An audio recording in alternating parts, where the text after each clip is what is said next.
Hello. I'll request everybody to please settle down.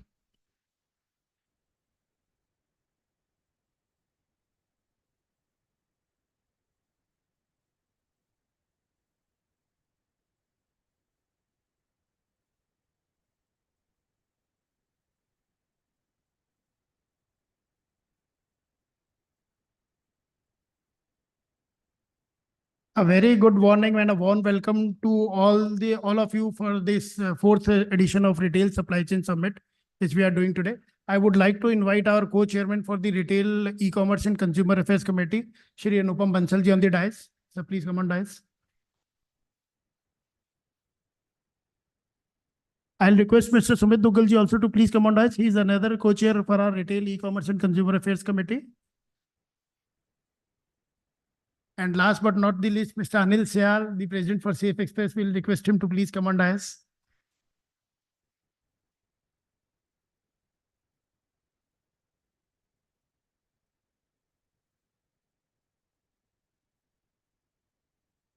We extend a great gratitude to all of you for attending this fourth edition of Retail Supply Chain Summit. This year, we kept the theme of Innovate, Integrate, and Excel in Supply Chain Management 4.0. So without wasting any time, I will request that we should all stand up for the national anthem. We'll go for a national anthem.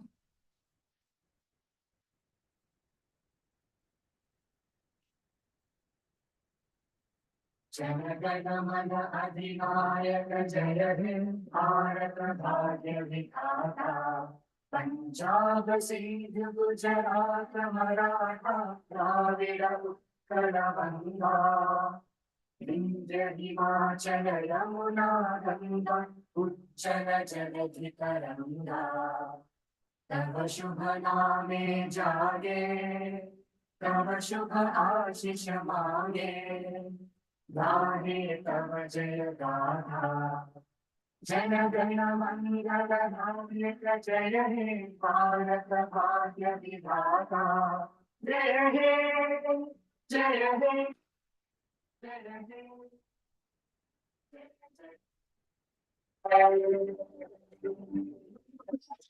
Thank you. I will request our co-chairman, Shri Anupam Bansal, Mr. Sumit Duggal, and Shri Anil Syal ji to please come for the lamp, lighting of the lamp. And I will also request our advisory forum to please join us in the lighting of the lamp. Dr. Sanjeev Khanna, CEO, Patanjali Foods. Please, sir, come for the lighting of the lamp. Mr. Dhananjay Prasad, Executive Director, CCI Group. Sir, please come here. Mr. Sameer Chaturvedi, the General Manager, Supply Chain for Haldiram Snacks. Mr. Chanpreet Singh Sethi, co-founder and CEO for Blue Wheels. Mr. Ankush Mehra, co-founder and director for AM Marketplaces. And Mr. Vikram Mishra. So please join us in the lighting of the lamp.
Thank you, everyone.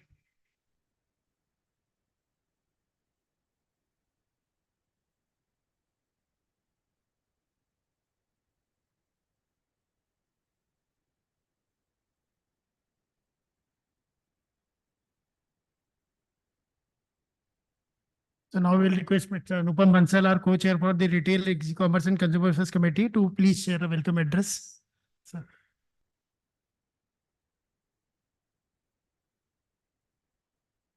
Good morning, everyone.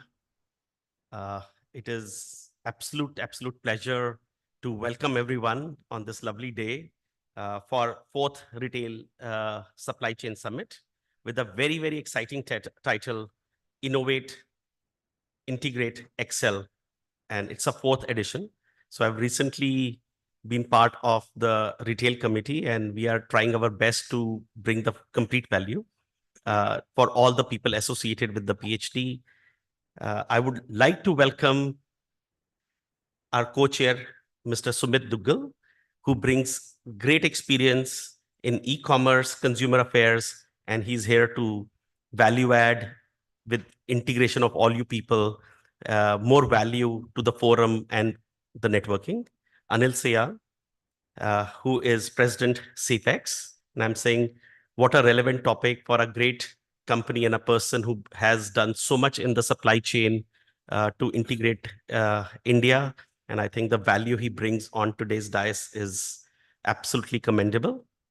All advisory members, I have met some of them today, and I think during the course of the day or the year, we will meet a lot of people who have done immense amount of effort to put this whole event together, to curate the agenda, to curate the topics, which will help us put together and grow everybody's business for each other. All the managing committee members, media from friends who help us to put our voice forward, participants, and everybody, friends and family who are here. I'm really happy that all of you could take out time and be part of this discussion. Definitely today's day will be very engaging, whereby we will discuss the topic threadbare, not just discuss, but also network with each other to implement those thought processes with help of each other. Supply chain is, I think, backbone of most of the business's success and failure. And it is very important to optimize that. Everybody has been talking about it. It is a good platform where we could discuss the challenges, take knowledge and support from each other, and take back few ideas which we'll go back home and implement to make improvement in our system. Not just the traditional ways, I think with the help of all of you, how we can use technology and various other tools which we will bring together in today's forum on various discussion topics. And we will see how we can improve the standard of supply chain in the Indian context. I extend my gratitude to all the members who have put their commitment, their effort to put this whole agenda and the audience together to exchange knowledge with each other. And I'm really hoping for having a great, insightful discussion throughout the day.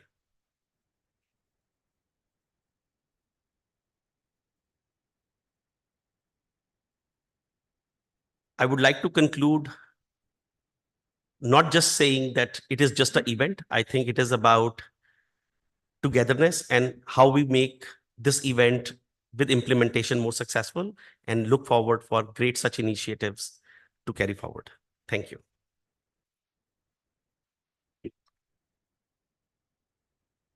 Thank you, sir. And I really agree with you that the advisory forum had put a lot of efforts in curating and collecting all the things together and forming it into this summit today. And sir, I'll now request Mr. Anil Seya, President Safe Express, to please share his perspective on the theme as well as on the topic. Thank you, sir.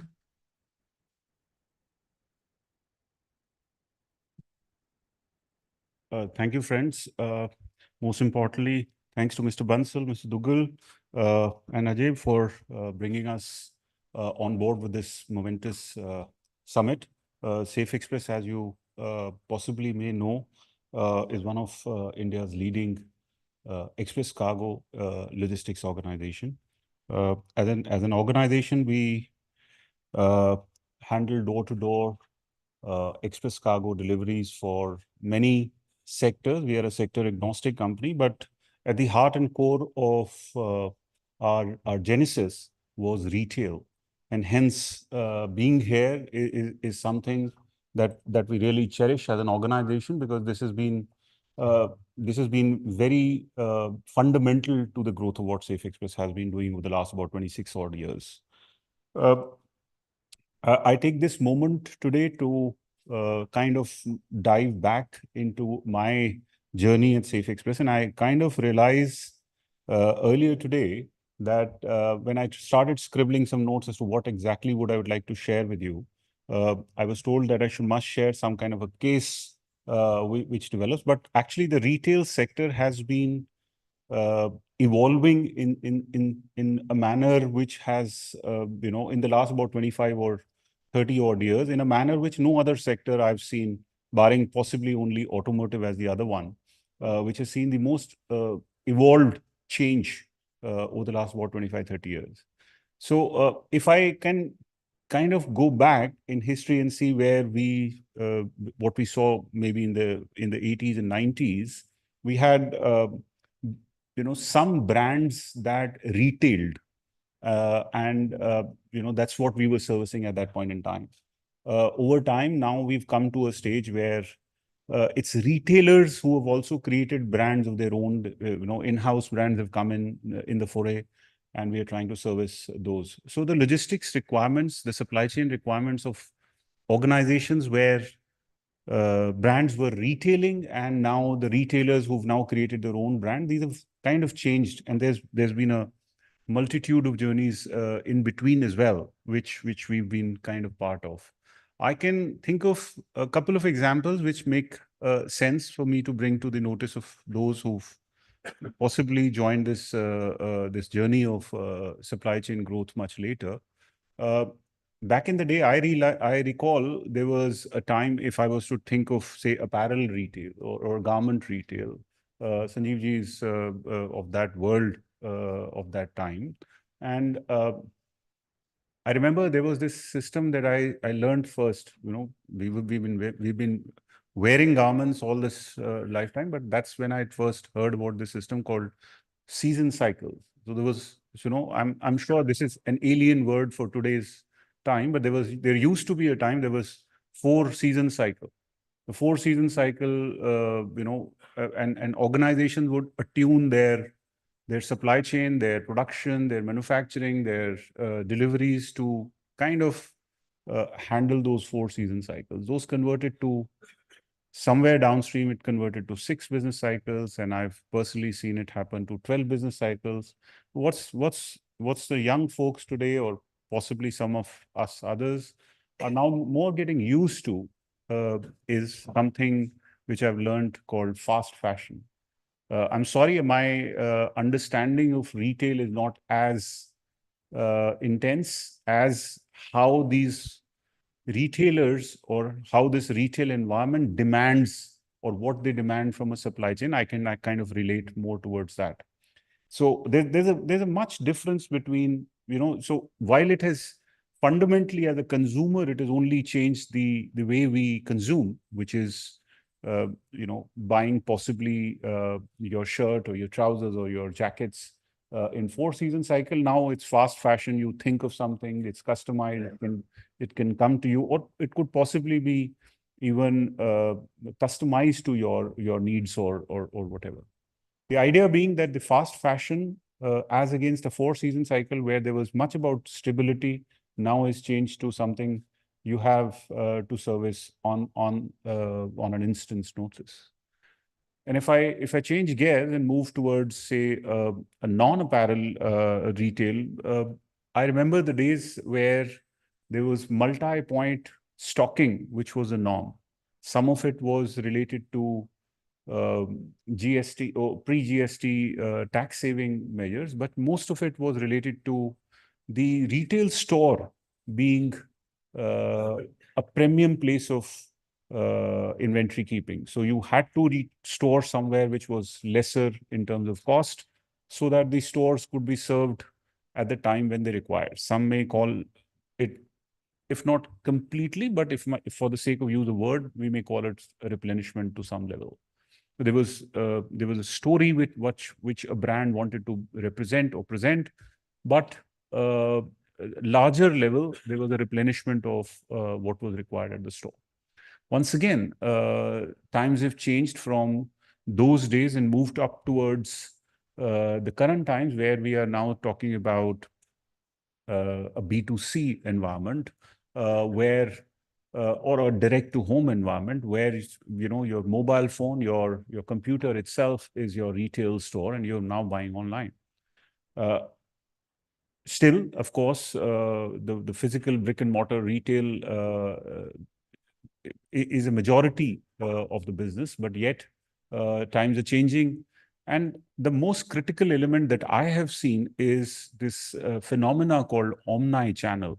So if you are in an omni-channel environment where a logistics or a supply chain professional in a retail outfit now requires to not only be ready and capable of ensuring that his stores are replenished appropriately, but they've also got to keep up with the challenge of ensuring that what a fellow in Daltonganj or what a fellow in Dibrugarh or what a fellow in Trivandrum requires at any given point in time. So you've got to ensure that you're up to speed in terms of making sure your supply chains is responsive enough to that. I see the biggest change that has happened in somewhere in the food retail or the grocery retail, which was a non-existent segment, if I may call it, at one point in time. But given what we saw in maybe a processed food or a finished food product, the only recollection I'm sure all of you would have to a time-bound supply chain was possibly the only real example that I can remember on the top of my head is of Domino's, which possibly at one point in time said, I'll deliver your pizza in 30 minutes or it's free or something of that kind.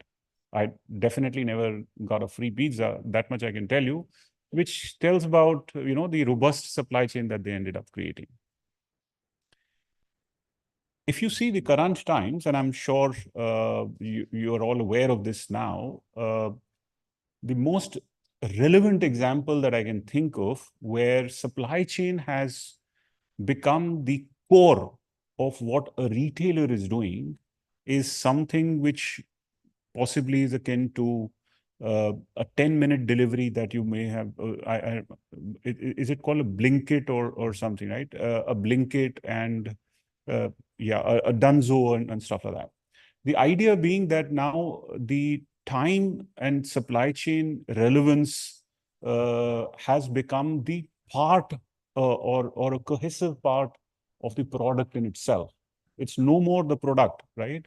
So today, a young fellow, maybe my daughter might want to buy a mobile phone being sold at a store and a mobile phone being stored at or sold at Amazon or being ordered through a Flipkart.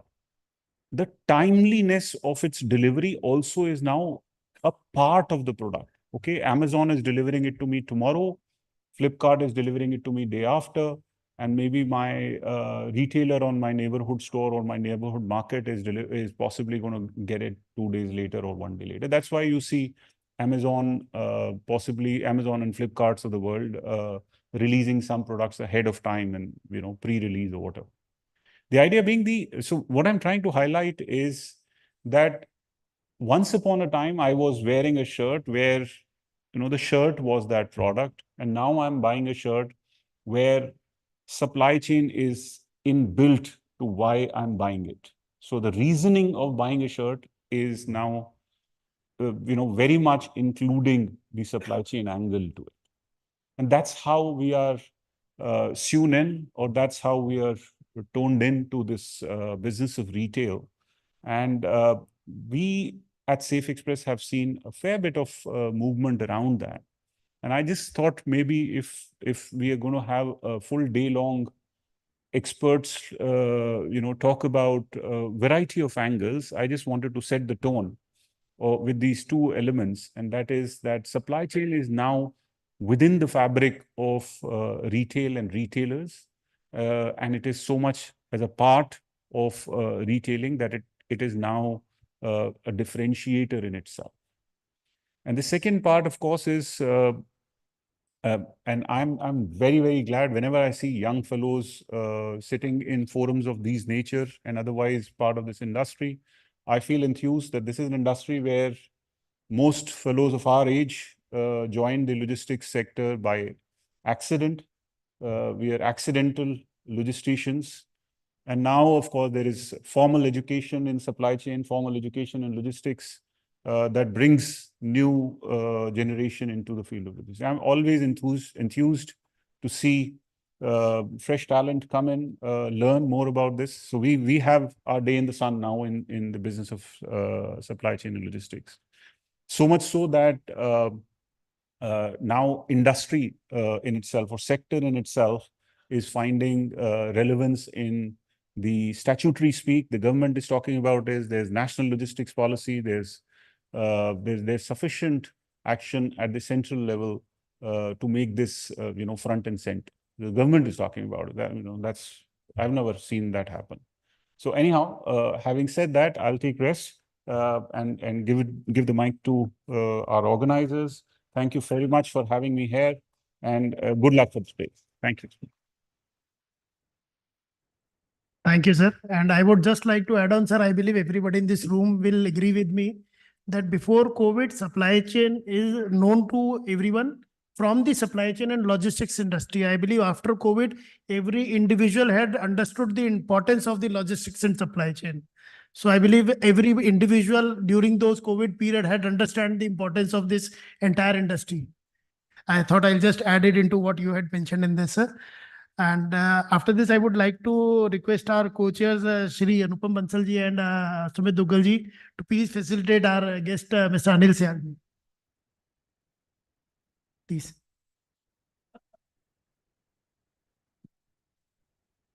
So this is a token of appreciation from PhD for you to be kind enough to make your presence for the summit.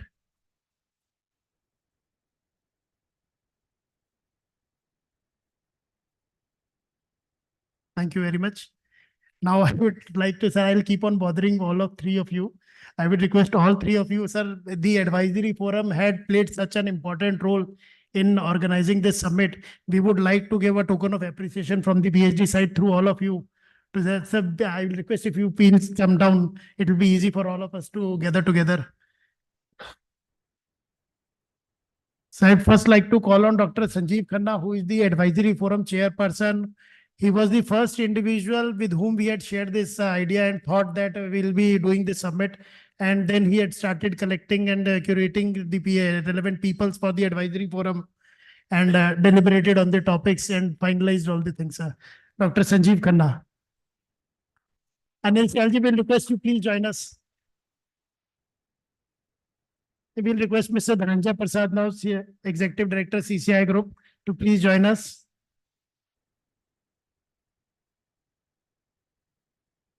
Mr. Dhananjay Prasad, Executive Director, CCI Group.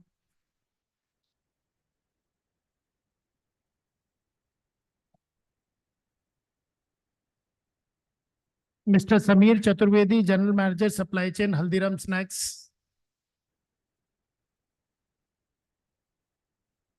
Sir, all the advisory forum member had also volunteered themselves to moderate the session, to deliberate on the discussions. And really thanks to all of them for this. Mr. Chanpreet Singh Sethi, co-founder and CEO, Blue Wheels.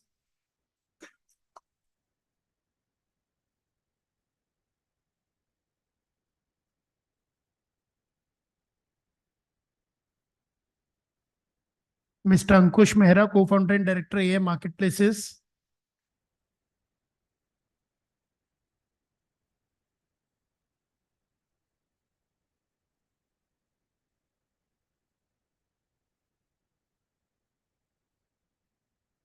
Mr. Vikram Mishra, part of advisory forum member, sir.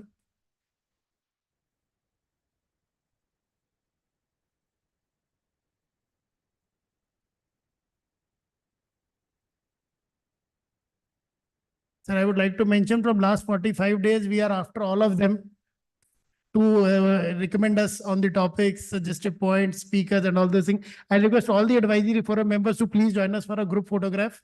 And I would like to have the permission from our co-chairs to invite my team also, sir, to join for this group photograph. Kanika, Kajal, Aishwarya, please join us. So these are the three ladies who had worked tirelessly from last 45 days to curate this summit. Come, Kajal, Aishwarya.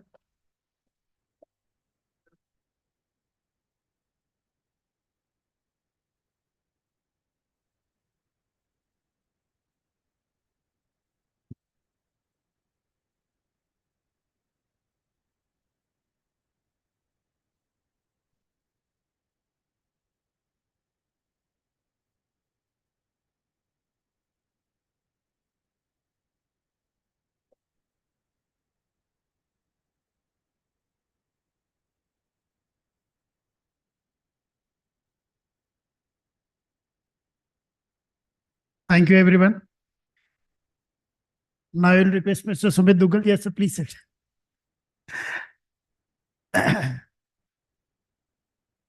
So I'll request Mr. Sumit Duggal, our co-chair, to please give his vote of thanks.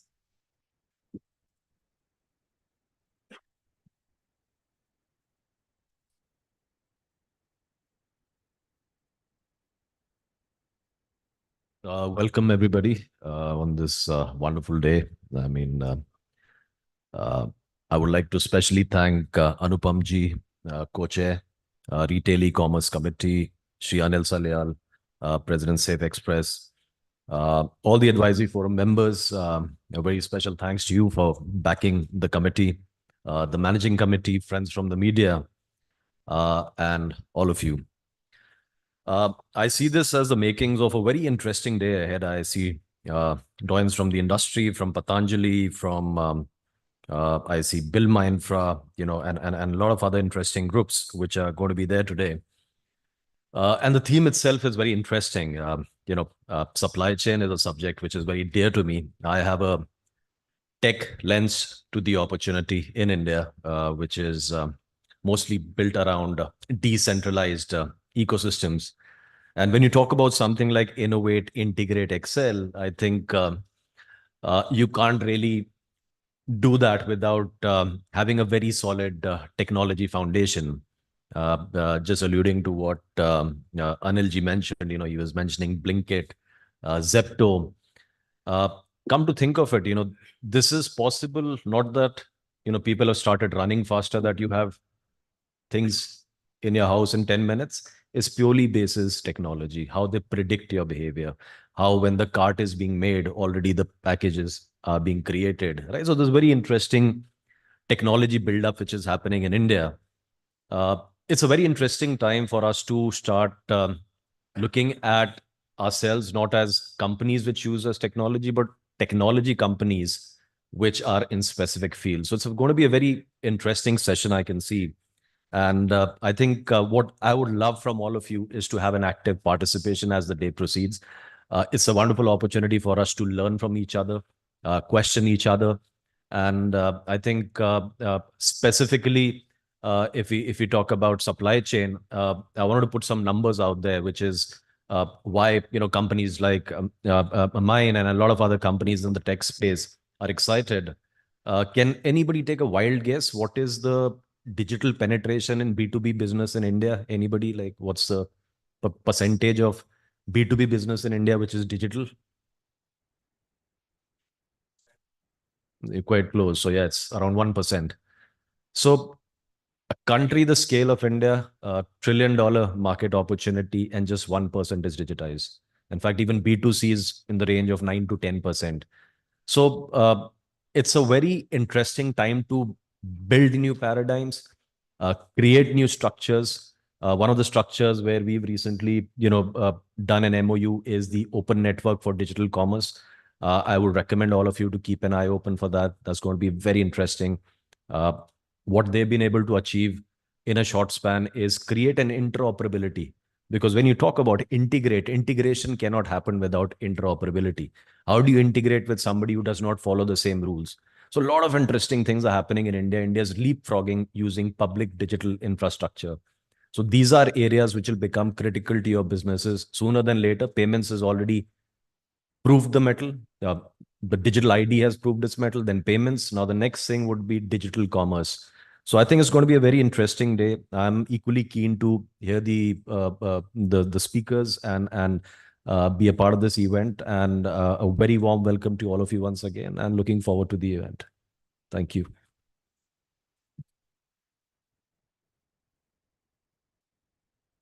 Thank you, sir. Thank you very much. But this number is really a surprising thing for us that 1% is totally digitized into the entire B2B commerce. So after this, sir, we'll be starting with our first technical session, which will be the customer-centric supply chains, personalization and fulfillment, as Anilji was also mentioning about it during his address. So we'll request our coordination team to please set up the dais for the first technical session. Thank you everyone to be the part of the inaugural session, sir. Thank you very much, sir. So I hope you will be staying with us for quite some time, sir. Thank you.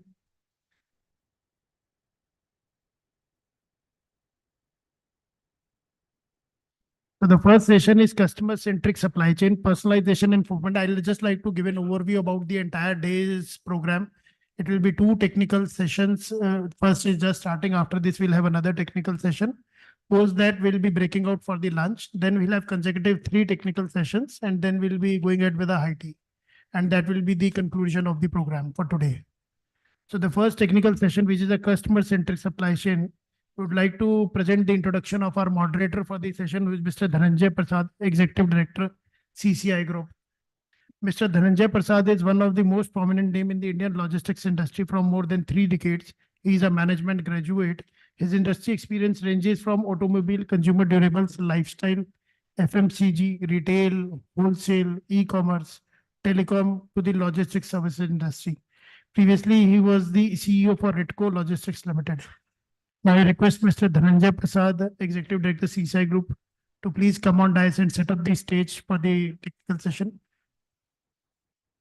Please, sir.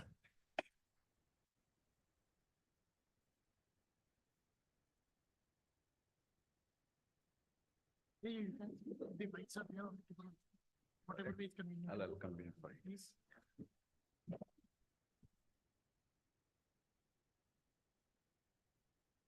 So, Mr. Bansal, thank you.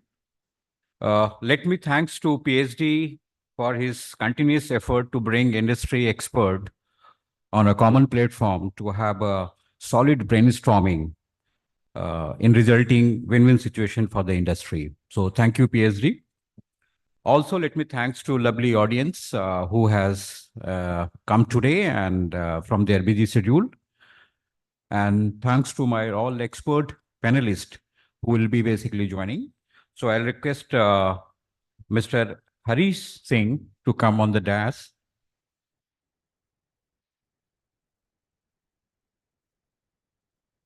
Mr. Alok Bansal. Mr. Anil Kumar. Mr. Sanjeev Chaudhary. And Dr. Sanjeev Khanna.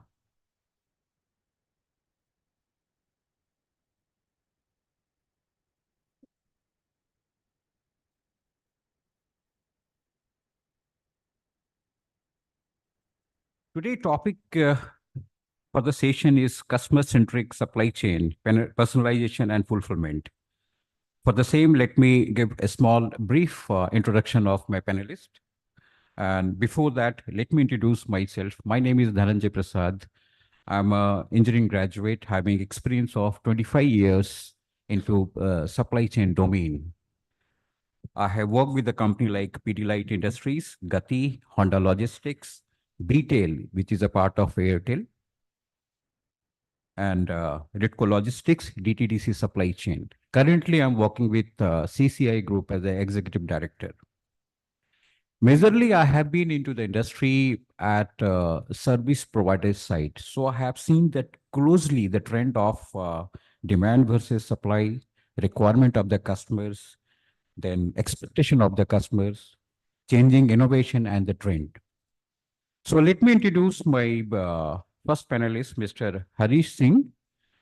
His nearly decade of experience in in food and beverage industries.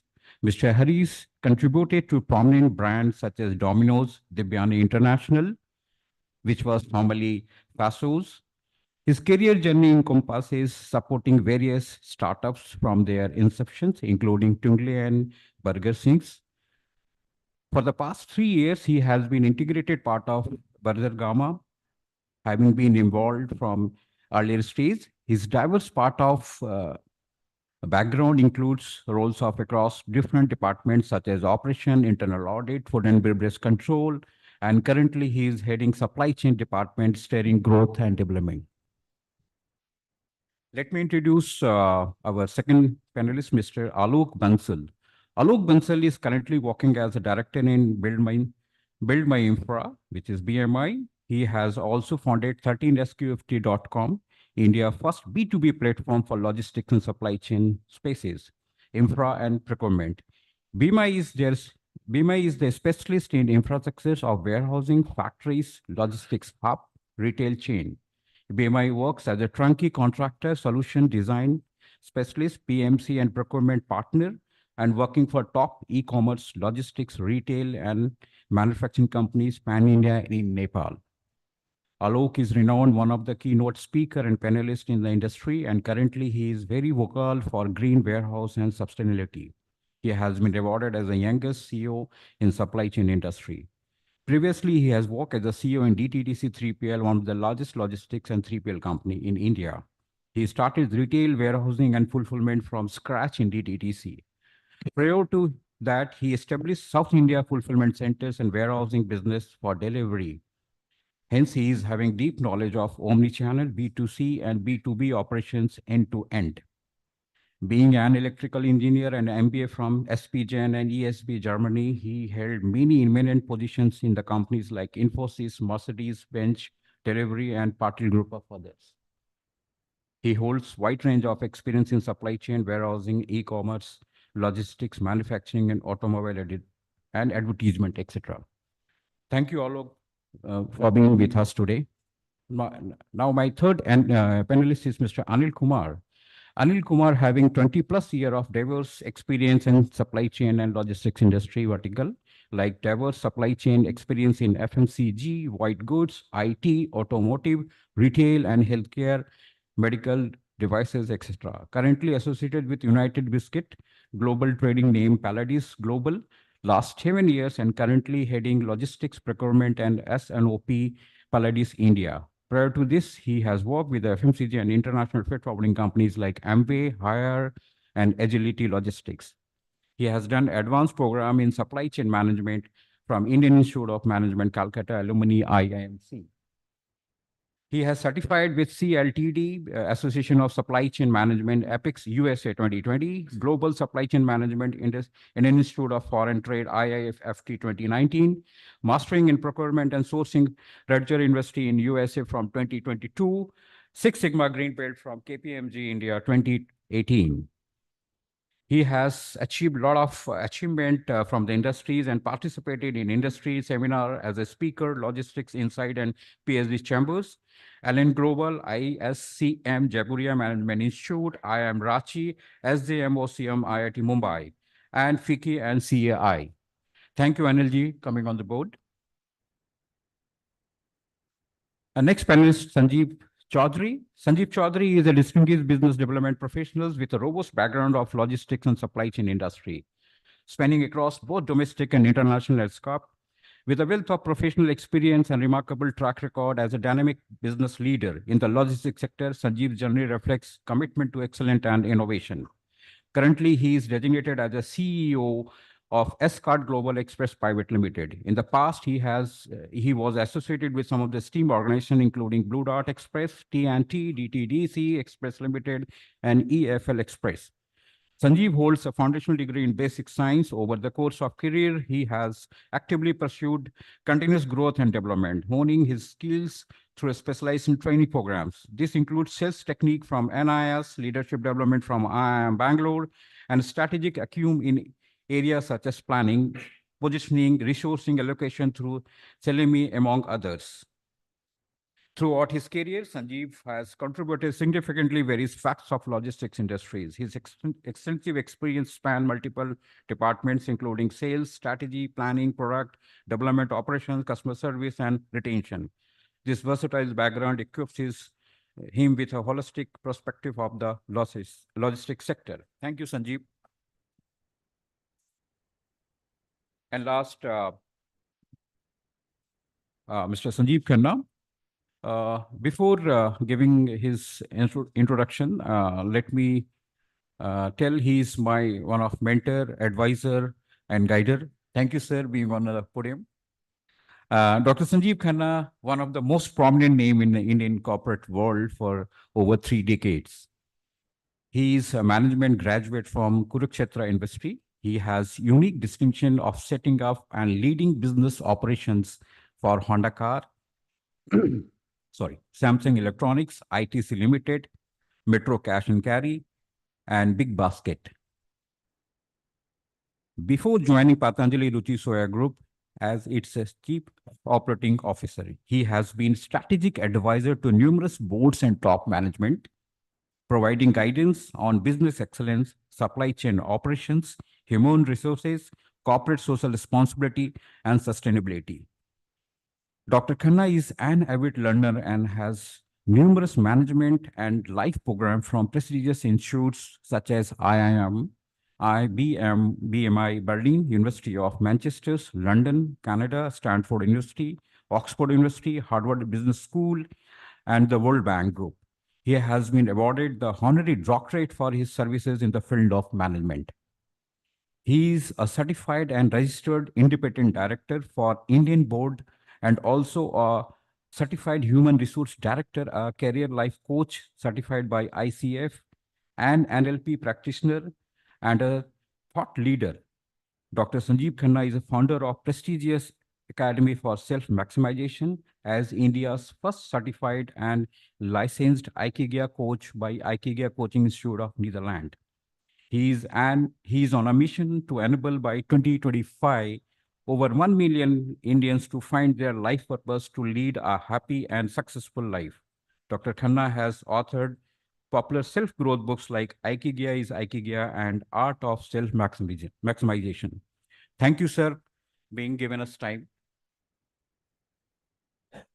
So I'll request everybody to have a clap for all the panelists who have joined today. So quickly we'll start, our session, which is basically customer-centric. We are in a new reality today, as we have discussed in past. People has told about how the industry is changing and the demand is changing. So no longer are a company's product the sole driver of the value. The end-to-end customer experience now rules. To deliver that experience, a business must be able to understand its customers, anticipation their needs, and adopt supply chain to exceed their expectations. COVID-19 has quickly and very visibly highlighted the critical importance of supply chain in enabling the customer's experience. In face-to-face of large shift in consumer behaviors, the role of supply chain has been elevated to become a fundamental enabler of a company's customer responsiveness. The key lesson from 2020 is that customer-centric supply chain are imperative, not a luxury. Consider the way pandemic has forced companies to rethink the rapid segmentation of product, essential versus non-essential. Use ad hoc partnership for distribution of goods, enable contactless deliveries, and develop new capabilities to protect customers and employ. So this changing scenario, which is happening very fast, Harish, what is the changes you have seen in customer behavior to the traditional, if we talk about looking into customer-centric supply chain? Thanks firstly, thanks for making me part of this panel. So as you have asked that, what are the changes we have seen in the traditional, consumer behavior? as in last hour, Anil sir has said one thing that now behavior is as such. Consumer doesn't buy a product. He looks after many other things. Now consumer is very much aware about he about his expectations. The consumer knows what exactly he or she wants. If I'll talk about particular F&B thing, or let's say a burger brand, previously consumer was, as he said, that we if we compare pre-COVID and past COVID thing, now the consumer is very much aware about his product, what he exactly wants. As I said, now he or she doesn't buy a burger only, right? He buys that whole experience, what exactly is there in that particular burger, and what sort of packaging brands are using, how much fast they can get that particular product, and if let's suppose how much plastic they brands are using in their packaging stuff. Now people have started using biodegradable boxes. So it's all about that, now the consumer is buying that whole experience. As he said, Anil sir have given the example of garment sector, that new trend is, fast fashion sort of a thing. If I'll talk about F&B, the new trend is fast casual, where people want, customer wants that fast product with a quality where, quality is on the top. So that is the change I've seen in traditional, Harish, consumer since you have worked in Domino's, so we have been hearing in pizzas, like if they deliver in 20 minutes or 30 minutes, then it's okay. Otherwise, the refund will be there. So this is, we have been listening from several years. So anything new in that, like if I look into that, just refunding money is a traditional one. And what is the new now coming in? Yeah, exactly. So the traditional, thing was set by these brands for Domino's or Pizza Hut. Now people want fast, but they at the same time they want a quality products.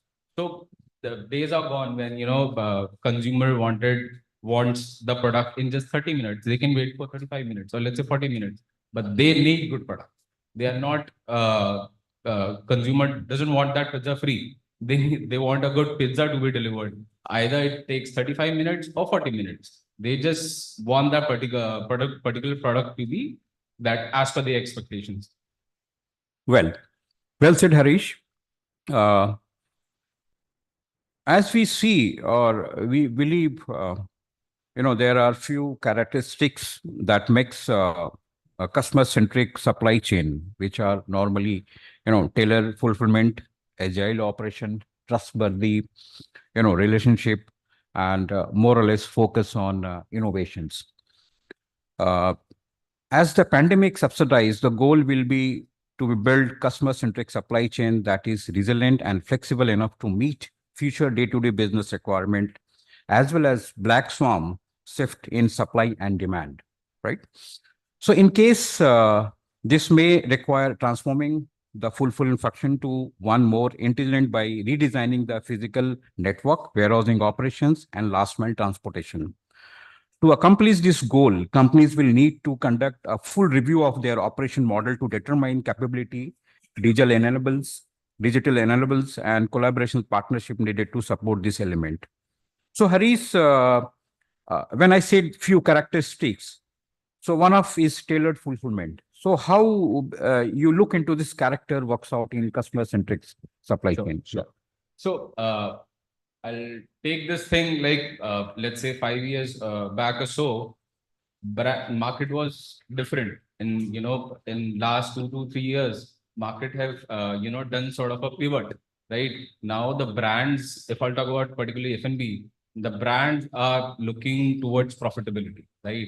And if you are looking towards profitability, then you look towards, profitable clusters, right?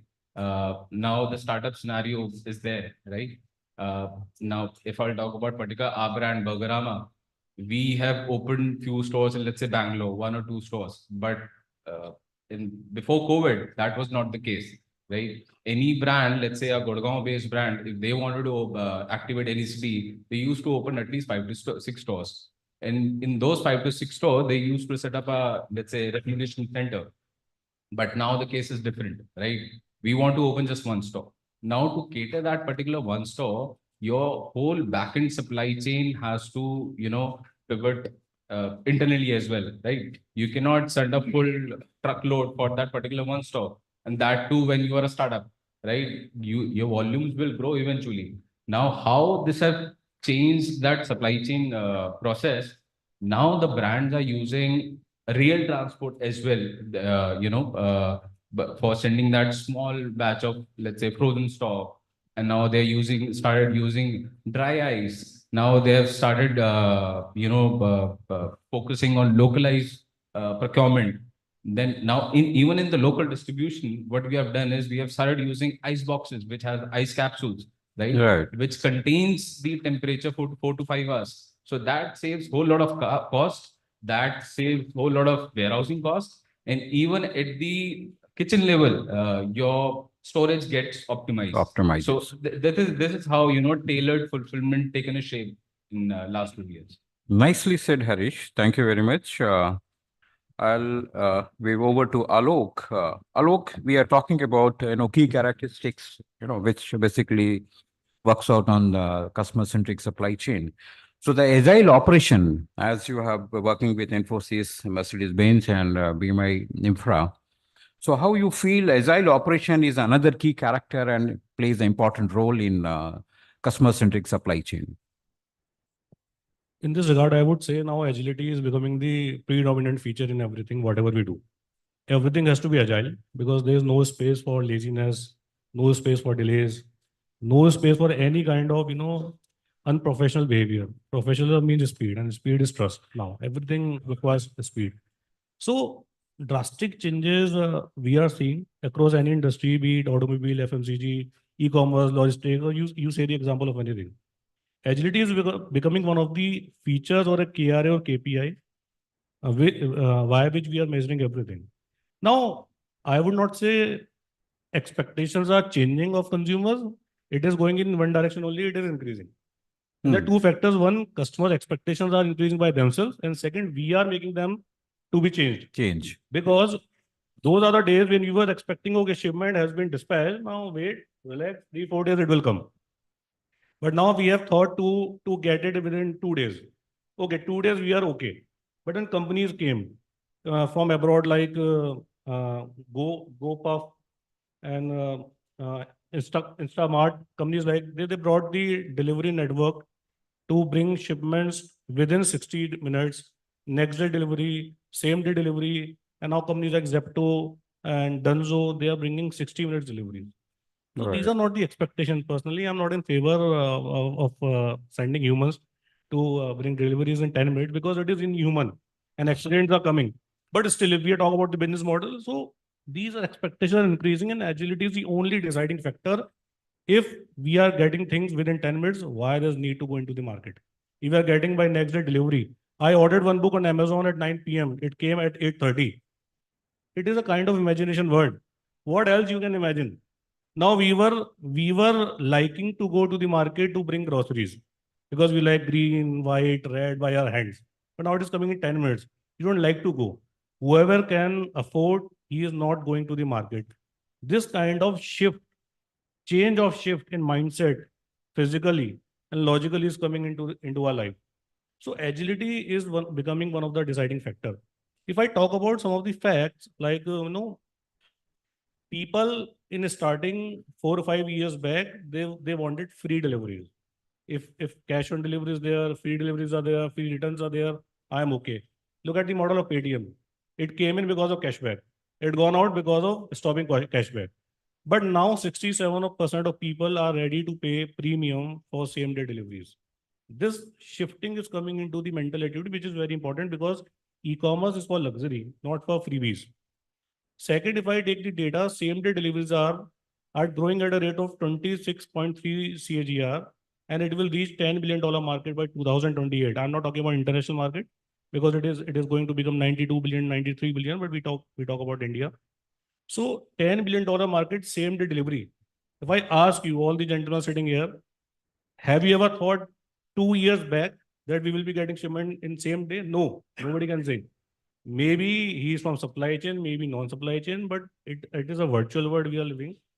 And many good things are happening. Only agility is the deciding factor I could see. So we have to be as fast as possible. But yes, please take care of humans. Because after all, in India, we are less automated and more people oriented.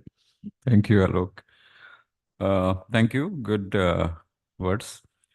Anilji, I'll take Alok's word. Like people are talking about, delivery in hours, minutes, like that. But where is the trust in that? Today, if somebody is saying Blinkit takes this much of time and they charge for delivery, say X amount, but parallelly Zepto, somebody was telling with Zepto, yeah, gives free delivery in same time. So the trustworthy word, which is basically, a long-term association, how do you feel this impacts in customer-centric supply chain? Right now, day by day, that expectation is increasing with the customer by the competitions. Right now, we are seeing that there is no competition with the company, but the competition within a supply chain. Because when we are talking about the Zepto, when talking about the other company, they are do the competition within themselves. How fast we can do the supply to our customer. Day before yesterday, there was an incident happened with us that I was reached the office home and at 10 o'clock I need something. Immediately my daughter booked the something and that come within a 30 minutes. The competition is going to change the entire retail platform, and everyone need to be understand that we are human resource oriented, but same time the technology is playing the crucial role. How we are optimizing the resource, route, and the demand sensing and all other things that the hyper-local market are coming in the major role. That when we are seeing that we need something that placing the order in place of the Amazon can be placed in the Blinkit. Yes, that option is available and everyone just exploring those options. Therefore, the trust is coming from the supply chain services. When we are giving our services, earlier we were as the back end, but now we are coming as the front end. When we are going to say that it is a company where the supply chain is playing the crucial role, that yes, we are giving the services to the doorstep with the proper quality, proper cost, proper quantity. What are the 7 R expected by the customer that we are maintaining those? So that is the main feature going to play the role in the competition and the trust of the customers. So trust, Anil, you mean to say is built up based on the services or based on the experiences? Yes, our perceptions that change by the customer that what are the services we are giving. If being that company, we are in the chocolate, confectionery and the biscuits. Suppose that someone is found something in the product and we are not going to respond that particular complaint on time. Definitely perception make the blunder to the brand also. That company brand is go to the dented long way. To avoid those things that we are also very conscious, any complaint is coming, how fast we can resolve it. That there is the IT and their other department should be synced and the backend integrations.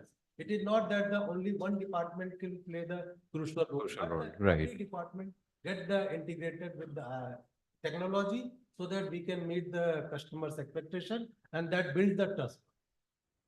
Rightly said, Anil. Thank you very much.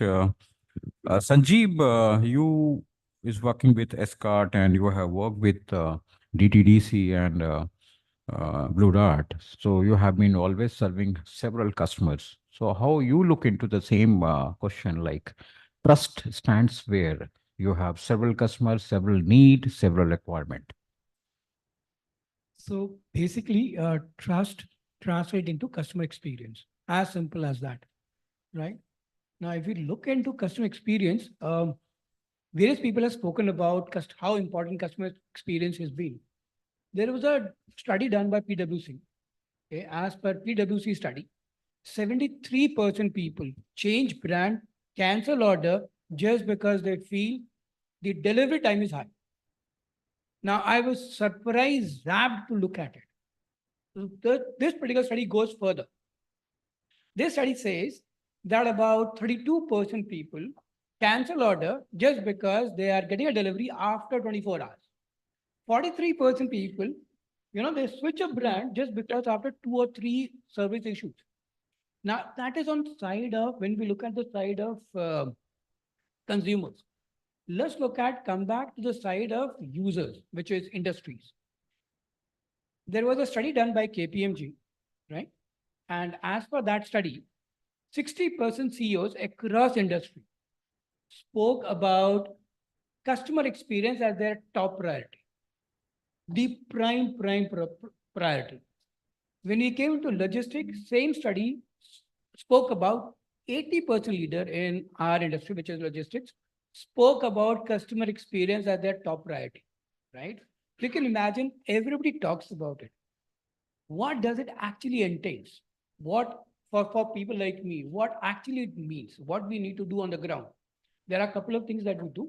Okay, I'm just placing a couple of them in front of you and would love to listen if we have to add more or if we are going wrong anywhere.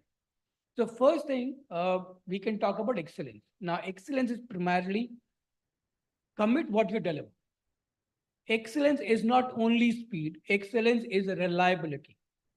Can customer rely on you? If you say 5 days, example, I'm saying hypothetically.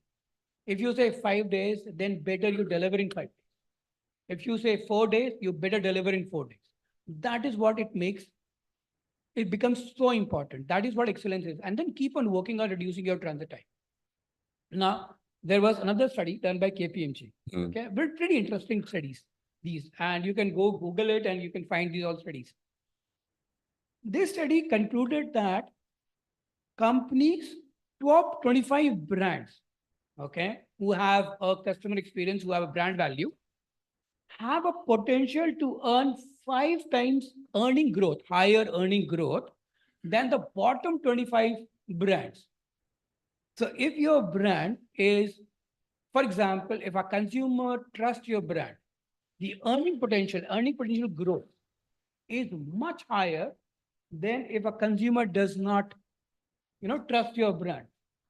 Correct? And this is so important. Second thing, which I've seen, which I've seen changing, customer is looking primarily for simple way of dealing with it. So anybody, any customer, if they have, this person has to go and knock 5 doors, trust me, you have given him a pain, a solid pain. So always try and work. That is what we have done, started working upon. How many less number of person, how many less number of touch points can we give to our customer? And then always ensure that that person is empowered to take a decision on that. Third thing, if there is a service issue, which will happen, trust me, the kind of business we are in, we talk whatsoever, service issues will happen. It cannot happen that service issues will not happen. How fast can we reduce it? How can we solve it? My experience is, I'm sure many of you will agree, the faster we solve, the more happy customer we have. And the cost of solving it also much less. The more we linger down because of bureaucracy or because of whatever, the cost also goes up, and you will, majority of the time, you'll end up having a bad customer or a customer who will never ever come back to you. Right. And last point, which is becoming a norm, is flexibility. How flexible you are in giving service. I may have a service which I have created, which works as per clockwork. However, there are times when a customer will come back and say, okay, can you do this for me? The essence is, can you actually match that expectation? These are the 4 areas which I think I thought of sharing with everyone. This is what my take is, and I would love to listen from all of you. Yeah. Thank you, Sanjeev. Again, same question, another question to you. As you have explained, this is the, acute requirement of the customers, and we have talked about trustworthy, we have talked about agile operations. So where in this all innovation stand? Like if you keep on doing these things, okay, but the demand of the customer and the behavior of the customer has changed and changing gradually. So they look after, innovation should be also there. Tabhi maja aata hai. So how you feel in this? So probably here I have a different take from many of you. Adopting innovation in logistics is nothing new. Okay. Traditionally, historically, logistics have adopted innovations and inventions. Now, forget about 80s and 70s. Let's go back to 18th century when first industrial revolution happened, right? The very way of production changed. Pre-industrial revolution, the production was happening near to the consumer. Industrial revolution changed it and they took the production to one remote corner of the world. And then steam was the major source of power. How many people started using in logistics? Steam power, right? Who was the first few people who started using it? Okay, let's move forward. Second World War happened, internal combustion engine came into existence. The first people who started using it were logisticians. Come forward. Aircraft, logisticians. Barcode, logisticians. Come back to process. Hub and spoke system. Hub and spoke system was never created for logistics. The first people who started using it were logisticians. So, it's a myth that something which is happening now with us. No. Logistics was always pro innovation and invention. What has changed is, surely I'll agree one thing, the speed of change has changed, has increased. Earlier, one change used to take about 2-3 generations to accept. Now, within one generation, 3-4 changes come. Now, that I would buy it. However, having said all these things, there are 4 fundamental things which every logistician of every age has worked upon.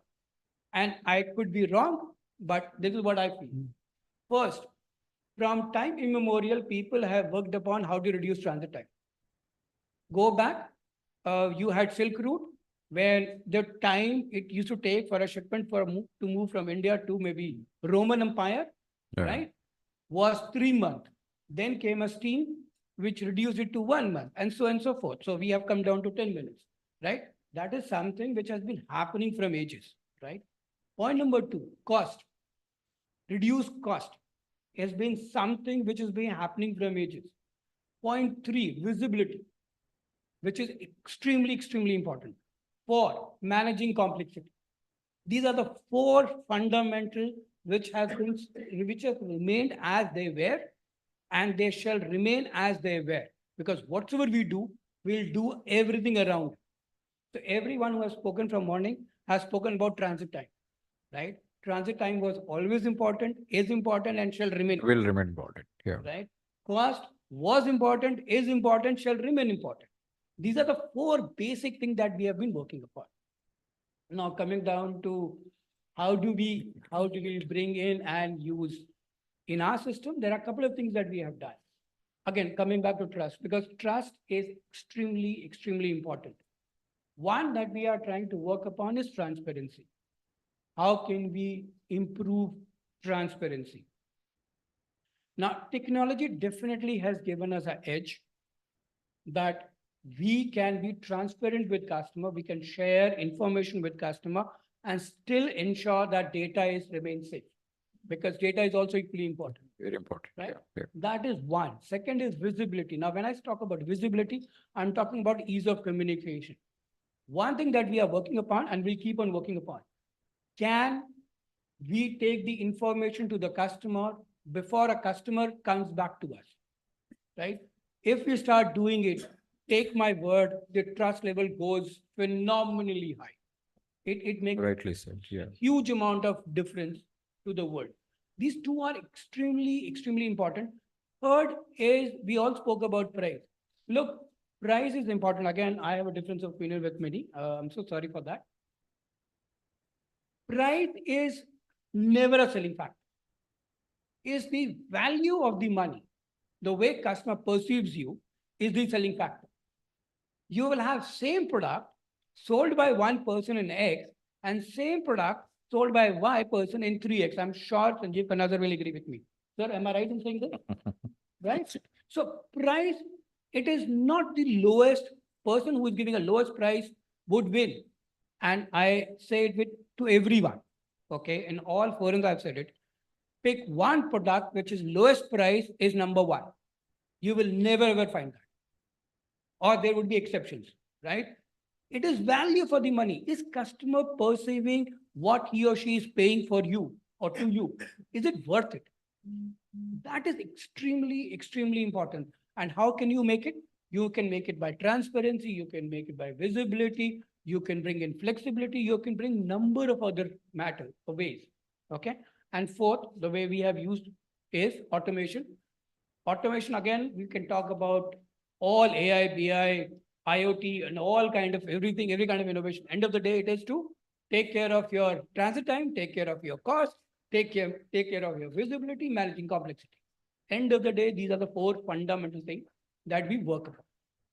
Thank you, Sanjeev. Rightly said, we have covered all characteristics for maintaining customer-centric. So across in all industries, customer want ever fast delivery, which we have discussed, or it should be cheap, or even it is free. They want more control over deliveries, windows, real-time visibilities, tracking of their orders, even direct communication to the provider and drivers.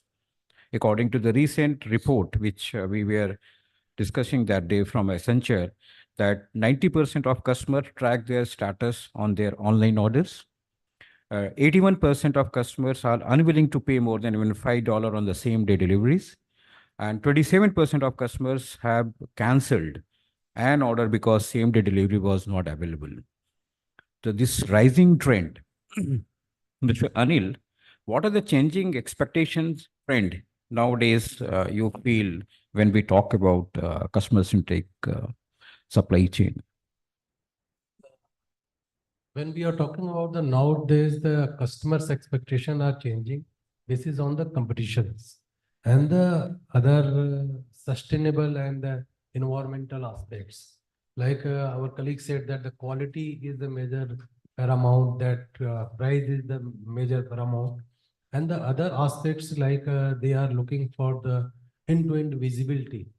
When we are talking about, they are looking for that where is the, today I have booked my shipment and when I am going to get it, they want the entire visibility on their mobile, other resources. In those cases that I have seen that the major that they are looking for the cost and the response. They are looking for how fast they can get the response for the agency and the organizations, and the sustainable packaging from the sourcing to their product, how that is coming, that they are also well aware about the environmental aspects. When we are talking about digital transformation and the artificial intelligence is also helping to know the demand sensing, what customer are looking for, which type of product. If I can give some example that during the COVID and after the COVID, when the since this demand is very different from the different region. When we are talking about the some of the region is looking for the family packs of the some products, and they want that that should be available. But that time it was not available. Immediately that management took a call that we should go for that, and it was developed on the war level to provide the customer as per their demand. And the speed of the product that is also reached, that how we can ensure that it should reach the faster. So there are the many things which we have considered during the innovation that customer is looking for in the regard to the product development also. Like a customer is looking for the healthy products, that due to the after the COVID and during the COVID, they are more concerned about the health. So we are focusing on the more products which supposed to the customer's health and other things. Like recently we have developed the millet products, which is for the considering that the more healthier than other normal cookies and other things. So that from the starting of the customers, the need, that sending to the last mile, that every aspects we are considering that what customer is looking for, and it is backward integrated with our supplier also. It is not that what are the customer thinking and we can do it. It is required the entire value chain can be play the crucial role in that. Rightly said, rightly. Thank you, Anil. We have discussed more or less the characteristics, then changing expectations, then the past traditional thing. There is one question to Alok that we are doing such a vast expansion when we talk about innovation, a lot of things. What are the challenges service provider facing towards government rules and regulation or infra? Can you just elaborate that, because you work with infra sector? Sir, I think this is the most cumbersome question because I have to talk against government. And I cannot say that every factor is, helping us because there's a lot to be done in logistics. Still in India, it's a 13% of the GDP logistic cost. If we compare with Germany, it is 7% there. In US, it is around 9 to 10% there. So we have to cover a lot of leaps, a lot of miles. And on one side, I would like to highlight a couple of issues from the government, but government on the other side is doing a lot of activities. So the major problem which I see, because if India has to develop, India has to grow, become a developed country, then import and export EXIM is the most important sector. That's how we'll mint more money, more margins, be more international. And that export part is very, very cumbersome. The policies are very cumbersome. Shipments are lying at the customs. Nobody has the clear visibility. Delay time is more, lack of visibility, then dock in, dock out, or port in, port out is difficult. Lot of implications, paperwork needs to be done. And because of this factor, lot of small companies and mediocre companies or middle companies, they try to be out from the system. I was in Dubai, I was talking to one businessman. He said, see, India has more potential than China, but still your government is not favoring. That's why you're not coming out. And we want, as a Asian country, we want India to be better than China, because there are some things or some ways which I should not tell what he has told me. So he gave me the fine example that, I brought some stuff to test the Indian market and I was ready to put $1 billion. This was the Saudi director of one of the largest companies. So he said, my shipment, I ordered from one of the largest shipping company. It got stuck in Delhi customs for 2 months. I was waiting. Every time I got the timeline 10 days, 10 days, 10 days. Then I sent my officials to India. They were there for 10 days. We tried to do every possible ways, under the table, corner the table, above the table, sideway table, this and that. But again, it took another 1 month to reach to Dubai. And now see, India is trying to adapt so many technologies, so many ways. Dubai is far ahead. And then between India and Dubai, it is taking so much time. So we have to put a lot of focus on export. Number two is still. So you're talking about policies. Yes, government. Still problems are there on road cargo, rail cargo. Yes, of course, DFCs are coming, so a lot more easier would be there, because the DFC which are making ways, Western Corridor and Eastern Corridor. But still a lot of problems are there. In ports, congestions are there because our ports are more congested than our neighboring ports like Colombo or I would say Singapore. So this is the problematic area, because we are now increasing the business in exports and imports, but ports are not supporting us. So there we have to focus. If I talk about warehousing, which is my core area, so warehousing means, or we talked about customer-centric supply chain, whatever it is, customer will be happy only if we get the shipment within time. This is the only criteria. And to send the shipment within time, you have to have facilities. Maybe near to the consumer or farther than the consumer, depending on the timeline. But facilities have to be there. And to bring facilities, either developer has to develop the facility or the logistic company or 3PL company has to take the facility. But whoever is taking, the acquisition of land is very difficult. Very, very difficult. Right. Acquisition land is very difficult because there is no data. There is no data about cleaning of the land, whether compliances are met or not, who has sold, how many parties were there in past. This land is compliant, clean, or having no mitigation, no other litigation, Litigation. This is one of the biggest problems. Second is, after acquiring the land, when you try to build it, then you have to get so many compliances, so many NOCs. change of land use is still a bigger problem in India. Because if as a logistic company, as an infra developer, if I would like to open, 5 warehouses in different cities, I don't know which department to go.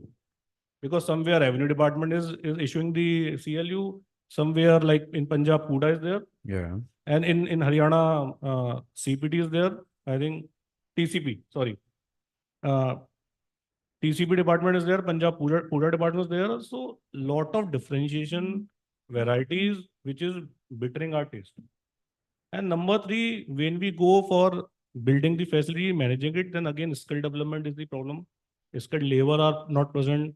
Then you have to take, as I mentioned, you have to take fire NOC, electrical NOC, clearance from CPWD department. Recently, there was a case when my client is waiting for CLE from last 3 months. He has paid he has done all the payments, he had paid all It the normally takes how many days for? because after 3 months, he just said there's a SOTA, means some urban department said some urban planning is coming and there's a tunnel going on. And this client is asking to show us the master layout. There's no master layout by the department, but it is taking time. So these are some of the challenges and pain points I wanted to highlight because all industry people are sitting here and somewhere we have connection. In terms of infrastructure, I would say it is very vital because whatever growth we talk about in any industry, infra has to be there. Technologies we put on the basic infra. If basic infra is not there, you cannot put any technology. Yes, technology we need to grow, to compete with the world, to enhance experiences, but without infra, we cannot do anything. And to enhance the customer-centric supply chain, for basic supply chain, warehouses have to be there, big fulfillment center have to be there, which are becoming now feeder stations, micro fulfillment centers to be there. So getting the right location is main criteria in terms of infrastructure. Getting the right layout, because layout will help you to achieve optimal supply chain, better Right. efficiencies. I have seen a lot of logistic clients, lot of logistic companies, they are having facilities, capex is there, they're burning out. Because if 5,000 square feet is empty in 50,000 square feet warehouse, then profitability is going out. So Exactly. right capex planning, right layouting, then capacity planning, inventory planning. I have seen people, they are having a height of 20 feet, but they are using a slotted angle rack of 7 feet, 9 feet. Height is getting wasted. I have seen people, they have some B2C products, they are keeping on the pallets, on pallet shelving system. Because of this lack of knowledge or maybe lack of information, lack of right people in the team, this kind of infra is not coming out. And then you have to have monitoring because, if I take the example, how Zepto works, we talk about 10 minutes delivery, how it happens. When we get the order, so we need to fulfill the order within 1 minute. Then 9 minutes go to delivery. Within a minute after receiving the order, then getting the right product, reaching there, picking the right product, getting onto the packaging table, packing the product, it should take 60 seconds. And this can only be happened if right infrastructure is there. So I think just to summarize, right infrastructure means getting the right facility, right space, using of the right space means optimizing of the facility, all the right layout should be there, basic ingredients to manage the infrastructure, then slight automation because it is really needed. If we are traveling in the world of time, then automation is the key. Yes, everybody does not have to put ASRS or shuttle or robots. In India, 90% of the logistic facilities do not have WMS. I hope you would be agree with me. Yeah. Sir would be agree with me. Haldiram sir would be agree with me. Lot of people are not having right WMS. If they have WMS, it is only catering to B2B. They even is not doing B2C. Yeah. No barcode is coming. Rightly said, Alok. So Thank these you. are the problems I think and Rightly really said, yeah. have to be worked upon. There are a lot of scope to grow. Definitely Indian logistics is growing, so definitely there will be changes. So we are running short of the time. The last question to Sanjeev sir. Sir, you have been vast experience in many industries, FMCG, automobile, apparels, clothing. So what can be the limit, expectation limit, even beyond to that you foresee? अगर मैं इसको दूसरे शब्दों में बोलूं कि batting करते वक्त 2020 में हर एक बॉल पे छक्का चौका चाहिए, बॉलिंग करते वक्त विकेट चाहिए, कैच लेना है, बाउंड्री जाना नहीं है, तो लोगों की एक्सपेक्टेशन बढ़ती चली जा रही है. तो आप उस एक्सपेक्टेशन को कहाँ देखते हैं लॉजिस्टिक्स में? First of all, thank you very much for asking this question because I was seeing at the watch कि only 9 minutes are left. Yeah. I thought कि मैं कहीं decoration के लिए तो नहीं बैठाया गया हूँ. No. As far as your question is concerned, I think you are absolutely right, and probably that had been echoed in what everyone was talking of. Yeah. That customer-centric supply chain has proved itself because we are able to deliver in 10 minutes also, Sir. right? So customer-centric supply chain has proven itself. Now I think practicality-centric customers are required. Because Right. what is happening is that why everything is needed in that manner. So we have proven that we have that skill set, we have that infrastructure, we have that capability. But at the end of the day, what is important for customer? Because who's customer? It's you and I. And we need to understand that why do we need that kind of services which are impractical? Because what is happening that whoever is into that is a loss-making organization, right? So whoever, whether Amazon does it or Blinkit does or whoever is doing it, I have been with the Big Basket and it was very clear that whatever we will do, it should be not bleeding. It should be, even if it is not profit-making, it should not be loss-making also. But I really don't see that kind of awareness or that kind of conscious effort because everyone is playing on the investors' money. And that is why everyone is getting into these kind of practices. As I think Alok was rightly saying that, even the lives are being put at risk. Because when that 10-minute delivery happens, I have seen the kind of race there is in this People kind are- of a yeah. traffic. I think we need to be a little more aware customer now. So biggest problem is that we are not really responsible customers. In Big Basket, I will just share one experience that we started off, as everyone knows, Big Basket started in Bangalore. They Yeah. are headquartered there, and that is where they started off. And they said that we will have the same standard practices nationally across the country. And when they came to the Delhi NCR, since I was the part of setting up team, so I said that probably couple of practices that we are following in South may not be really workable in North.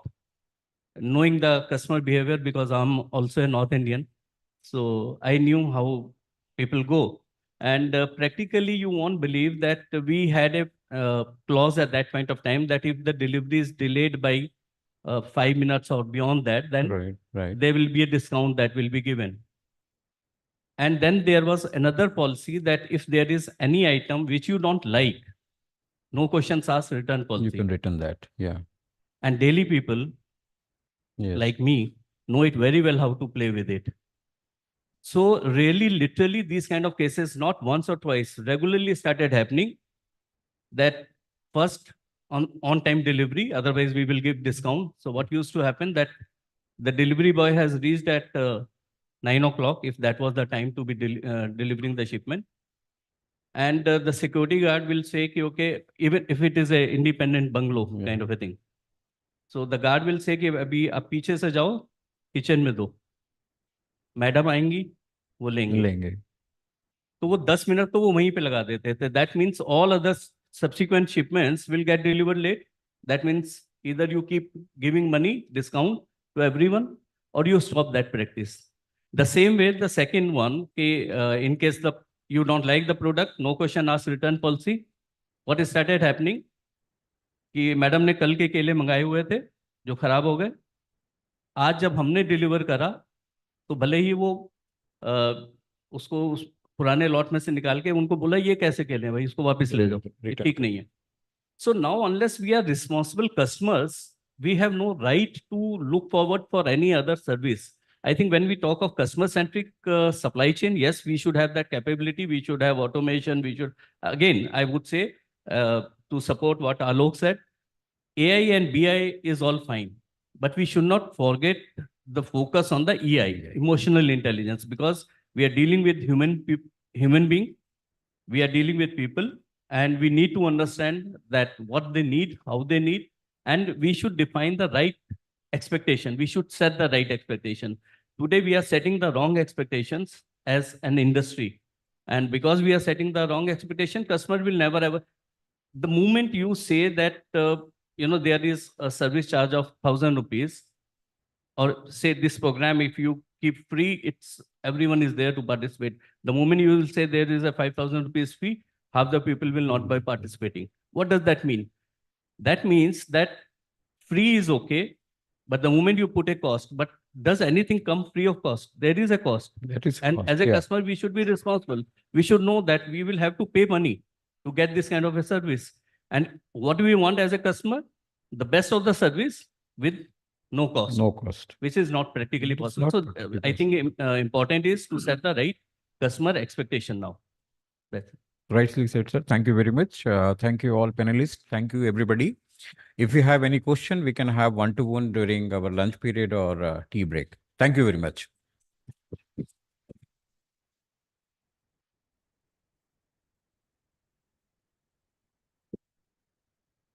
Thank you, sir. Thank you very much. Sir, I would like to request you and Dr. Sanjeev Khanna, along with our co-chair, Shri Sumit Duggal ji, to please come forward and felicitate our other speakers for this session. So please. थोड़ा नीचे easy रहेगा sir. Otherwise it will be too tight. So I'll request Mr. Sanjeev Chaudhary, Chief Operating Officer, Escart Global Express. So he'll be felicitating with a token of appreciation from PSD.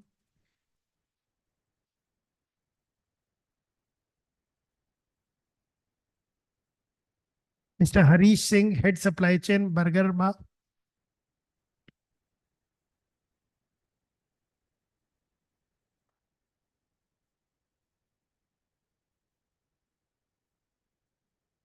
Mr. Alok Bansal, Director, Bilma Infra.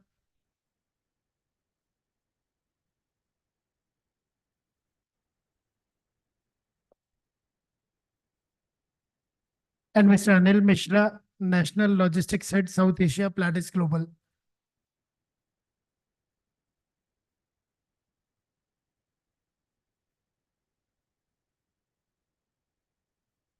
Thank you very much. Thank you, everyone. Now we'll move on to our second technical session, which is based on warehousing automation and supply chain management 4.0, robotics and beyond.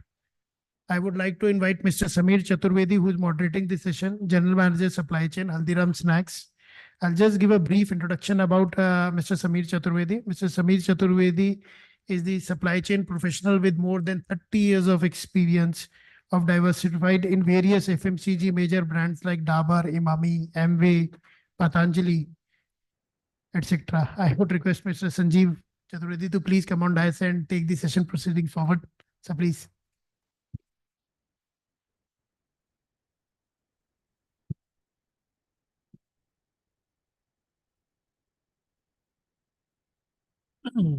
Thank you, Bansal sir. So I think the topic which we are going to discuss today is one of the very pertinent topic in the current time. We all are talking about the fast delivery and everything. Like in last panel, we were having some discussion how to do fast delivery.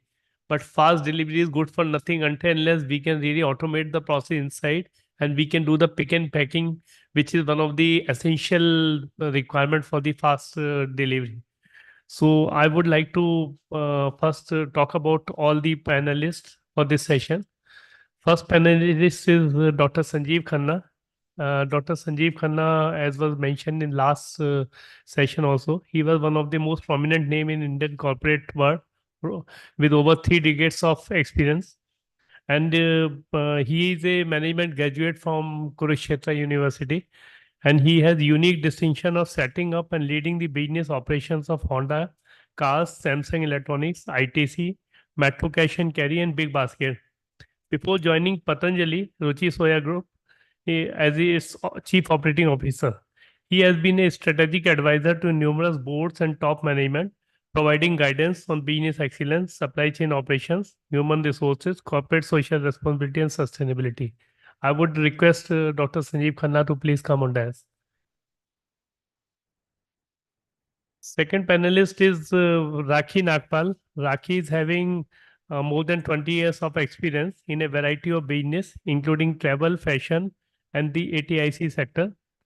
Currently, she is working with Intertech PLC, a UK-based quality assurance provider to industries globally. She is currently in charge of operating for India and Southeast Asia. She has demonstrated her ability to deliver 1,000 reports every day as a sourcing operation as the prestigious sports and lifestyle company Puma Group. Please welcome Mr. Rakhi. Our next panelist is Shaikh Asad Parvez. He is working as head logistics and warehousing at V-Guard Industries and have more than 20 years of experience in end-to-end supply chain management, logistics, warehousing, material management, export, import, and procurement. Prior to joining V-Guard Industries, he has worked with Record Thermo Private Limited as head SCM and Dish TV India G Group, Noida as senior manager, inventory and logistics vertical head, and Anchor Electrical Panasonic Group at New Delhi as a senior manager, supply chain management. He has also had a stint with Philips Electronics India, Kolkata, and Gurgaon as manager, forwarding and distribution supply chain, Whirlpool India, Gurgaon, and 3M India, Kolkata, and Amway. Please welcome Asad.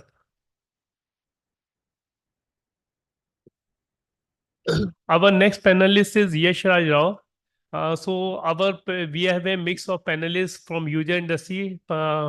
Yash is from the manufacturing side. He is one of the experienced business development, enterprise sales, and marketing executive with a demonstrated history of excellence across industries. Also, a co-founder of a software service startup which won the Startup Initiative Awards at World Education Summit. Then moved into the supply chain automation domain, and since then involved in a strategic business development partnership and alliance in this space. His expertise is in solution selling in supply chain domain, setting up and leading strategic partnership and alliance and developing new geographies and large clients. Please welcome Yash.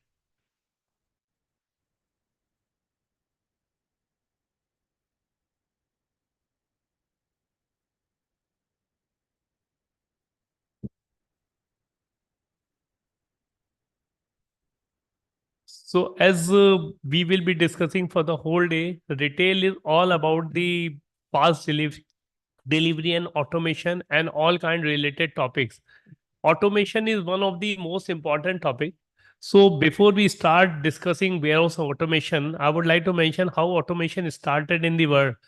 When we were discussing last panel, the industrial revolution 1800, but in 1880, first time the automation word was coined by Frederick Taylor when we started talking about the scientific management. He started developing jigs and fixtures and other things so that people can really automate their tasks.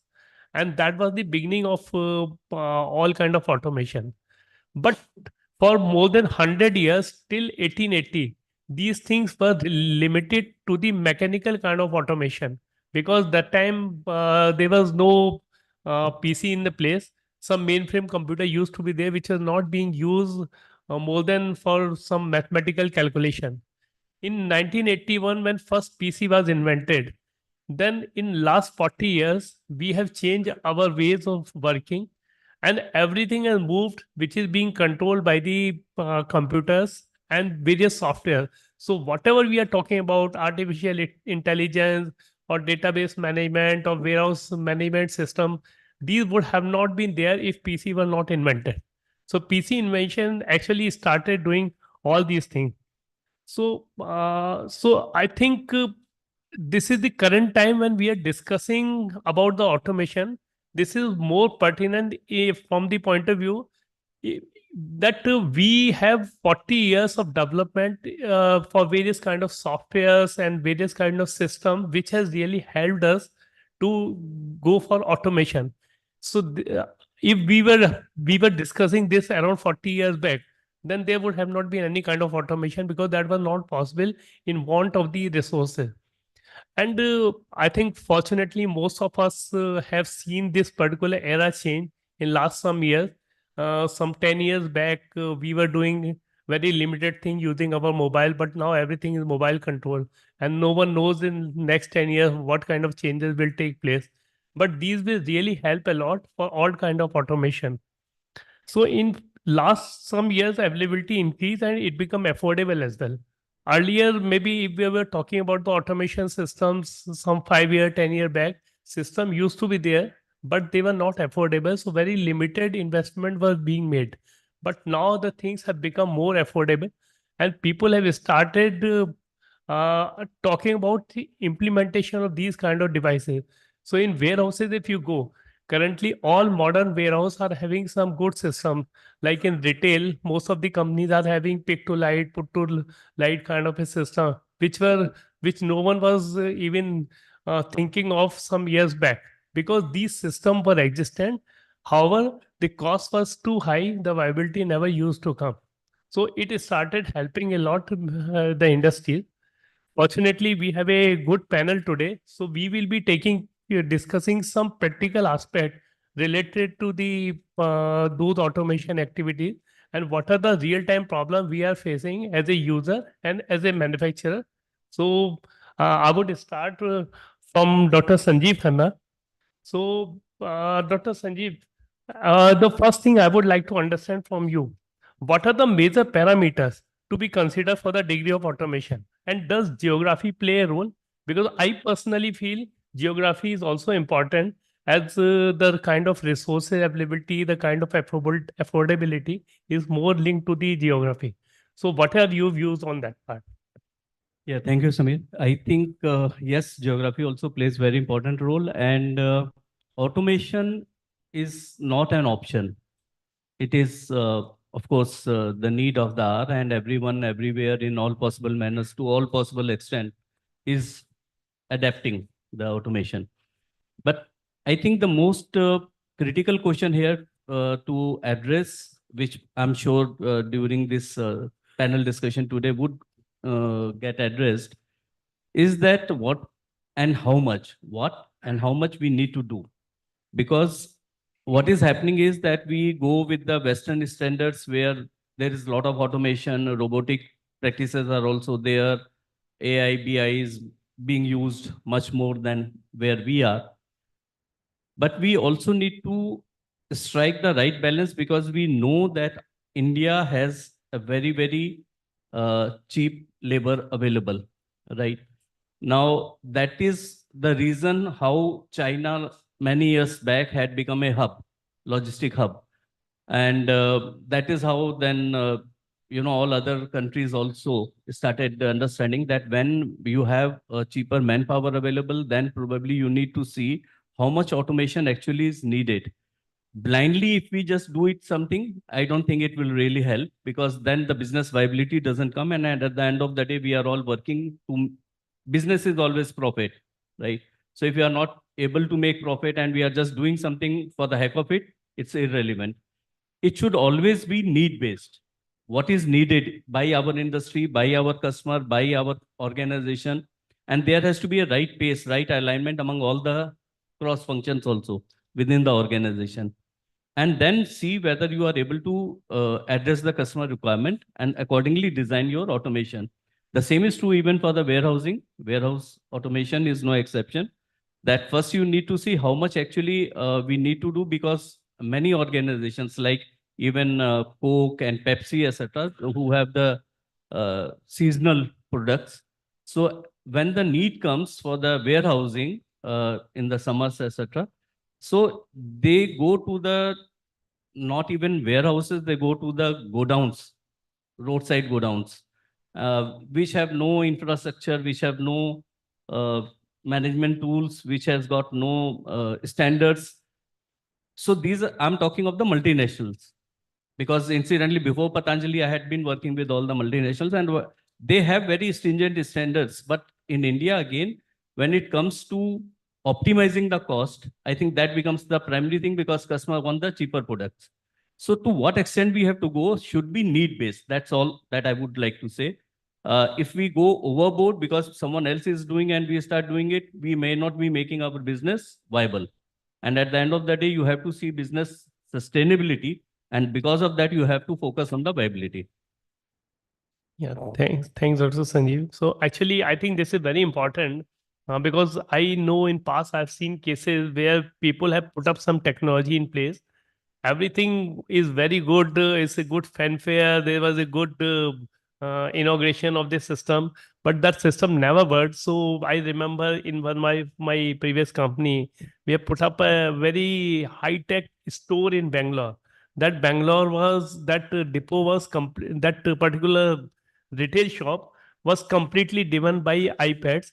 So customer will come, he will place order only through iPad. That free Wi-Fi is connected to all the iPad. iPads are available at the shop.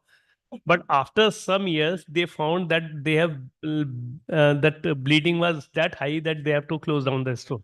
So I think that is very important. So anyway, we will discuss this thing later. So now I will ask a question to Asad. So is automation an essential requirement of the operation, or does it increase the viability of the operation, or both are true? What are the key learning in your business domain? Yeah, so good afternoon all. So actually I would like to take what Sanjeev ji rightly told, to what level of we have to take automation. And India being a country where population is the our strength, I will say manpower is our strength, and especially when we have a young population. So that is another thing. So whether we actually go for entirely 100% automation, like we have been seeing European countries do, because I worked in Philips, and in Philips we had one warehouse in Netherlands, which was a dark warehouse. So it was fully robotic. Very few, 5 or 6 people was running a, I think 5 or 6 lakh square feet warehouse.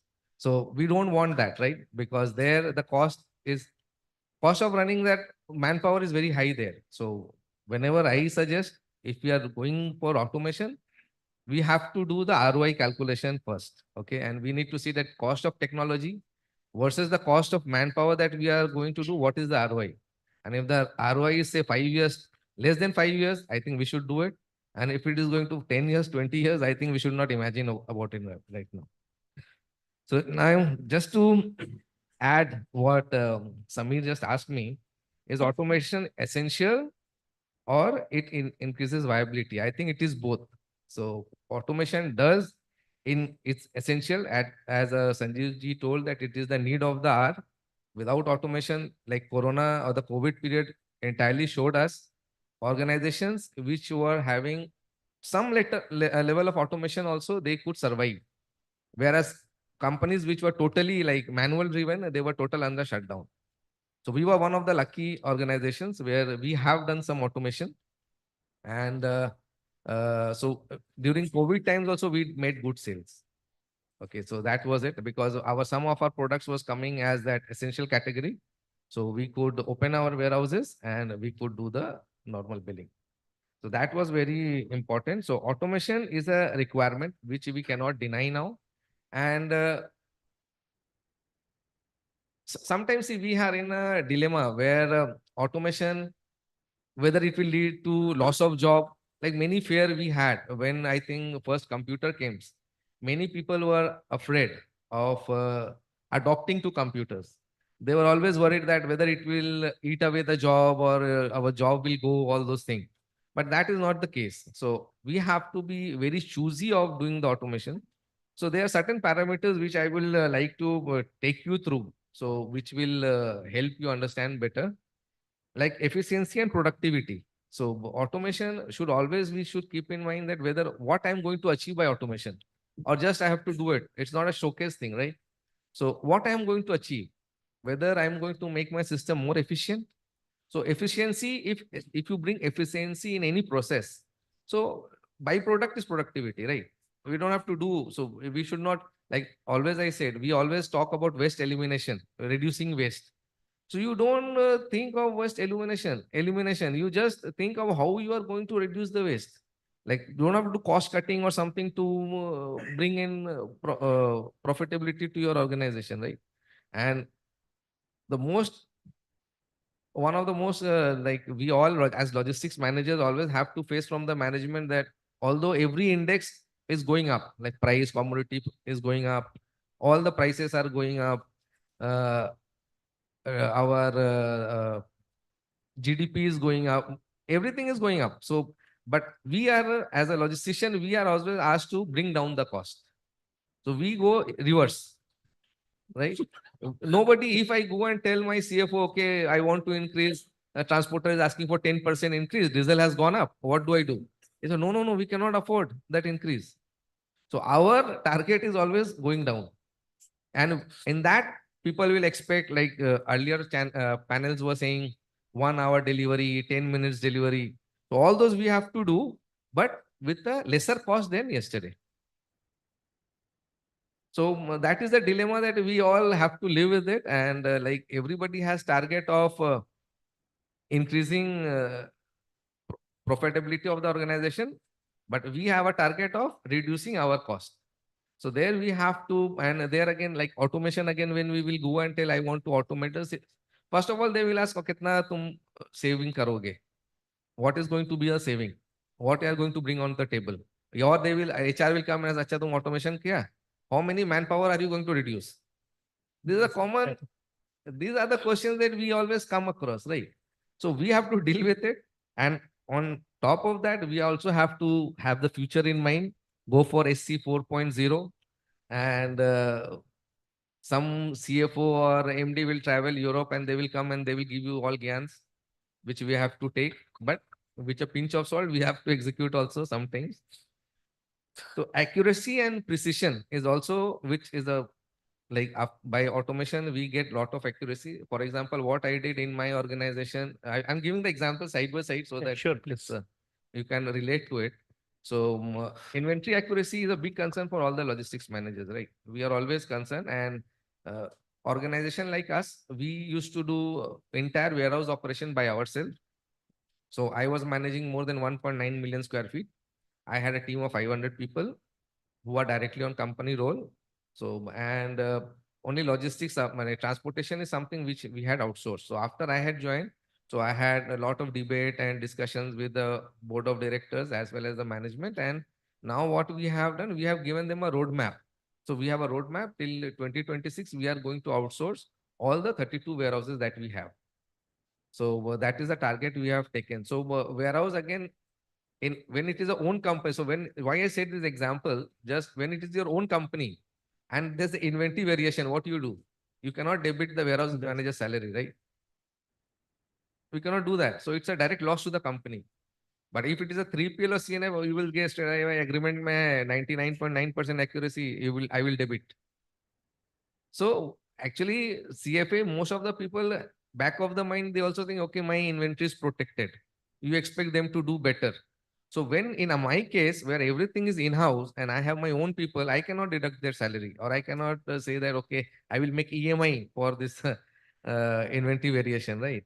So there, what I did, I took the help of automation. So all my products are now scanned in the warehouse as well as scanned out.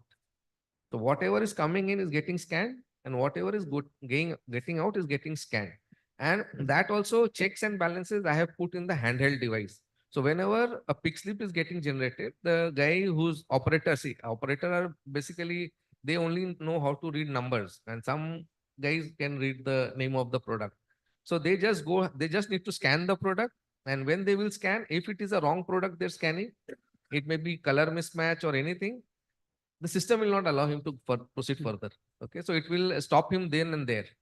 So that is how I have made the system foolproof. And by doing that, I will not boast that, but my inventory accuracy is almost 100% in most of the warehouses. So that is why I say this is something which we can do. So automation is the need of the hour, and it definitely increases viability. Yeah, sure. I would like to add one more thing, but you have already very clearly specified. I know I have seen one of the very big warehouse from a retail company in Bhiwandi. So they have put up put to light system where they were basically doing picking and packing for all the stores. So I asked them this question that you have put up so much system and the cost is also high, whether it is viable. They said till this time it is not viable. But actually it has increased the cost, it has increased the accuracy up to the extent what we were expected. Earlier there were so many mismatches that the stock are moving from Mumbai to Nagpur or maybe Mumbai to Delhi. And in Delhi they found that there is a mismatch. So they cannot do. But in this case the accuracy is very high because everything is barcode driven and they are having high accuracy. So that cost is worth it. And that is they're compensating it on the same. Now, Raki, I would like to ask the same question. So, about your views and your experiences in your past organization. First of all, thank you so much. Thank you so much for having me here. And before I answer this question, I guess we are talking about the big words, digitization, robots, SCM 4.0 and all. But on the back of the side, I think I can see the plants on every table. So that means environment in somewhere back of the mind. So we are still human. As Mr. Sanjeev just mentioned in his last discussion that we should not forget that EI, the emotional intelligence. Being human, we should definitely keep in mind. Definitely being digitizations, getting into new SCM modes, it's our requirement. It's today's business requirements. Otherwise, we're not able to, beat the market. We are in a market where its competition is very high. But are we actually fulfilling the human needs, which is the basic requirement? That's the first question I think when we should really think about it or to address it. On the other side, I fully agree with Mr. Asad has just mentioned about it that yes, it is important, but yes, it has a vital role on the other side as well. Because being human, I can understand it from the lower point of view that they have some kind of mindset that, okay, tomorrow if we are going to do this, there is a fear of losing the jobs. And India, definitely we have a good population. We can definitely say it is our strength. But on the other side, we are in a situation where people are actually looking for a jobs all the time. Anytime we are talking about unemployment is the biggest concern. So when the first thought come into my mind, okay, if this new machinery is coming into here, what will happen to me? The second part, I think, which we are missing it out maybe, is about education. When digitization comes, it always comes with some kind of skills requirement. So people really need to go to some kind of institute. They really need to understand how to operate it, because eventually, apart from, they are the ones who are going to use this new machines. And not only that, there is a maintenance cost along with that. So if something has been misused or if it is not used correctly, probably there is another impact. So we need to go with this flow. We really need to adapt it because it is the only way of survival in today's world. And maybe tomorrow, today it's only one person, as we just said, but tomorrow it will not be the same scenario. Online versus offline debate will always be going on. There will be lots of inputs, lots of opinions will come, but yes, how we are taking it in a positive manner, what we are doing about it, not only in terms of discussion, in terms of execution rather, what we are doing about it, it's more important. And considering all the human factors, which is definitely a basic requirement. So that's what I would like to add, what he exactly said it. Beyond. Sure. So, If I may add, yeah, please. Sunil, I think there was a very important element that got brought in about, outsourcing and, debiting the suppliers people, right? The moot point to be considered here as to what is the impact. So if you have, an order which was not properly, processed or dispatched, what is the end impact organizationally? I have fortunately worked with an automation company wherein we have automation solutions which encompass the entire value chain. So it could be goods on the move. We have ADAS solutions. It could be, material automation on the factory shop floor. We have solutions there, and then we have solutions in the warehousing domain as well. One important element that I have noticed is that so long as the goods are being manufactured, which is where the organizational value add happens. You're from a CPG company, sir, and likewise for you. So over there, the management focus is that they don't mind automation, right? So long as it is production line and all of that stops at the end of line. And when it is the time to set up a plant, they go all out. Why? Because that is where the moot point there is that here is it that the organization value creation is happening. But so long as, and in Parvez, I think you really hit the nail on the head, that as a logistician, you are being evaluated and assessed on how you are able to bring the costs down. But please keep in mind the fact that this bringing down of cost is in percentage terms, not absolute terms. So if you are growing 3x as a business and you are reducing the cost. You're actually incurring in more expense, and you're spending more money. Now, where will this, percentage-wise saving incur and happen from? So that, I think, will be happening on account of discipline in terms of the activities that are carried out in the supply chain. The picking, like right from the point where from the end of line, it moves into storage and the inventory is being digitized. I think in a very important part, and I think in the previous session also it was mentioned that we don't even have, WMS systems being implemented in many of the facilities that we are representing here. So from that perspective, automation is not a Virat Kohli. It is not a flash in the pan. Automation, for it to be successful, is a team game.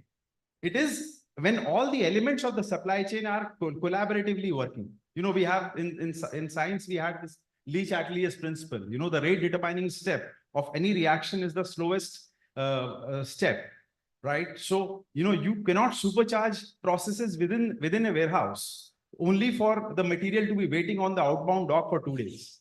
So you need to have an end-to-end approach. And it is only when collectively the things that start to fall into place, and we have more than enough number of examples, be it a Big Basket, be it a Zepto, be it a Blinkit, be it a Flipkart or an Amazon, who are now growing only on account of such, customer promises. That's all I wanted to add from my side. Sure. Thanks, Yash. So, Yash, I would also like to ask you one thing. Before this question, I would like to mention my past experience. In 97 or 98, we have put up a big warehouse in NCR only. That warehouse we got a consultancy from MyBack. So everything was very good. It was very hunky-dory that we are putting up a big warehouse, automation and forklifts and rack and everything. This suggested rack of 6 meter high. When we started looking for racks, then in India, no one was manufacturing that high rack. So it was maximum was 3.2 meter high. So we had to import everything from Germany. So now in last 30 years, 40 years, we have really seen now everything is available in India. There are rare things which we have to import, but most of the things are available. And naturally, once manufacturing started in India, the affordability has also increased a lot. No, Sameerji, very valid point. And as I was mentioning, that there is no point and purpose in supercharging processes within the warehouse when the trucks are going to be in queue trying to clear the tolls, wherein you wait for days. So I think what has also been happening in the larger ecosystem, if we sort of take a step back, in the last 10 to 15 years, look at the kind of infrastructure in terms of roads, waterways that has come up. And it is not the industry that has done it. That is actually the government, initiatives. So it is the government initiatives that are also now adding to create an environment which is going to be favorable for automation use cases. There is no like you rightly said, you create a design, but you cannot execute that design, but because you don't have suppliers or you don't have availability. Yeah. No fun in it. So I would like to ask you one more question on that part only. So apart from the manufacturing facilities, what is the support and maintenance infrastructure provided by the manufacturer? So you bought something, you put up something, but whether you get sufficient support, and secondly, does it pose any challenges? There's sufficient technical manpower available to deal with it? Okay, very good and an important question, because automation is a journey, and it is like marriage. It is not this like the way Parvez, again, sorry, I'm sort of making it more like a joke, but is that that I have given you the contract, now you go and deliver it. It has to be co-owned. And very important aspect of automation project also is whether it is a greenfield project or it is a brownfield. And the more painful projects are brownfields, because there is also a change management element that comes into the picture, and that has to be, it is a sensitive transition. Again, in the panel, this point came out that, what do we like? Automation is also seen as detrimental to people's jobs and earning, but honestly, if you really ask me, I have been into warehouses which are like this is a e-grocery retail warehouse that I'm talking of. 3.5 lakh square feet warehouse, women operators, because women are good at picking articles. And this is a snaking movement that they were doing through the aisles. And they were pushing those trolleys. And by the end of and the typical order profile in one trolley was around 16 orders that one operator was picking. By the end of that snaking movement, the trolley weight was in excess of 100 kgs on an average. So automation is, it's like, our solutions are actually human-centric automation solutions. So the work which humans are not supposed to do is the work which actually is what automation does. Forklifts. All of us, on the logistics domain will agree that the biggest, causal factor of accidents in the warehousing domain are material handling equipment. Why is that so? Because human operators are using them. And there is fatigue, there is lack of training, and that results in all those accidents. When you bring in automation, all these elements get taken care of. Another interesting example, if I may quote, I've had instances wherein we are actually doing pilots or doing implementations, and in one e-com warehouse, the warehouse manager brought in one BOPT operator. They said that, okay, go do the loop and I'm timing you out. The operator went on his BOPT, came back in say X time. And then he said, he timed our robot also out. He said that for the same cycle, let me see how much time your robot takes. My robot took almost, 40% more time than the human operator did. He very triumphantly told me this, that look, Yash, my human operator is much faster than your robot. I said, for how long? My robot will not go for a loo break. My robot will not go on a tea break. My robot will not fall sick. So on an 8-hour period, on a 3-shift, when you sort of extrapolate it on a 3-shift operation, then you will start realizing the kind of advantage automation will bring. But yes, automation will require a scale. So exactly, my question, part which is related to the support from the manufacturer. On the support side, as a company, we look at, because we work with customers both on the manufacturing, on the warehousing side. Manufacturing customer profile is because they will have their own maintenance teams. So they will prefer us to support them with spares and basic training. Whereas on the warehousing side, because that engineering competence is not there and it is an operational requirement. So typically even, with some of our e-com customers, we have contracts wherein we have even signed up system availability and uptimes, even as high as 99.9%. Sir. Okay. So both, of course, it comes at a cost at the end of the day. Sure. Thanks. But, I would say that on behalf of most automation service providers also in the country, that all of them will have such options available. Sure. Okay. Thanks. Raki, I would like to ask you the same thing based on your experience. What is your experience related to the technical manpower availability, technical support staff, as well as the support from the manufacturing company side, which may help you to stabilize your system and run it properly? Yes, when we are talking about this digitalization, definitely technical support, technical features is a very crucial role to play in. So in India, if I talk about it, the L4L business completely, there are certain things which is required. One is geographically, as you just mentioned, that where the exactly location is. Secondly, whether the manufacturing industry size, how big it is, because it all depends that what kind of product you're making, what kind of manpowers you're having, whether it's skilled, it's unskilled, how much production you are doing it in terms of volume. So these are some technical things which these are some aspects, not technically, I would say, these are some aspects which you keep in mind. On the technical side, as I answered in the previous question, there should be a skill set which is required to be trained to the people. Otherwise, rather than it will be a beneficial to the organization, it could be a disaster as well. So we really need to keep in mind. And some kind of softwares is required, which is, and actually, I think I would like to answer this with a very funny example. I'm sorry to say it funny, because we are talking about digitalization and we are living in such a place where in most of the rural areas, we do not have that Wi-Fi connections. And even though if there is a Wi-Fi, people does not know how to operate it, how to use it. So yes, one side we are talking about it, how to use these softwares. Yes, if we are using this, are we actually providing the basic trainings or skill sets to the team there? Because even they don't know, without using the softwares, without using these internet connections, they're not able to do that. Why I said funny? Because I would like to give a personal example here. Indian government has announced that whosoever is retired and they have to renew some kind of pensioner forms every year, just to tell them that, okay, we are alive and we are eligible to have pensions. My father is bedridden from the last 3 years. And in spite of that, every year I need to take him to the bank to ensure that he will sign it and he'll tell the bank people that I am alive and I deserve the pension. And in spite of that, we are living in 2023. We are talking about SCM 4.0. And so normal, an old man is not, able to get the benefit at sitting at home. So are we really on the right track? My first question to the entire audience, the industry leaders, all sitting here, we are talking such big things. Are we really on the right track?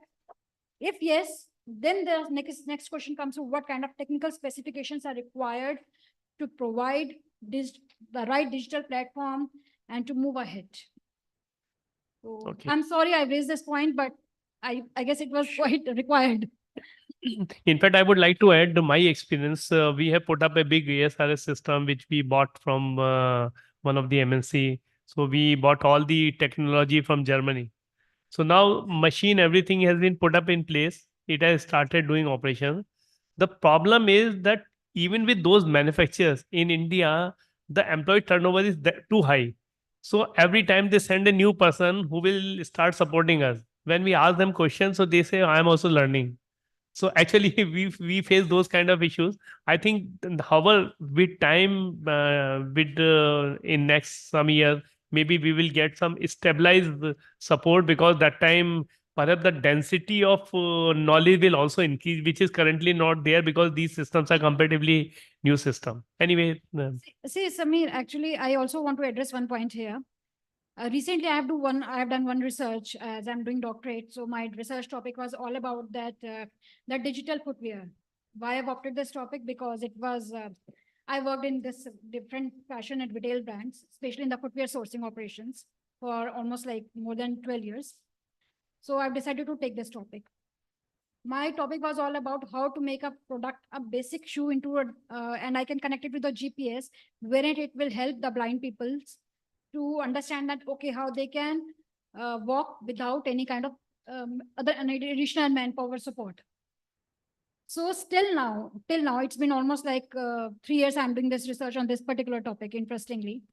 And till now, even after 3 years, I do not have the users who are actually ready to use this. Because still we are in a platform where people, okay, so give me the shoe, but how will I operate it with the phone? How will I use this? But that one kind of basic skill set, using the app, telling them these are the features, you will use it, it will give you the benefit. This is something we really need to teach them. From that point of view, I can understand it. Yes, people are actually, we are from the human point of view, we are very behind, where we need to take a step forward to teach them first. And yes, the next step would be, these are the things are there in the back. Okay, thanks. So next question is to Dr. Sanjeev Khanna. So really, do customer put in sufficient resources, quality manpower for dealing with high-tech automation setup? Or they try to reduce the manpower cost for compensating the costs incurred on the technology part? And how does it really help? Because these type of questions keep on arising. So I just want to know. So I'm saying, they do they put up sufficient manpower, technically sound manpower for the implementation of the thing, or they try to cut down on the manpower cost so that they can reduce the cost investment which they have done on the technology side? Okay. So practically we have both the examples and both the experiences.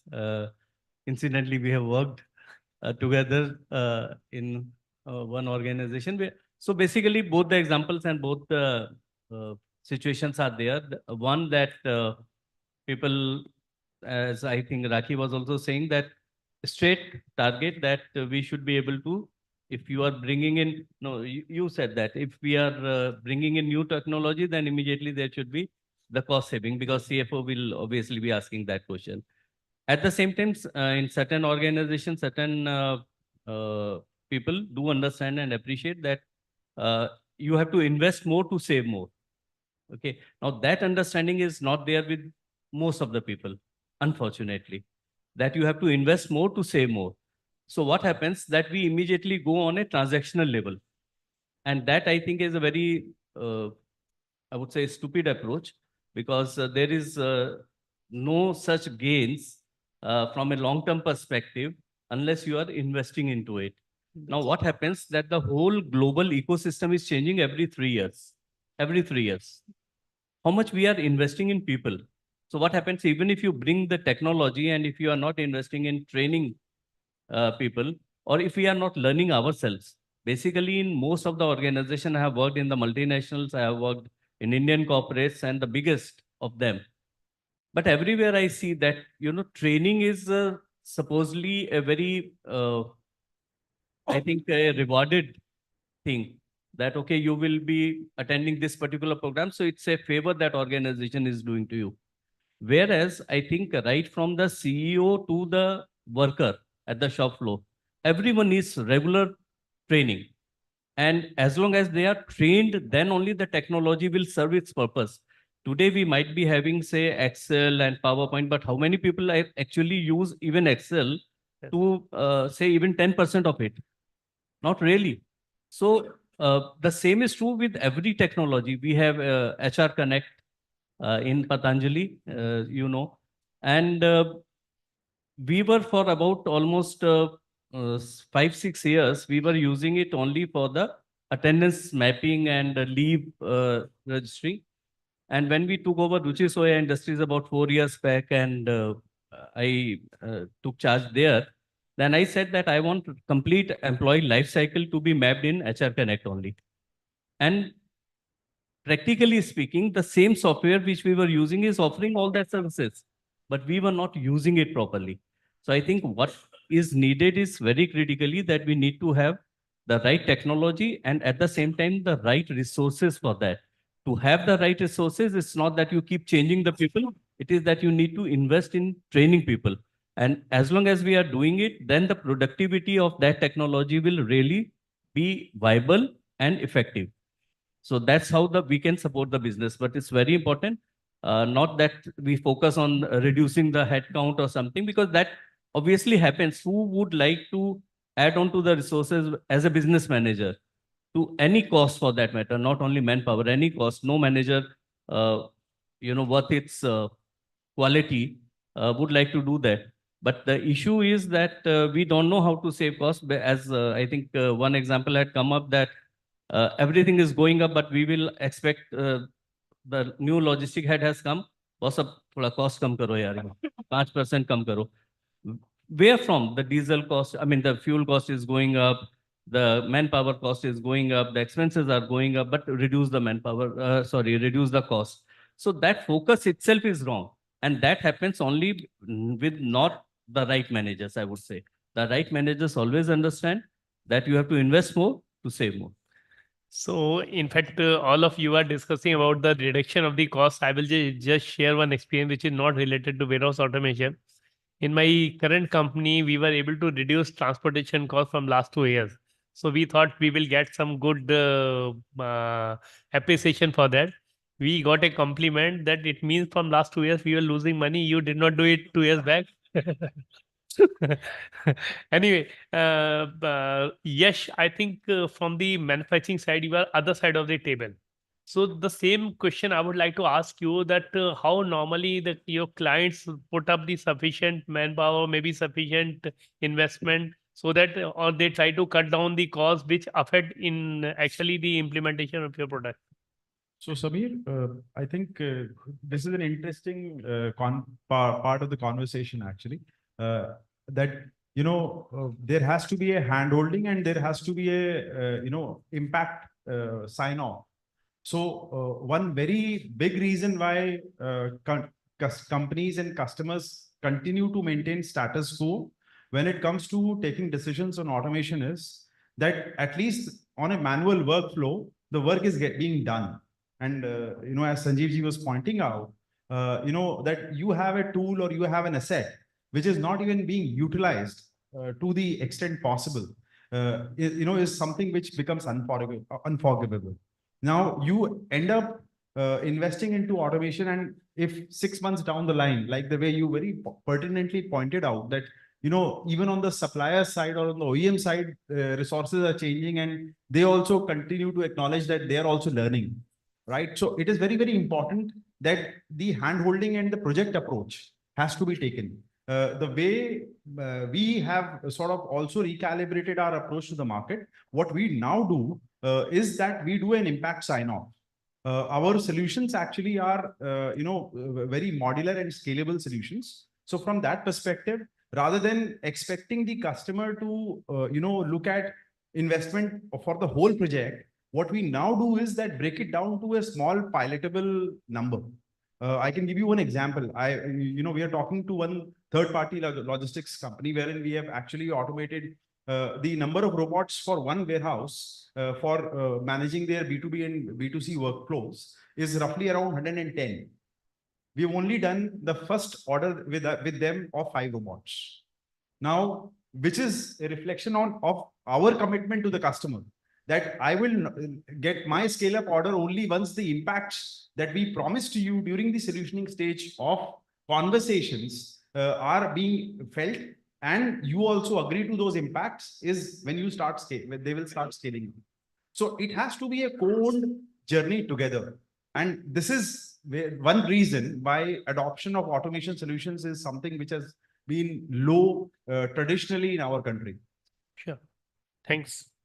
So now, Just to add to sure, that, please. it may be out of context, but I still am very much surprised. I think most of you would be receiving emails from many startup companies, right? Without understanding my process, without understanding my organization, they are saying we will save 20% of the cost, 15% of the cost. And blind emailers they're sending to anybody, that they just simply taking the email IDs from LinkedIn and they're sending, and those emails I am getting directly, my MD is getting directly, and then MD will forward it to me. Please look into it. So automation, I think that is everything good said and done, but this generation of people who are into this, trying to show that you can really bring in, they should also be cautious. Without understanding anything, you cannot do all this. Yeah. And I think this is again a very important point, Asad, what you mentioned. In fact, particularly logistics company, I've seen they keep on sending emails. We will reduce your transportation cost by 5%, 10%. When we call them, actually, they increase my cost, but effectively. Classic example I will give you, it is hilarious. It's a hilarious example. So such company, I will not name the company, we called them. So they had sent 35%, we will reduce your transportation cost. So we called them, they did a study, and then they did a study, they took all the vehicle types, all the routes, everything they mapped. They have so-called software, which is AI, ML enabled, and all those funda they will give us. And they do some mapping, and then you know what the result came out of it. So what they did, they map every INR per ton per kilometer of each vehicle types. Okay. So every vehicle type they had INR per ton per kilometer. And in that, Tata 407 was the cheapest. Okay. Then they said, you do entire stock transfer to Tata 407. So imagine sending material from Gurgaon to Kerala, then from Coimbatore to Jammu and Kashmir, I will do from Tata 407. So that is the level of understanding they were having. And with that, they were proposing you will save 35 crore rupees. So that is what they told us. Okay, Asad, I would also like to ask you one more thing. So are customers really ready to embrace the new technology? Or do they invest for the real needs, or in some cases only for the showcasing? So I will also share my experience once, please. I want to understand from your side. See, if I have to say that whether a customer is really embracing for technology or automation, the answer is definitely yes. Because if that would not have been there, then we would not be seeing these e-com companies flourishing, right? So customers have taken automation, and because they're seeing the benefit out of it. They are getting the convenience of getting the products in their doorstep. They don't have to walk in. They can do comparative sitting at the comfort of their home. So automation and technology, customer has very well adopted. And like barring few where people like she was saying the example. So we are on one side, we are talking so high on automation and digitization and technology. On the other side, we have the other side of the story also. So, but well said in that, really people have taken automation and they have embracing automation. So, if you say customer wanting to pay for it, the answer is big no, because nobody want to buy product at a higher cost. So, so if you see most of us, some of us, I have live examples where they have walked into a chain store. So they saw a product, then he opened his mobile, he immediately went to Amazon and Flipkart and said, "अरे भाई यहाँ तो इतना में दे रहा है, तुम इतना में क्यों दे रहे हो?" Understanding? So we can say so many things, but end of the day, we being Indian, we are cost conscious. ₹2 भी जहाँ सस्ता मिलेगा, we will go there. And brand loyalty, if you say earlier days, yes, when we were small, that was there. But now you go, you want to, so for myself, I have thought I will go and buy a Sony LED, for example. I walked in the store, I have predetermined I will buy Sony only. But whenever I will go, 5 people will catch me. Sir, ye wala dekh lo, it is better than Sony, less cost. So all those things they will, and at the end of the day, most of the people who are not that much strong, or who wants lesser money, they will buy something else and come. Maybe they will buy MI and come back home. He went thought buy Sony, but he came buying a MI. I'm not saying the MI is not a good brand, but I'm just saying the brand value. So customers are willing to pay for the automation, and they've accepted it. So that's it. So Raki, I would like to ask you the same, your experience on this part, particularly that whether really companies are ready to embrace the technology. Absolutely.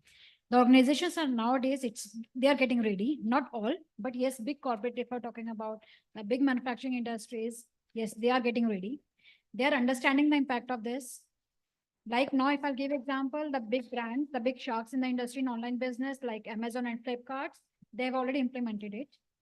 Now moving to this level 2, if I'll talk about it, yes, they are grasping it, though the pace is a bit slow because they have a limited budgets. As we just said, EBITDA is a big concern. Everybody has to focus on cost savings. So yes, they're also doing it, but they have considering their limitations, it's on the slower pace. But if I'll go to the completely a bigger sector, which is almost like running the 60% of the overall economy. So I guess it is Delhi is too far for them probably, because as we just said, they have a very, very high in terms of limitation, in terms of education, in terms of money, in terms of manpower, in terms of understanding the benefits out of it. So I guess as of now, our prime focus is to cater that kind of market, to reach these kind of people, wherein they will understand it, they will use it, and eventually the overall, the bigger benefit, the bigger vision or bigger picture will come in the front of us. Sure. So right now, big people, the big sharks already into the place, they are doing it.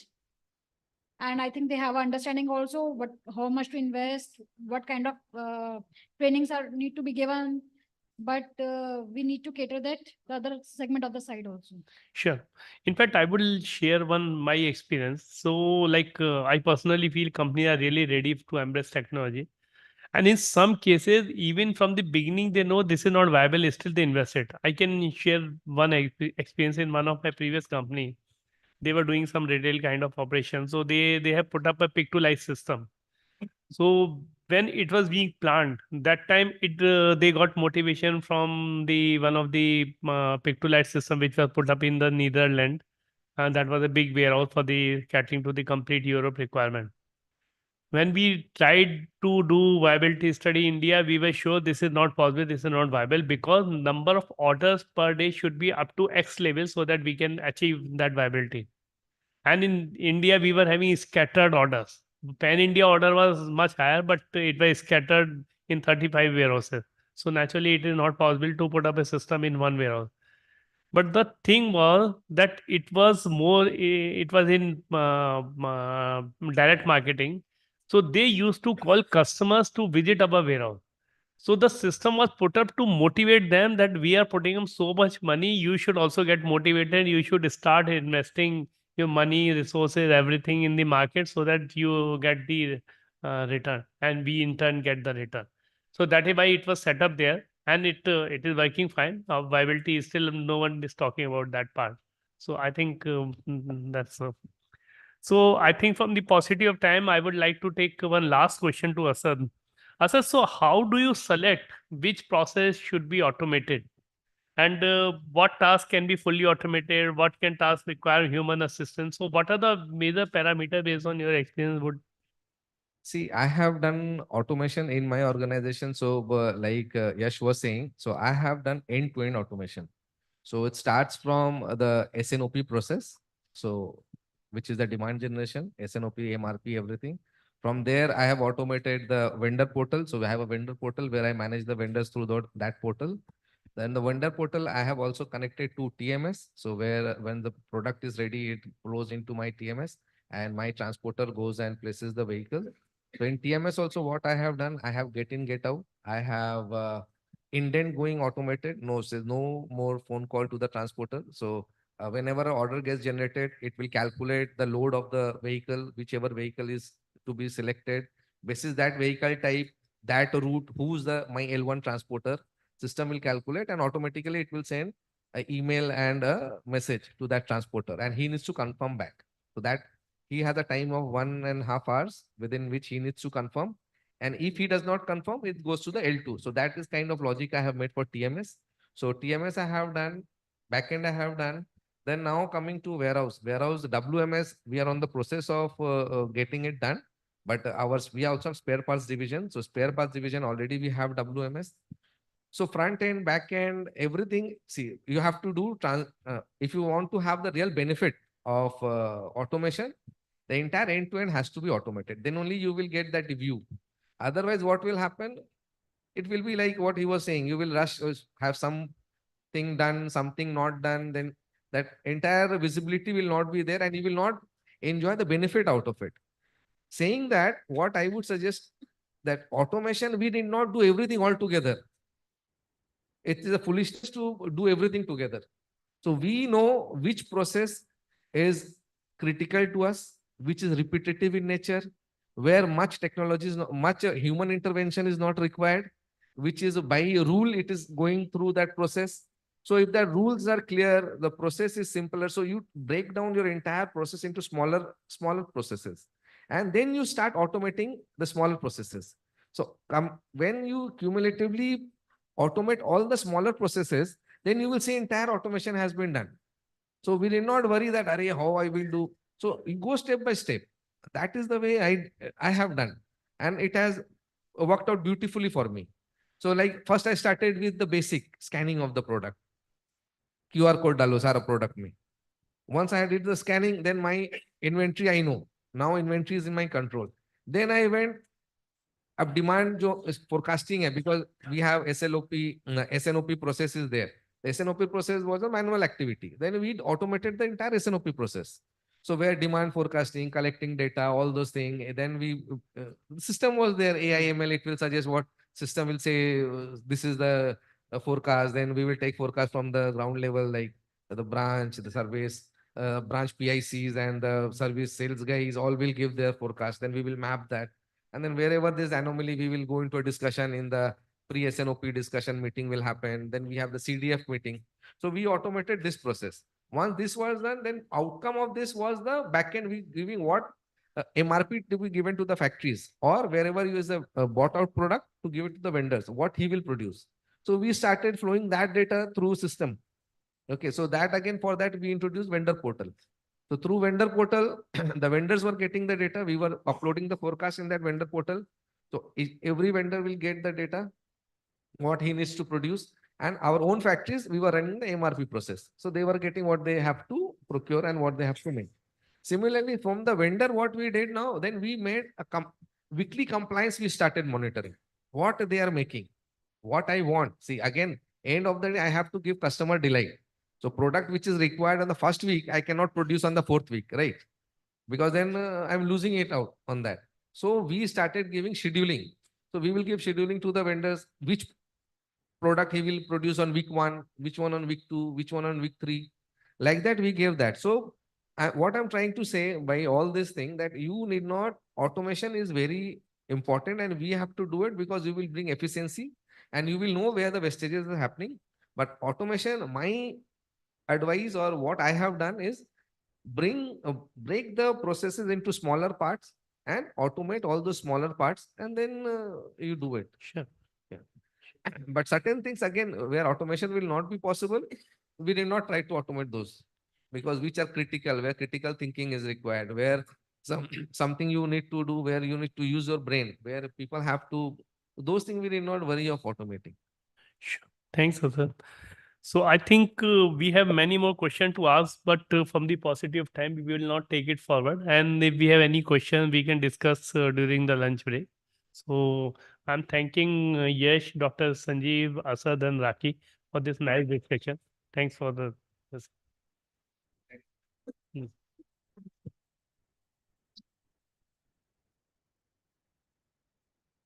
Thank you, sir. And I believe this is the session. After this, we are just breaking up for the lunch. Before that, we would like to felicitate our panel members for that. So I'll request Shri Sanjeev Khanna ji and Samir Chaturvedi ji to please come here and facilitate the other panel members. And I'll also like to request Mr. Nitin from SignCatch, who is our partner for this summit. Mr. Yashraj Rao, Assistant Vice President, Novos High-Tech Robotic Systems Private Limited. Thanks a lot, Yashji, for sharing your insights.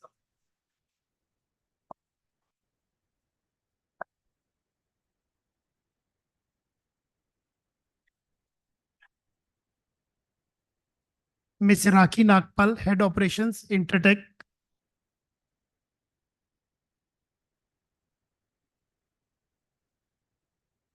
So you can come in the center.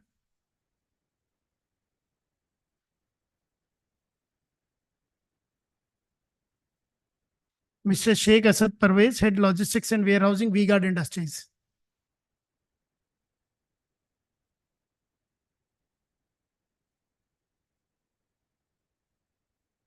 Thanks a lot, sir, for making your presence.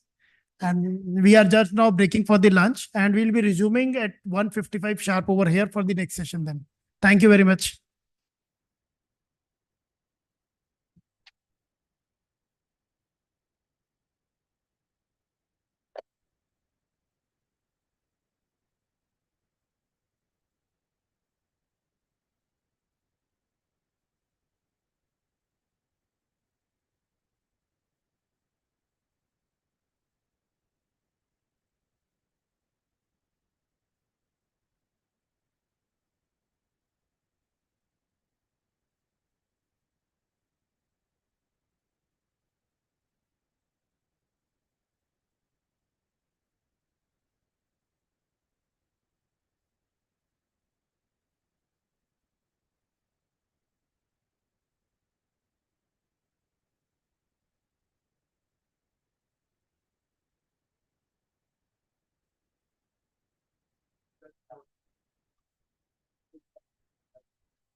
fastest growing EV fleet company with more than 600 vehicles deployed across 6 cities and servicing category A clients across different verticals.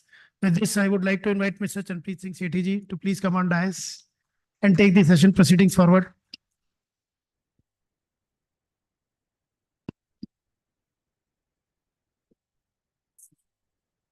I think it's a heavy session after lunch, right? Nobody really wants to listen anything.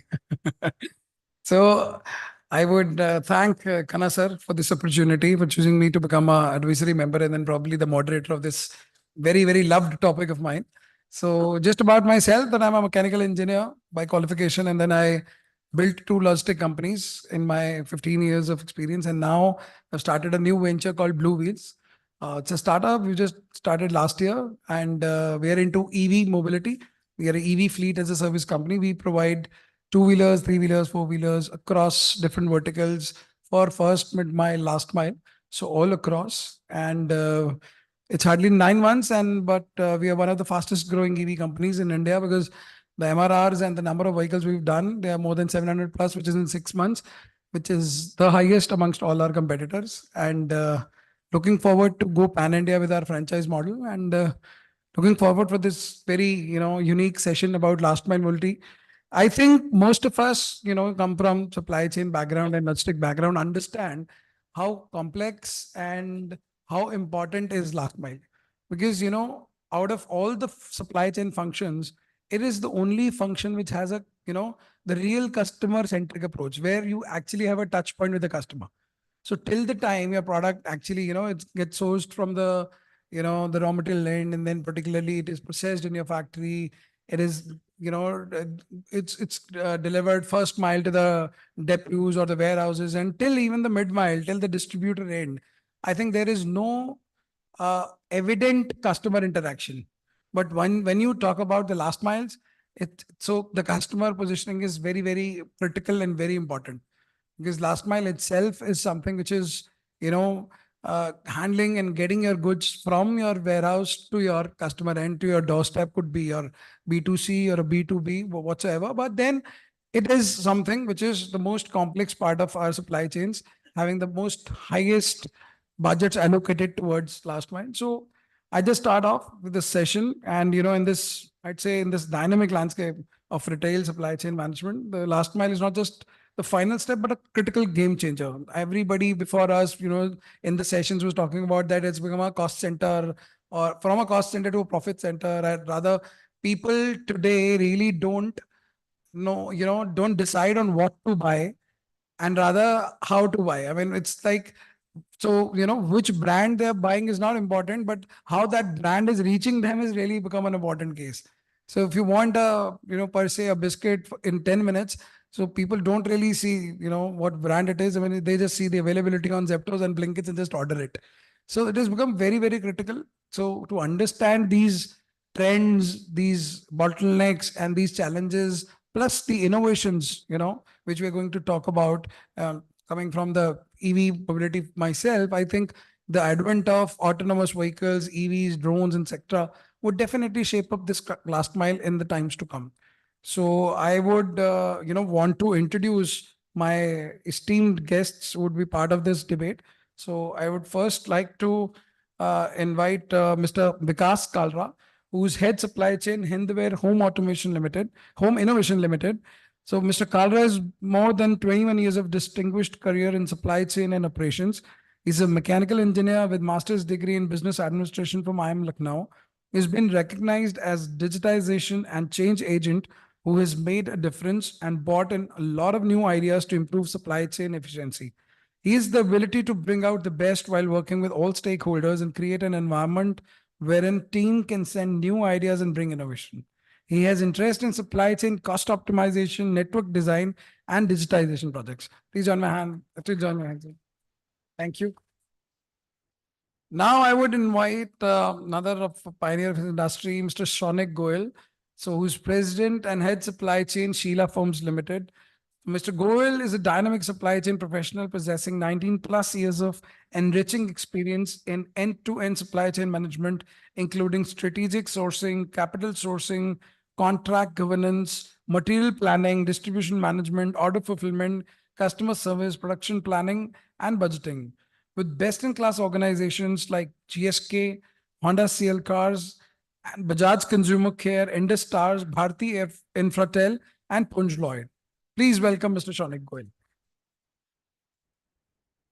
Now I would invite Mr. Mohit Kabra, who's a founder and CEO of Prime Intercorp. He leads a dynamic team of professionals who are passionate about helping businesses grow better, faster, and more economically. So with over 10 plus odd years of experience in international marketing and sales, production planning, operations, and supply chain, he has a proven track record of delivering results and creating value for his clients across various industries and geographies. He has a strong background in innovation and entrepreneurship, having completed prestigious programs from ISB Hyderabad and IIM Ahmedabad. Please welcome Mr. Mohit Kabra. So I'd like to welcome our dear friend, our advisor, Mr. K. Srinivas, who's an executive director, Pranav Vikas India, a seasoned automotive industry and CEO with over 30 years of industry experience and strong blend of strategic thinking and hands-on leadership with a proven track record of leading the development of innovative products in the automotive landscape. Skilled in navigating industry disruptions, fostering innovation, and maintaining a customer-centric process. Please welcome Mr. K. Srinivas. Last but not the least, the pioneer amongst ourselves, the oldest and very respectable Mr. Vikram Mishra, who's an independent industry advisor. He's been there in the industry for about 30 years and has extensive experience in customer supply chain operations, B2B, B2C, B2B2C, D2C, procurement, contracting, distribution, logistics, strategic planning, operations, budget controls, and scrap management, along with other commercial controls with profit accountability. Please join your hands to welcome Mr. Vikram Mishra, independent industry advisor. Please have a seat, sir. So before I just start, I just got reminded of a joke when people were telling that, in this, long journey of getting goods delivered in months to weeks to days to hours to minutes. So somebody was just telling me that it actually all started in 2005 when actually Amazon launched its Prime program, and they were delivering goods in 2 days in US, and then probably, Flipkart learned it through their book selling model, and then it went on, and today we are getting things in 10 minutes. So, so one of my very good friends was asking what next, because so he's an artist, he's a singer, so he's just playing around. So I said, the next would be that we'd form a startup where we'd give you an instant delivery. We'd be having our team placed outside your house. Your home will be cooked in your kitchen and we'll bring that on your dining table. So that would be called instant delivery in 10 seconds. So, you never know. So jokes apart. So as I've told you, logistics and last mile delivery is a very, very, critical aspect of supply chain. And to start off, we'd start off the trends, the old ones and the new ones, how this industry has actually evolved, how has last mile evolved per se with respect to different industries, because we've got people from all across. So we have people from automotive, some, FMCGs, from FMEG, and, young chap from international logistics. So we have, a very, very good set of people who can actually guide us through this particular topic. So I'd start off with Vikram sir, obviously, that how do you see, sir, this last mile has evolved over the years since, you've been working for 30 years. So from the time when we didn't have these laptops, these mobile phones, the technology, and still the customer expectations were to get the product as soon as possible. So how do you see this, evolution going forward, and what are the trends then, and what is the change, and how do you see it going further in the coming 5, 10, 20 years? Thanks a lot. And I would like to share with all of you my experiences with a great organization called Asian Paints, where I was head of front-end supply chain. And, the word last mile was not so much so there at that time as in vogue today. And this is, I'm talking about 2004, exactly 20 years back, when we didn't had any cell phones in our hand. So smartphones rather, we had cell phones, but we didn't have smartphones. And there were 90 cities where Asian Paint was delivering goods to their dealers, the stockists, not stockists, directly to retailers. And it was although it was a B2B, but it was magnanimous, means 40,000 orders used to come every day. Wow. And we have been, and we had an SLA with our retailer that we'll deliver you the product in 4 hours. And that was a huge challenge. No distributor in between. So it's Asian Paints and direct, there is a retail shop. So let's say in House Cars, there would be, where we are talking, there would be 50 retail shops, everyone would order us. And every day, 40,000 urban retail orders in 2004, I'm talking about. And that time we didn't had any app, we didn't had any internet usage so much so. So that's a great story. And that's where we were delivering this entire thing. Now, I'll just tell you how the transition happened that time and what were the thought processes there. So as an organization, we had set up a B2B call center that time, first call center in India, which was in B2B. And I had previously worked with companies like Nestle and Unilever, and I had no idea about, this call center industry, because I always worked in brick and mortar industry prior to Asian Paint. And the whole concept of last mile was like this: when a truck has left from my warehouse, every dealer is waiting for the product because his customer is hanging there. So typically the shop it'll take little 2 minutes more, Please. but there's a great story. So like we have this ads from Asian Paint, like iconic ads like Mera Wala Pink and stuff like that, which all of us know. So Asian Paint had that time 10,000 SKUs. Oh. And in our warehouse, like Delhi, in Delhi, we had 6 warehouses, one Mayapuri, one Wazirpur, and Mandoli, and a couple of locations. And we had obviously regional head, warehouse head, and stuff like that. And that's how we used to deliver. I was on the top. And coming from Unilever, I was obviously coming from multinational background, 10 years into it, coming to an Indian company. And I thought, what are they, trying to do with, what they intend from. So the thought was very clear. You first learn from us rather than, so I told my family that, look, they have hired me from Unilever, but they don't have a job for me. Why? So I said, they have given me some training program, and that training program is for 50 days. So I'm joining as the head of supply chain, and my training program is 50 days. So I said, there's something wrong with this company. They have hired me, but they don't have a work for me. And I told my family, anyway, I moved out of Lever, so I will live with this organization. Great organization, but I don't know. I'm not able to understand 50 days and all this. Training a guy who is already 15 years into the industry with a large company. Fine. Anyway, coming to the last mile.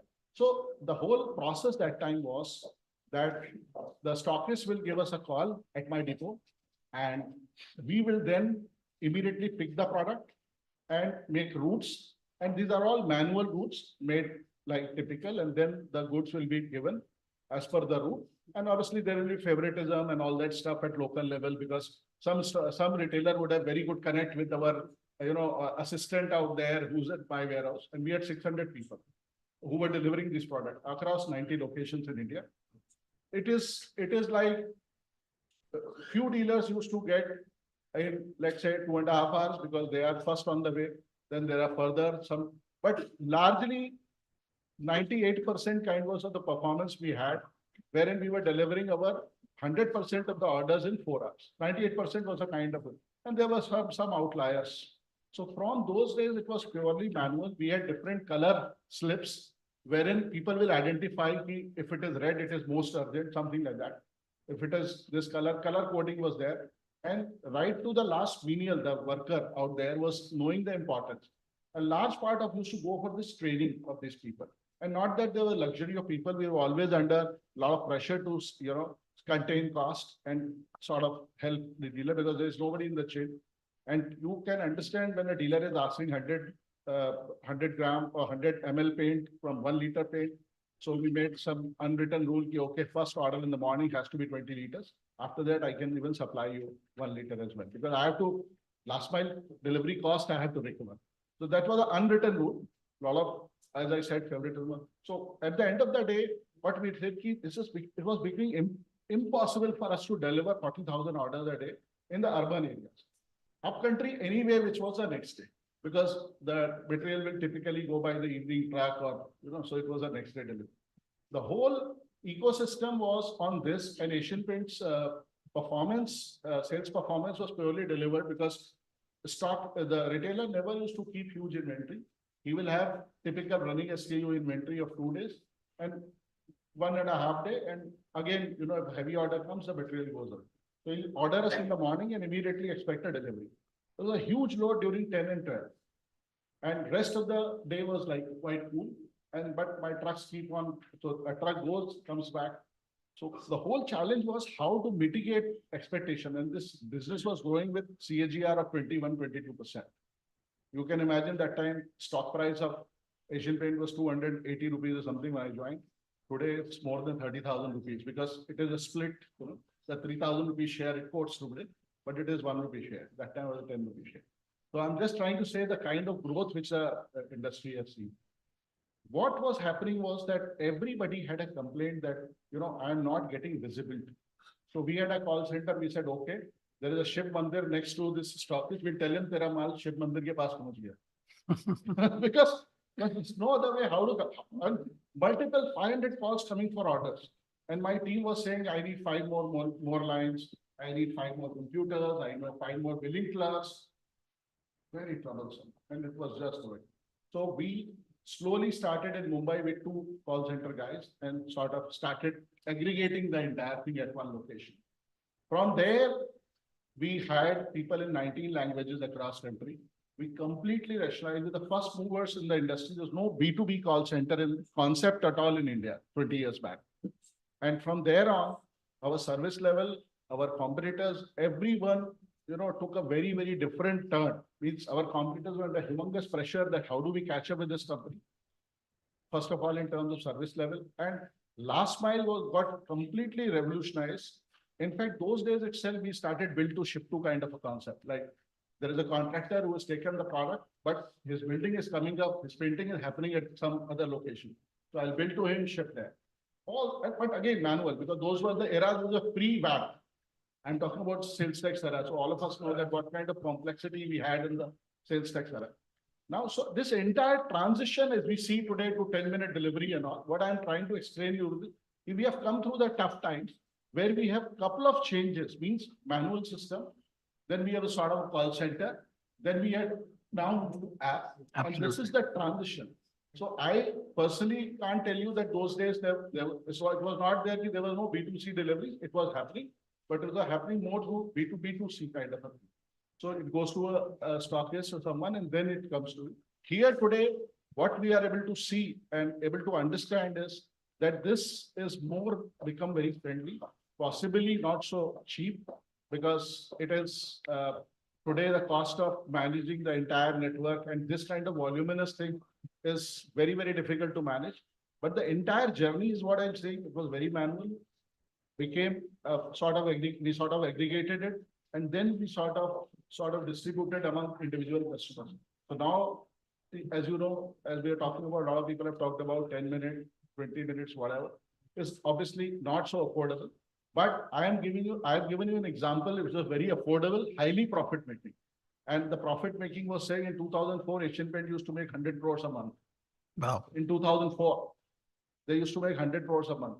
So that was the kind. So we have this entire landscape has changed. It was although B2B, but was sort of B2C, because he will order only 4 SKUs. You have to deliver 4 SKUs in 4 hours time. And that was the beauty of the entire thing. And that progression, even today, it's operating like that. And within that, we had like variants. Some fellow wants urgent order, so we have to give him 2 hours. Now, how do I deliver the cut that 4 hours in 2 hours? So all that mechanism we have built. So this is the entire transition has happened in the industry. And now, obviously, they have also moved on to app, because as it is, call center is now become expensive compared to an app. So the transition is happening. And the same way, I think we are moving towards it. Today, as I see, although we are looking at all drone delivery and stuff like that, I see this is going to change the game further. We will have further micro clusters where we will service, because it is imperative to reduce cost, as we are all talking in supply chain professionals, that everyone talks about that how do we cut cost. So how do we cut is, the different concepts will come, they will arrive. And all of us will have to sort of sail into that ecosystem, because otherwise it's not sustainable. With these words, I would like to. Absolutely, sir. Thank you. Thank you for those. I think that was quite enlightening. With this, I would actually add on to, I just want Mr. Srinivas to answer that, you come from a very, very, distinct background of automotive, manufacturing, and you've seen the era of, having 7 days of inventory to about, just in time and e-Nagara systems coming in. So what do you think this, the evolution of technology, how has it actually influenced the effectiveness and, the efficiency of last mile? I mean, in particularly automotives and per se, what other industry through a customer perspective and, a user perspective? Yes. So as I was telling Chanpreet the other day, you're calling me to a retail event and I'm coming from an automotive background. So I'm sure I don't carry any biases from the logistics perspective, but I can certainly give a different perspective to the whole thing, Correct. Automotive clients, for example, our clients would be typical vehicle manufacturers. And if I look back 20 years or 25 years, we used to deliver goods once in a week. And today we are supposed to or expected to deliver every shift, every 8-hour shift. And now very soon we'll see that probably we need to do it twice or thrice in a shift. Wow. Right? And which means that you just get a window of half an hour, 30 minutes to 1 hour that you need to push your goods in the assembly lines. So that is the precision with which we need to work. It's not just we who need to work. The entire supply chain needs to work in that manner. Right? So that is how things have changed. That is how things have evolved, number one. Number two, when you're expected to deliver every 8 hours to the assembly lines of the car plants, the schedules keep changing. Today, they'll say that you need to deliver this. Next day morning or before the 2 hours before the beginning of their next shift, they'll say that you need to deliver some other products because we want to manufacture not this car, but some other car. So which you need to be ready with that kind of model mix, so to be able to cater to that kind of model mix. The point that I'm trying to make over here is from a logistics perspective, do we also look into the right combination of vehicles every time, or is it just one size fits all? Right? I mean, what I deliver in the first shift and what I deliver in the next shift could be different completely. And that might call for a different deployment of a vehicle, not necessarily the vehicle that we deployed in the earlier shift. Absolutely. Right? And because we all know that cost is, the underlying fact is cost is critical. We can't be sending stuff in a 20-foot container or whatever, it's on a 2-ton truck, just about half a ton of material over there. True. Right? So right combination of is what is important. And I'm saying this has to be across the supply chain. Right? And number three, what we've seen in some cases is when you transport, because we transport some chemicals also, which are a part of our process. And they need to be transported in controlled atmosphere, controlled temperatures.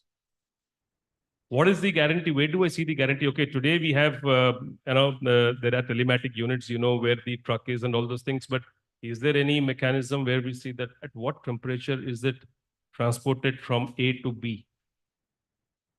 Right? I always keep thinking of not from a manufacturing, but from a perishable industry. The butter comes from some manufacturer to ultimately to the retail counter. How is it transported? Maybe it took them 3 days, 4 days, 5 days from going through different nodes. And where is the guarantee that at every point in time it has maintained that temperature that it has to be transported? Absolutely. In that range, because some chemicals from a manufacturing point of view, if they go beyond a certain temperature, their properties permanently change, which can hamper the quality of the product. Right. How do you address that part of it? Right. And the last but not the least, of course, we'll talk maybe in the next round or something. But manufacturing locations, many of our manufacturing locations are in prime locations, which have become a part of the city. Yep. Right. That's where when we talk of last mile mobility, how do we take care of sustainability? As we speak, we know what is happening in Delhi. Right? How do we address that part of it is extremely important. Very important, sir. We'll definitely discuss that. So this comes to another, critical question, and ask Shaunik sir about it, because you are into an industry, the product is a very different beast altogether. I mean, it's not something that if somebody orders one mattress and, you can't just, the calculation and cost of per shipment delivery would just go right up the sky, and the value of that product is not that capable enough to actually consume that particular price.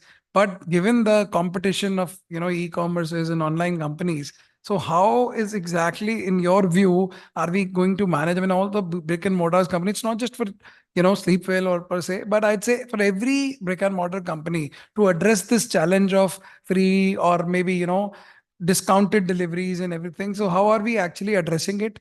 And how do you think it actually impacts your sales and revenues and numbers? I am not solving it. So good afternoon, everyone. I represent Sleepwell, and I hope everybody is awake, because otherwise I love to see people sleep, but not at this session at least. Now, yes, our product is very, very bulky, and as a customer, a mattress is something which is not on top of the mind of everybody. So, people will build houses, people will, go for expensive curtains, people will have all the fancy furniture. And once the Greh Pravesh is done, mattress is then a last priority, and mattress is then bought as an impulse. यार आज तो shift करना है, mattress तो order ही नहीं करे, चलो बगल वाले Sleepwell शोरूम में चलते हैं and we'll buy it. Now, there's a good part about it is that, like every industry, we've also tried to solve it. We've also divided the category into standard sizes across all zones and customized sizes. And the way our inventory cycles are, we ensure that the standard sizes are available across all dealer points at any point of time, right? And the non-standard times, non-standard mattresses and all, of course, they take 48 hours as a lead time. We also are committed to our customers for delivering about 75% of the products within 24 hours. So our F24 percentage is about 75%.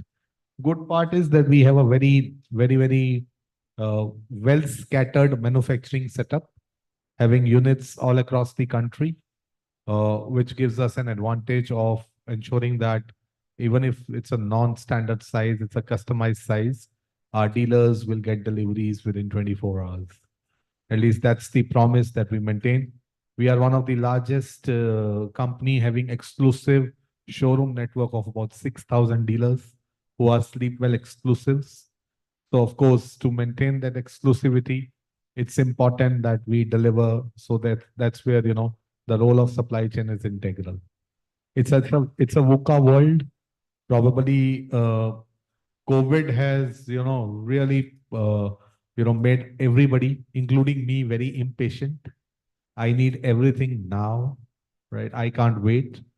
Mobiles have also made us very impatient, because we wanna, the FOMO, the fear of missing out, keeps us glued up to our mobiles, and then, we'll keep checking the status of our shipments and all, and that puts a lot of pressure on supply chain. Yes, if you ask my CMD, cost is something that every day, every day it has a lot of importance. We are also trying to solve it. Is bed in a box the solve for it? I don't know. Probably e-com has taught us that, if you send a bed in a box, you can probably optimize the truck utilization by about 450%, right? Because if you send open mattresses in a truck, let's say you are able to send about 100 odd mattresses, maybe you can send about 450 bed in a box rolled up, mattresses. And that's what, the likes of our competitors are doing. We have also started in bits and pieces in e-com, but we are still to establish whether the premium mattresses, can can actually be roll compressed and packed. We are still little skeptical about it. But then yes, last mile for us is very, very critical. And we've also started the direct to consumer kind of deliveries in smaller places like Chandigarh and Delhi. We've done our pilots and they've been very, very successful. There's a beautiful Sleepwell vehicle, Sleepwell branded vehicle, which comes into your house. There are people wearing Sleepwell t-shirts who come and deliver your mattress, put it on your bed, put the bed cover on it, and that's an experience that we want to deliver to our customers. Because no matter how good your product is, if your delivery experience is not good, it's just going to leave that bitter taste to the consumer, and hence the reluctance to whether to buy a Sleepwell or to look for something else, because you don't change mattresses every day. Mattress generally a person buys for at least a minimum span of about 5 to 6 years, and that's why it's critical that we deliver to our customers, on time, in full, and in absolutely delightful shape. Thank you. Thank you, sir. Thank you. Those were very, very critical points. I mean, vehicle utilization and, customer experience. I just got reminded that, last week we started IKEA and I was just reading their trip sheet. So there were 4 beds, 2 3-seaters and 4 chairs in one Tata Ace. So I was just not able to, digest the fact that this is all being delivered in one Tata Ace. Had it been any conventional furniture, I would have taken a pretty 22-feeter. So coming up. I'll just like to add, I'll just take one more minute. And see, when you think from the customer's perspective, you're always thinking about how to make his experience better. Correct. Then you focus on making the dealer experience better. Then you focus on making the distributor experience better. And that's where, our corporate logistics has done a fantastic job. So we were transporting everything in that standard 20 feet, 22 feet containers, 24 feet containers. We've started using 32 feet containers. What we've done is we've customized those containers. We've increased the height of those containers to accommodate more material, right? And then the delta material versus the delta cost, that's where we save. Super. So Yeah, that, thanks. takes me to Ajay sir, because, he's also having some complex products per se. So, so how do you see these, these major challenges which are faced by these companies because of, the fragile nature of the product, or maybe the, the criticalities of these, government restrictions of no entries and everything. So how do you see these obstacles are being, handled by companies like yours? And how do you see the road further for this last mile to evolve and, get these products real time and, getting tracked, getting traced, and then probably, fighting up with all these e-com majors? So my question, it's just a secondary part to what Shaunik has just explained. So if you can just, put some more light on it. That's it. So see, in our industry where I come from, this is a consumer durable, and we are dealing in various channels. It is D2C also, B2B also, and so we are there on the e-commerce. We are into B2B sales, general trade, modern trade. So the challenge is because the customer expectation is ever evolving. Customer, until few years ago, and customer now, maybe as Shaunik has also rightly mentioned, post-COVID, the customer is more impatient now. They would just want to understand where exactly their deliveries are, what is the expected time, and they want to be more flexible. So every now and then, once we are into D2C business and we are, working as a direct seller on some e-com platforms like Amazon and the Flipkarts over there. So every now and then there is a request over there that, okay, I want to change my delivery time. Because of failed delivery attempts, this adds up a lot of cost to us. Okay, because if my shipper is going and they are going to deliver a material and there is no one at home, then again they have to make another attempt over there. So this is something which is very, very tricky for us. So because customer, they now want that, okay, whatever time I am available at home, you should be there at that point in time only. So what we are trying to do is there is a new CRM what we are going to introduce, and we are going to integrate that with our transport management system.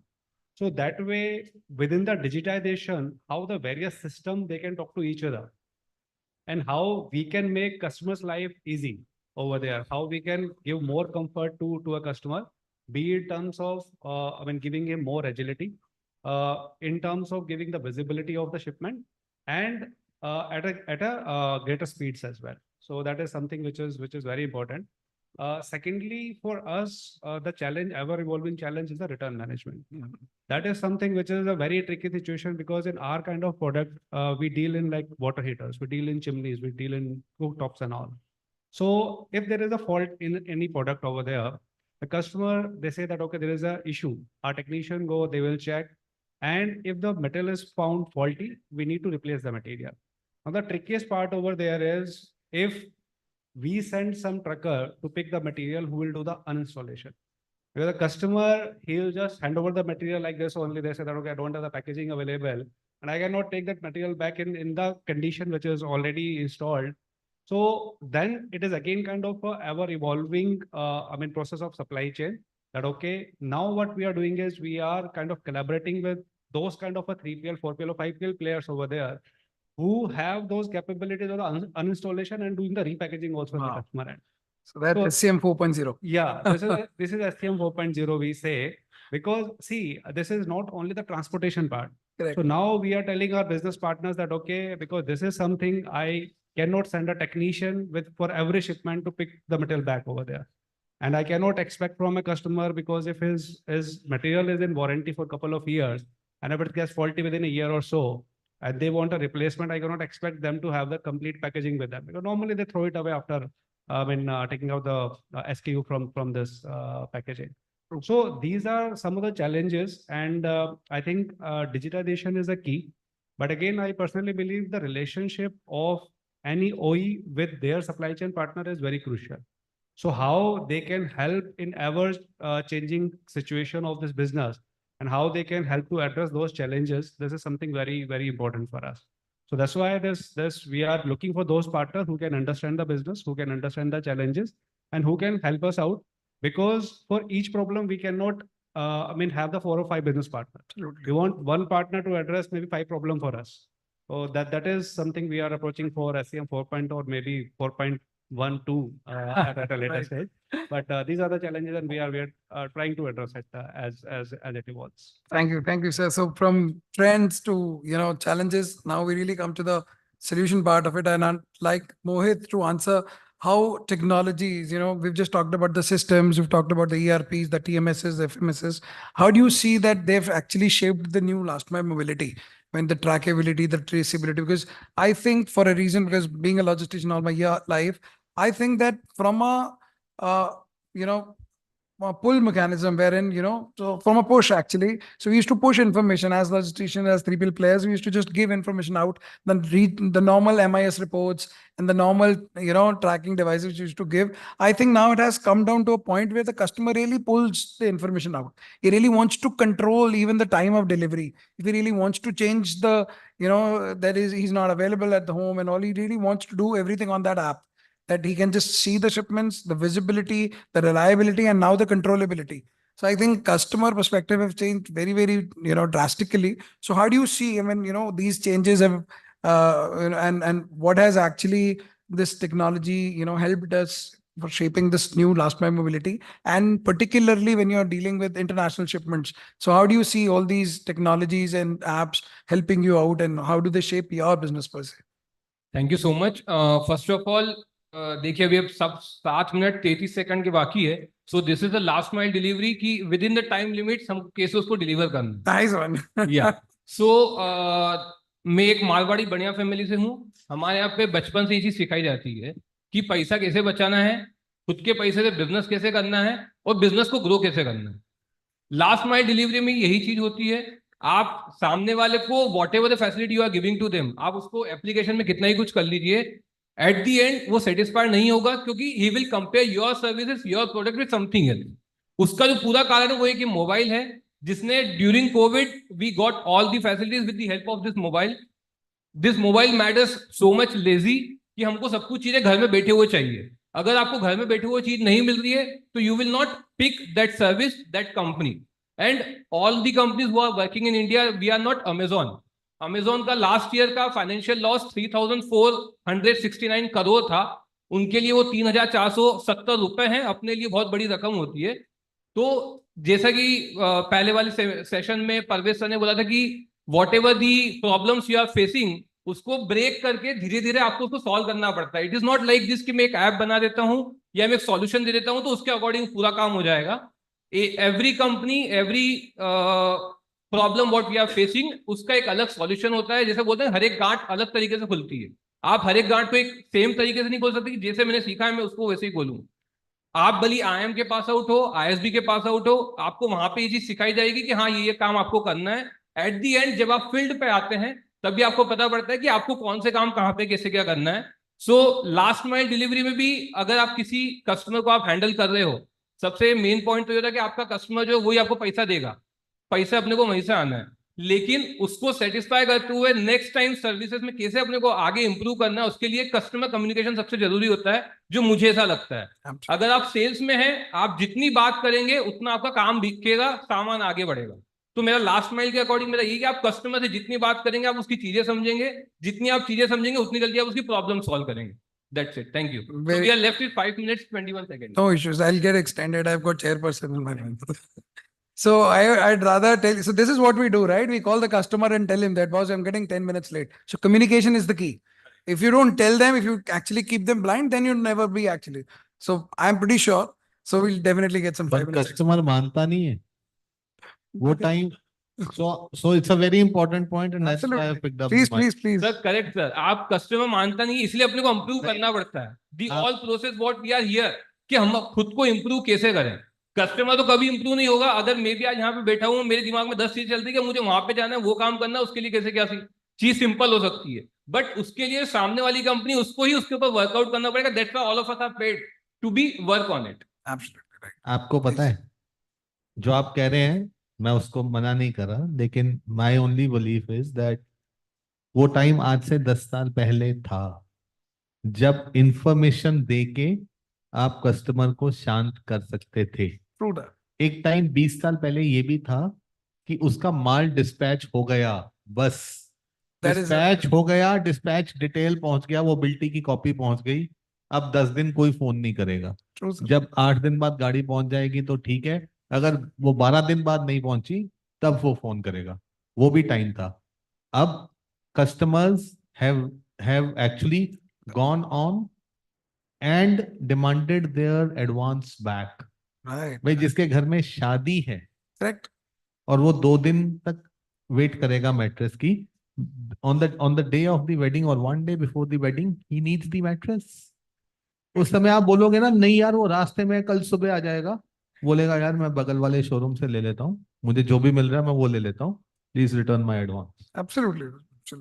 That's the kind of risk. And उसने वहां से ले लिया, वो शादी वाले घर में किसी को वो मैट्रेस पसंद आ गया, आपके you lost at least if not more, you lost 10 clients. Yeah. 10 people who were supposed to come to sleep well might go and buy it from your competitor. That's the risk which is there today.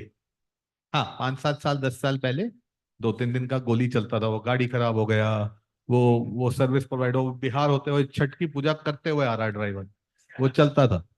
That was okay. That was okay. True that. Absolutely right. So now that we've talked about the speed, the accuracy, and the customer centricness of last mile mobility, I would rather, talk about the very, very, my personal favorite question about sustainability, right? We are living in a, not so fortunate city, which is being labeled as most polluted city of the world.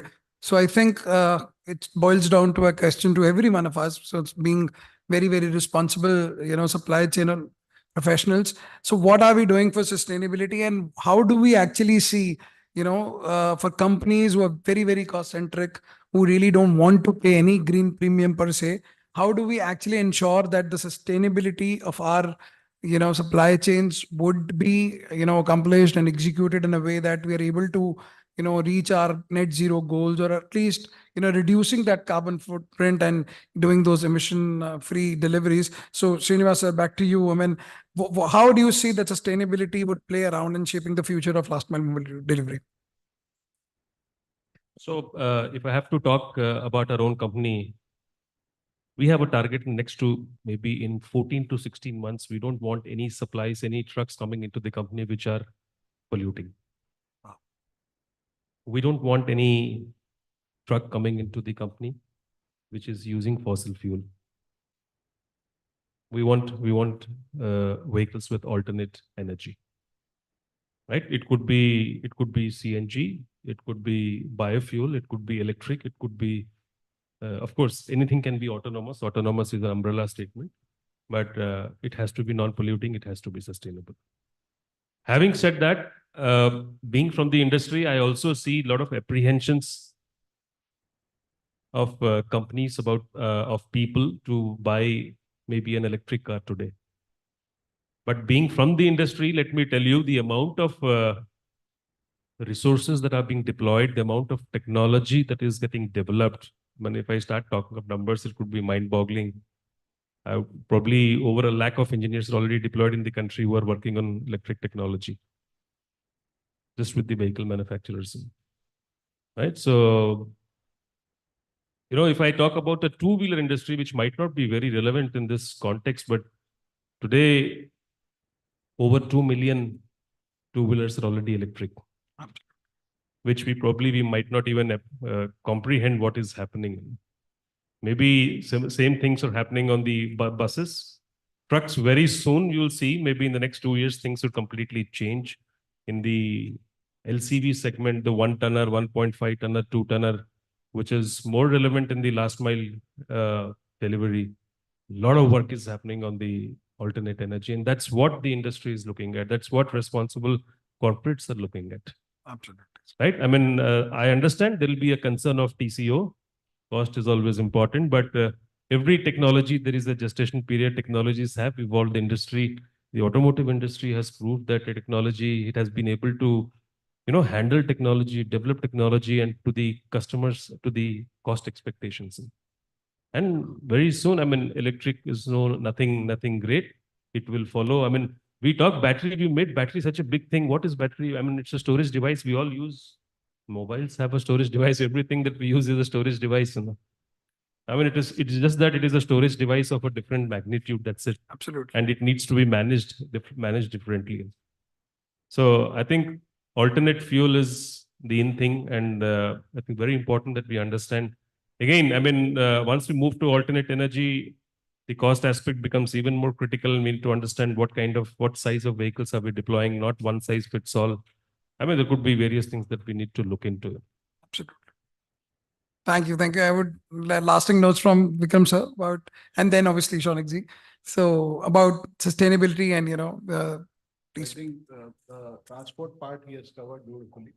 Apart from that, that's not the end of it. So as he just said that, you know, doesn't want any vehicle which is emitting needs to come to my warehouse. Means factory or warehouse, whatever. Same way, organizations now are looking for sustainable packaging material which is entering into them. Absolutely. So do we have sustainable pallet? Do we have sustainable packaging material? Like we have all seen shrink wrap in the industry. So that has completely changed now. Now we have a green thing in the sense that it is environment friendly shrink wrap. It is environment friendly pallets which have come in. It is environment friendly boxes which have come. So there is a whole use case in one of my previous organizations where I worked. So we saved 5,000 tons of paper in a year by converting it into several usage plastic. Now, plastic is again not environment friendly, but now today technology has come, which can probably dilute it to such a level and utilize in such a fashion, but you can save paper along. So the entire last mile delivery, as we see, will also change and will become more sustainable packaging. So we are today, telling our customers that please move to this sustainable, stuff, because what he covered is 90%, because that's the thing. But 10% is this also.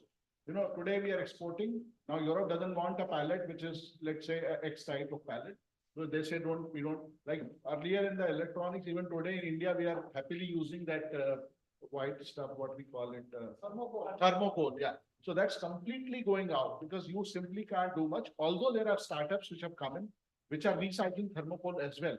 In Delhi itself, there is a startup which I got to know very recently. So I am working very closely with now industry experts on sustainability, wherein when I was in the industry, I didn't have time to look at.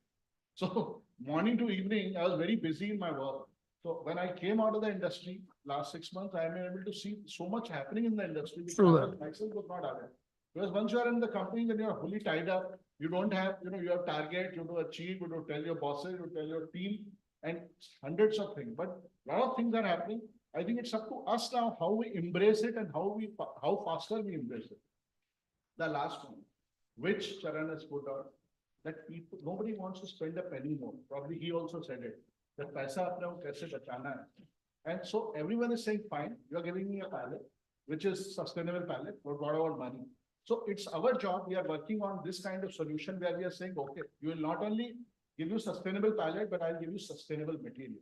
So very recently in Pune, I visited a company which is very, very big in automotive segment, packaging expert. So he has completely revolutionized the automotive packaging. So this is happening. It's a very silent movement happening, but I think all of us have to embrace it. Absolutely. Now, I understand that, he being the head of supply chain and Mr. Goel being head of supply chain, I was in the same shoe, for 30 years in some 7-8 companies, but we didn't have time on it. But I think it's our responsibility now, social responsibility, to slowly move to that. And obviously solutions will come. As we are saying, we have to reduce the logistics cost. So every supply chain head is looking fine. Sustainability is fine. But can you offer me something which is 5% cheap? Correct. So work is also happening on that, and we are satisfying our customers. But at the same time, I think we have to convince our managements, our teams, and explain them the importance and need of it. So that is where I will end. I think we have to be all very alert, and that we should not reach out in a situation like, I am living in Mumbai for last 28 years. I was in Delhi when I used to work with Nestle, and it's completely changed Delhi when I come back here. Well, I come probably every year, but then it's a different Delhi.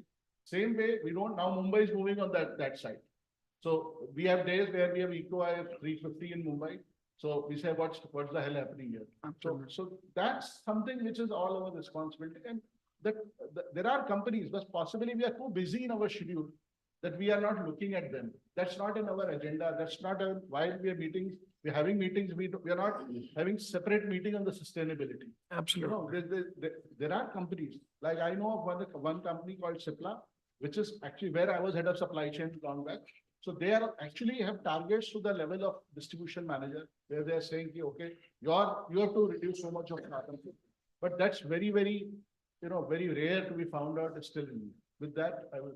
Thank you, sir. That was very much enlightening. I would say, Make but one point, please, and we're please. running Just out of time, but yeah. just to leave Quick point, one yeah. more interesting perspective. I don't want to name the vehicle manufacturer. It's a global vehicle manufacturer who's taken a target. It's 70% of the aluminium that they use has to be recycled aluminium. Wow. We don't want to keep mining bauxite from Mother Earth. 70% has to be, we need to understand what does that mean for the logistics industry. The people are talking of a different level altogether. Shaunik, sir, last comment. While packaging changes, logistics efficiency, all those things are given and there is work happening on it. But I think the role that the government of India is now playing into it, the compulsory filing of BRSR form, SEBI guidelines about the listed companies having the highest market cap, to report the BRSR. And from next year onwards, there's going to be a further detailing about it. Absolutely. Now, all those things being made mandatory, India is now on the journey of ESG, sustainability. And this is now talk of all boardrooms across the industry. Of course, the government, as and when it feels like speeding up, there's nothing like that stick. Because a lot of things which a lot of carrots have been given, so now is the time for the stick. Absolutely. Now see, Delhi, we had high AQI and pollution. Absolutely, sir. BS4 vehicles are not allowed to enter Delhi. Chal raha hai na fir bhi. So that is why I always tell people that we are the only company who's got an order book of 10,000 vehicles, and we don't have any dearth of customers, but we're really waiting for the right set of electric vehicles to be launched and put on the roads. Absolutely. So that is how it is. I mean, that is a collective conscious which we really So need. Delhi CNG, when they moved to CNG, tabhi slowly, gradually hua, but today CNG is the lifeline of Delhi. Absolutely, it is. Tomorrow electric vehicles could be the lifeline of Delhi. So it's the future is not electric, present is electric. You never know. Thanks for those notes, sir. Yeah. You made my day. So I think it was a good session. So we talked about last mile mobility, we talked about customer centeredness, and on my last line are inspired by our chairperson's line that you'd need to invest more to save more. So for our environment, for our generations too, I'll definitely take one of the questions, please, if Ajay ji permits me, because there's just one audience question. So yes, please. For about 25 years. Currently, I'm promoting the freight forwarding company. We are in freight forwarding and warehousing now, and we have spoken to a couple of you. The thing is that we spoke about so many things like electrical vehicles and so much being done in sustainability. Just thought is coming to my mind that when the last mile delivery is happening at such short intervals, so if we inform the customer that if it is not that urgent for him to just get it the next day, probably he'll be happy to just take it a day later also, provided we provide him the right information that this would have an environmental impact for them. So probably you can just reflect on Because that. I think that's already happening in the US, and that's called greener delivery option. If you take that and they take a day further so that the mid mile is and the carbon footprints are less. So obviously, who would you want to answer that? I think anybody of them can answer. And I can just add one more thing. Anyone, Srinivas, please. You already said that, it's upon the customer to choose whether to be so impatient or to earn some green points. Yes, absolutely. Right? I mean, that's the choice that we all have to make. I think as responsible citizens, we need to make that, do we really want that now in the next 10 minutes, or maybe I be a little more responsible and save some, do something for the environment and get some, I mean, that's how we actually monetize all those green points. That is also important. If pizza does not come in 30 minutes, if pizza does not come in 30 minutes, then if you have an online meeting with your boss, your kids will make sure you don't have that online meeting. Yeah, that is so always two sides of the coin, sir. So last question, please, quickly. Quick. Yes, please. Shonik, hope you had a great sleep yesterday night. Yeah. All right, my question is Srinivas. This theme is basically on innovation and of course talking about every money saved is every money earned, right? Specifically, why my question is to you is what you're talking about chemicals. Those are hazardous in nature. We have different classification of it. Do you spend your time and energy in training those people to ensure they know how to handle it?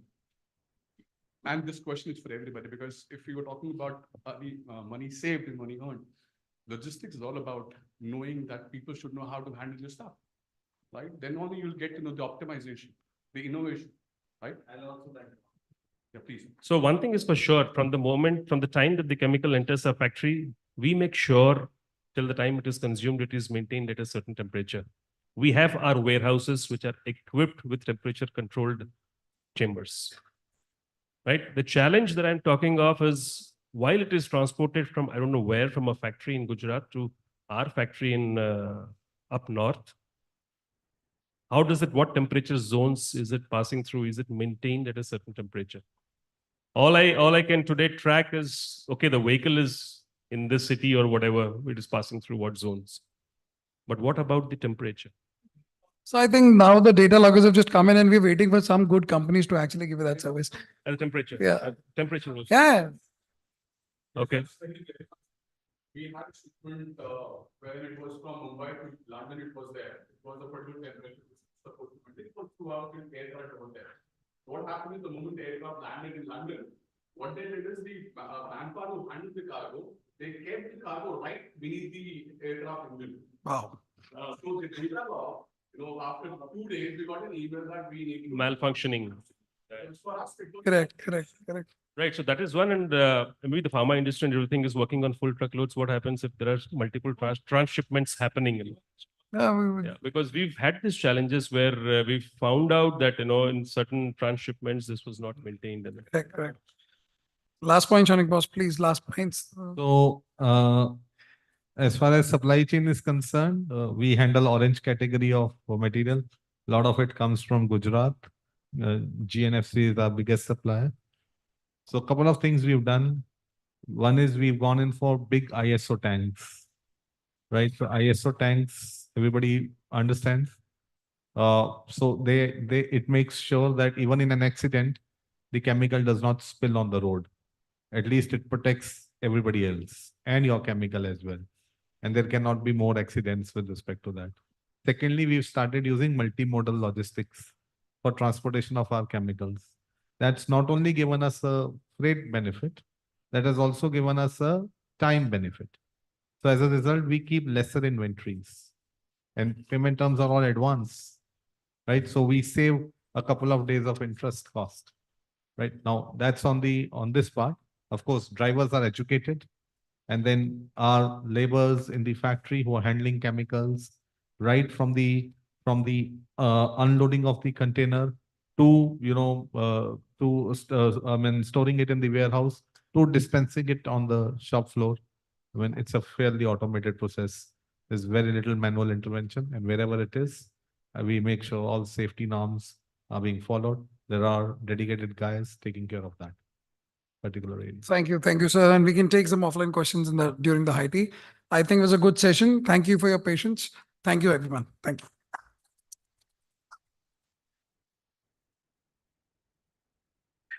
Thank you very much. I believe sustainability is something which everybody would like to talk on. So we'll be having our next session on that, and we'll be talking more on that part as well. So everybody who has not been able to raise their questions in this session can definitely look forward to the next session as well on that. So now we would like to go on with the felicitation of our panel members.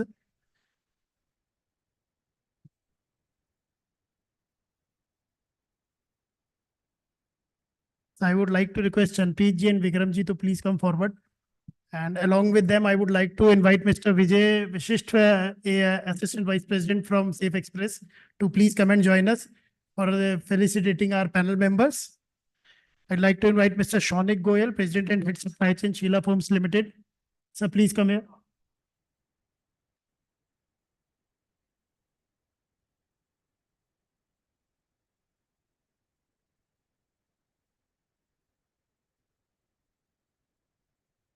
I would request Vijay ji now to please join us in felicitating our panel members as well.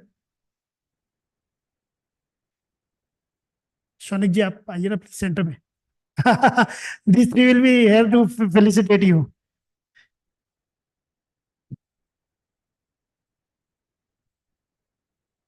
Thanks a lot, Shaunik ji. I would request Mr. Mohit Kabra, Founder CEO, Prime Intercorp, who is also one of our sponsors as well.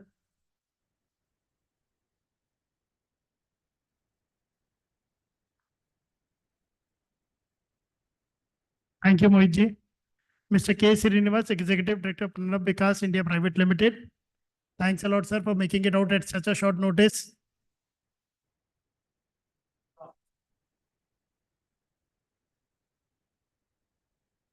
And last but not the least, Mr. Vikas Kalra, Head Supply Chain, Hindware Home Innovations. Please give a round of applause to all our panelists who are share their valuable insights with us during this session. I'll request all the panel members, if they can come and join us again for a group photograph, please.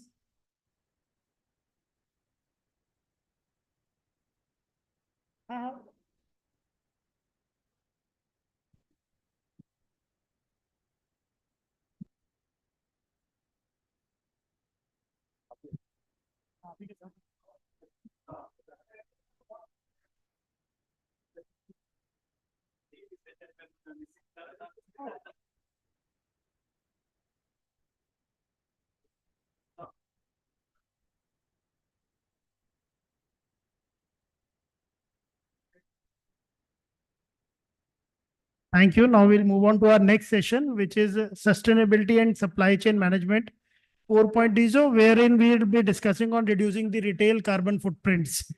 So I would like to invite Dr. Sanjeev Khanna, CEO Patanjali Foods, and also the chairperson for this entire summit.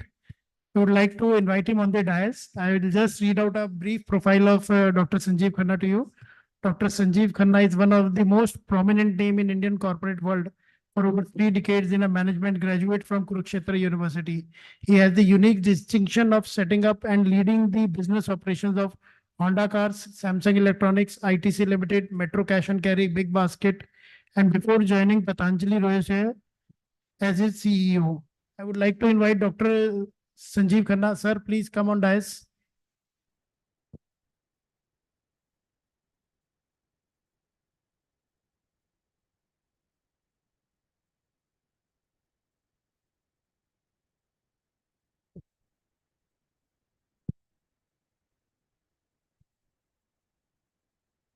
Good afternoon, everyone. Hall वैसे आधा खाली लग रहा है अभी. In any case, we are going to continue talking about sustainability, which we were talking in the last session. So thanks to Chanpreet and Mr. Srinivasan that half the sustainability session is already covered. And now whatever is further available time and available matter on that, we will try to discuss that. And I'm pretty sure that sustainability is something we are right now talking sustainability in terms of the sustainable business. And when we talk of sustainable business, there are 3 P's which are talked of. That is planet, people, and profit, right? So planet, people, and profit. Now, when you take care of all the 3, then you have a sustainable business. Now, how do we do it and how much are we aware of it? Because many of us still sitting here, I'm pretty sure, are of the opinion that if we are reducing the carbon printout, we are having some efforts on sustainability. If we are doing recycling and reprocessing of the products or the packaging material, we are doing something good about it. But is that all? Do we have some standards to map? Where do we stand in terms of our efforts on sustainability? Do we have some sort of responsibility as a responsible citizen or a responsible corporate citizen to address that? Or it is just a buzzword? And if we are aware of it, how many of us, what is the percentage of the corporates who are aware what all we need to do for the sustainability and for sustainable business, and whether investing in it actually is going to be helpful? Because if the future is there, if the next generation is there, then only the business will be there. If we are killing the planet, if we are killing the people around us, like we were giving example of Delhi NCR for the alarming AQI levels. But strangely, we were debating at that point of time. I was in Indore and I was just listening to the debates on the television, and what we were discussing, whether it is the responsibility of AAP government or it is the responsibility of the BJP government, central or the state government. We were discussing whether it is the responsibility of the Delhi people or it is the responsibility of the Punjab and Haryana, the neighboring state. While having all that discussion, we still celebrated Diwali in a manner that the next day, whatever AQI level had dropped, it was there again, up. So are we just talking for the sake of it? Are we talking seriously? Are we really worried what will happen to the next generations? Are we having any sense of ownership for this environmental situation, and do we really want to do something? I think these are the questions, because in our session, we are going to have a free flow session, not a very structured one. Idea is only to deliberate on all these points. To what extent we are aware? What are we doing for it? First, because we need to create awareness. Once the awareness is there that what we have to do to ensure the right quality of taking care of the planet and people and profit. So how do we strike the right balance? If we are able to do that, then probably we will be becoming more responsible because we know what we have to do. Today, I believe ignorance is the biggest problem, because if you know that you don't know, then you are in the safe zone. But unfortunately, we are in a zone where we don't know that we don't know. And that's what I was talking to Michael in the lunch break, who is representing his organization to do for last almost more than a decade now in sustainability domain. So I think I'm pretty sure that most of the people will not be knowing lot many things, and which we need to know. The moment we know that we don't know, I think the improvement will start. So I will just invite all the panelists. First is Mr. Vineet Bed. Vineet is an accomplished professional in the domain of supply chain and warehousing. He is the founder of Pyrops, if I am spelling it right, an organization which works towards unlocking excellence in warehousing through software, hardware, and consulting interventions. With diverse experience in technology-driven logistics, Vineet brings a wealth of knowledge and experience to the forefront of industry discussions. He holds a bachelor's degree in electronic engineering from Pune and a master's in industrial engineering from University of Florida with a major in supply chain. So Vineet Beth, please welcome him. Then, of course, one of my very old friend, Mr. Anil Athri. He is co-founded Ecom Express and now running Boxman as a 3PL company having presence in 14 states of India. He started his career after doing his postgraduate diploma in business management from IMT Ghaziabad. And as a management trainee, he joined Blue Dart in 1991. And I think it's around that time only that we met. And grew within the company to GM North, a profit center head position, then post by Gati in 2006 to lead the company as Chief Sales and Marketing Officer, responsible for sales, marketing, customer service, and supply chain function. Responsible for flying 3 Boeing 737, sailing of 5 ships, running 2 trains, and setting up a cold chain fleet of 98 reefer trucks, building 2 million square feet of warehousing space and flying 1,300 trucks. So very, very rich profile. Welcome. Welcome, Anil. It's great privilege to have you in the panel. I lost all my hair. Because of that. कुछ खो के पाना है, कुछ पाके खोना है. Then I invite Mr. Ankur Mudgal. He is the CEO of First Choice Express, a postgraduate in management with 2.5 decades of hard work in the logistics, starting from a management trainee at Safe Express and project lead at Hewlett Packard to heading a vertical at DHL and then Flywheel before giving shape to this resizing of logistics at First Choice Express Private Limited in 2017. Ankur.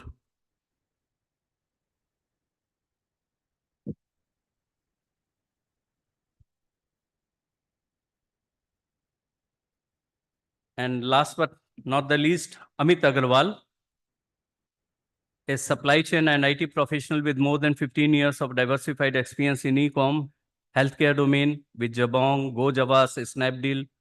Dr. Lal Pathlabs has established process for end-to-end supply chain setup in e-commerce logistics, also have a significant contribution in setting up e-commerce and last mile delivery environment in healthcare diagnostic space. Have been heading logistic and home collection vertical for Dr. Lal Pathlabs since 2018. Amit Agarwal.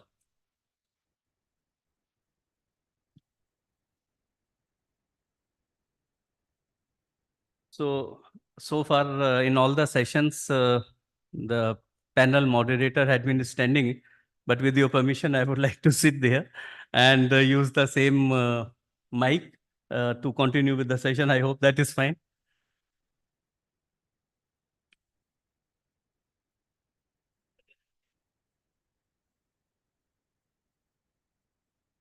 Yes. So as I said earlier to start the session that first and foremost, we need to know how much we know about the sustainable business. And I'm not talking in general the sustainability subject because obviously that will be getting covered, but sustainable business because we all are representing some organizations and we are here to do business. But how to do it in a sustainable manner? How much are we aware of it? And how much of that are we able to implement? Because what happens, we are in a country for, obviously we are all proud Indians, but at the same time, I think there is one area of concern for all the responsible citizens of the country, that if the police guy is not there, I will not wear a helmet or I will not wear my car seat belt or I will drive on the wrong side. And if I am doing it, I am inherently probably representing that I am not a responsible citizen of the country. Now, when we are not responsible for our own safety, 100 rupees challan can stop me in doing something wrong, but my own life is at risk, that doesn't bother me. And that I'm seeing even when I'm coming from the smartest city in India, that is Indore, the cleanest city in succession for last 6 years. And the moment I land here in Delhi, and originally I'm from Delhi only, now the moment I land here, then I realized that how much filth is there all around. I was so part of it that I was not able to even realize, I was not able to see that. Because in Indore, when I went and I stayed there for 2-3 years, and after COVID, when I came here or I went to Bangalore or Mumbai for the first time, then I was just wondering that how come suddenly there is so much of filth all around? And then someone told me it was always there. Then I realized probably because now I have got used to stay in Indore, so I'm able to see it more. Now that is happening when it is all matter, as I was saying, the Diwali episode. It is our own life is at risk. Our family members' life is at risk, and we are not bothered. So somewhere that lack of sense of responsibility. First is the lack of awareness. Second is the lack of responsibility. And then the third thing that I would like to cover, that how do we, if we are not bothered for our own lives, how much we will be taking care of our businesses and sustainability relating to that. So Anil, I will start with you. These three things are there. You can answer all the three. How much responsible we are for it, how much aware we are, and what we can do and we should do to streamline it. Thank you, Sanjeev. To break the ice, I think, Chanpreet, you did a cheating. Your topic was about innovation on last mile. And I don't know why he broached into our topic and talked about sustainability. That's not fair. Now, taking a cue, what Sanjeev just said, see, there are 4 stages. He said 3, I'm saying 4. One is, I know what I know. Then comes, I know what I don't know. Then comes, I don't know what I know. And the 4th is, I don't know what I don't know. Right? And I accept Michael. I think rest all are Sanatani here. You need to go a little deeper into this philosophy and you will get the answer for that. Right? And since the first statement itself was political one, I thought, okay, if the session is in Delhi, it's got to be. So who will give us the better environment? Will it the Delhi government or the center government? So that fight will continue. And as a Delhiite, I think we all need to do our bit. So whatever best we can do, we should do. And not in context of supply chain, even as individual, as a Delhiite. That's just to answer your first question, that whether we are aware. So we may be aware, but we may not be making any dent on it, because of which we ended up here. Yes, the political slugfest will continue till cows come home. I have no answer of that. But as an organization, we are moving towards EV for our deliveries, whatever we do to the customer. Anywhere there is a mandate to do CNG. So Delhi, you can't fly unless until you have a national permit or diesel vehicle, but then that becomes not commercially viable. So one was the forced upon us, which was the CNG. Second is about the EV, which we have started because of the availability. There's a paucity of vehicles which you require. So 3-wheelers and Tatas are there. So you don't have those 6 tires vehicle as of now. Although we'll look to have them at the earliest if they are possible. But then this is again a conscious decision on our part to ensure that we be a part of this sustainability for the supply chain. So these are the few steps which we have taken. Apart from that, I would say all the warehouses we prefer that they are not RCC. The coverage, the sun cover is more, so that you don't have to switch the lights during the day. That gives a lot of benefits because the source is either hydro or thermal in Delhi, right? So we don't have solar warehouses as of now, in Delhi at least, but one is getting constructed. I don't know when it will be done. I think Alipur, there is one which is being made by ESR. So I think by July or so, that would be coming up, which would be with the solar panels. But the rest all warehouses are conventional with the PEB structure, where there's no provision for the solar cells. So these are the couple of steps which we have taken, and we'll continue to do more as we further move into the future. So that's what we are doing as of now. And I will come back again on the next. Thank you. Thank you. Amit, questions remain same because I also said that, Anil also said so. that we don't know what we don't know, and that is the biggest problem.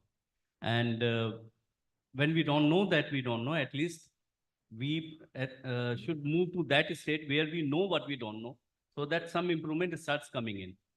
For that, obviously, I believe that we all need to have many more such sessions and interactions where awareness is first created. When the awareness is created, probably the need will be felt, and then there would be action to address that need. That's how I look at it in a cyclic manner. So Amit, over to you with the same question first, because we don't know. So how we move first to know what we don't know. So being from healthcare industry, I believe this industry has a little more awareness compared to the other traditional industries when it comes to the sustainability or maybe the waste management, or maybe because we are somewhere the direct recipients of the outcomes which we are just talking about, like how to make the environment sustainable, because the repercussion of those actions are getting affected or visible in our industry also. So there are guidelines which are being set by the government of India. There are guidelines which are being drafted by the industry association. So there are some said unsaid rule when it comes to my area in terms of the awareness. However, those are some standard ways of doing. I believe all of us are doing in that way. But when it comes to me thinking around how to make anything sustainable, or whether there is an application of sustainability into it or not. So there are two things which always come into our mind. One is whatever new which you are going to do is going to have an impact on either the revenue, the profits, or maybe some sort of an optimization. So when it comes to identification of such projects, there should always be some priority or some KRA which we all should take around some of these responsibilities also. So when we used to take up optimization, for example, as a project, so how it also has an impact into the sustainability is, I'll just give you with one example from the organization. I takes care of the home collection vertical for Dr. Lal Path Labs. Our prime responsibility there is to reach out to the patient's home and collect the sample and then bring it back to our labs. Now imagine if those morning routes are not optimized, it is going to leave a very large carbon footprint for us. Now with the innovation of technology, the route optimization, number one, like I'll just quote some of the previous session pointers also, that innovation helps us reaching out to those patients very fast. But at the same time, being an optimized route also helps us reducing that carbon footprint onto planet Earth when it comes to like thinking around what we are doing and what can be avoided. Another such example, what we have started doing here is, so ours is a very small perishable item. So we run a critical supply chain that to cold chain managed, complete cold chain managed. We have to manage the supply chains. But the item is very small for us. And largely we carry air whenever we create a shipment around it. So using the traditional ways of doing the logistics always create an impact on the environment, because like there were some examples around 32 feet, 22 feet. My job is getting finished in a eco van only. So those vans, if we can electrify them, it can significantly improve our contribution towards the environment. So there are many such areas where if we even start thinking around optimization on our resources, I think that also leads somewhere around how we are reducing our carbon footprint in some and other ways, and is possibly helping us making our organization more sustainable also. Thank you. One thing which you said is related to what we discussed in one of the previous sessions, that for you running a time specific supply chain is very, very critical, right? Because it's linked to the health and life of people. But as we also discussed in the previous session, that today with that 10-minute delivery concept or mindset, we are running for everything in that particular mode.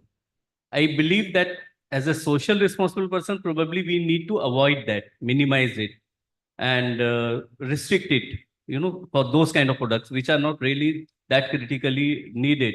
Because at the end of the day, what is happening is that it's not a matter of life and death. Like in our own organization, Patanjali, we have over 100 depots across the country, and I'm against that. Okay, I don't support that. So basically, the justification by the sales team for that is that wherever we have this much of sale, we will need to have a depot. I said, but it is not really, oil is not something, edible oil is not a product which is a life-threatening or life-saving product. So it's critically needed, agreed, but within 24, 48 or 72 hours, if you are delivering, it should be fine. It's not needed intravenous to be given कि भाई इसके body में oil कम हो रहा है, थोड़ा जल्दी से oil चढ़ाओ. ऐसा कभी नहीं होता. So it is only a mindset. We are used to just go with in the name of customer delight, customer happiness, customer satisfaction. We do anything that we want to do, because ultimately every organization is a sales-driven organization. That's the engine, and we are all the bogies.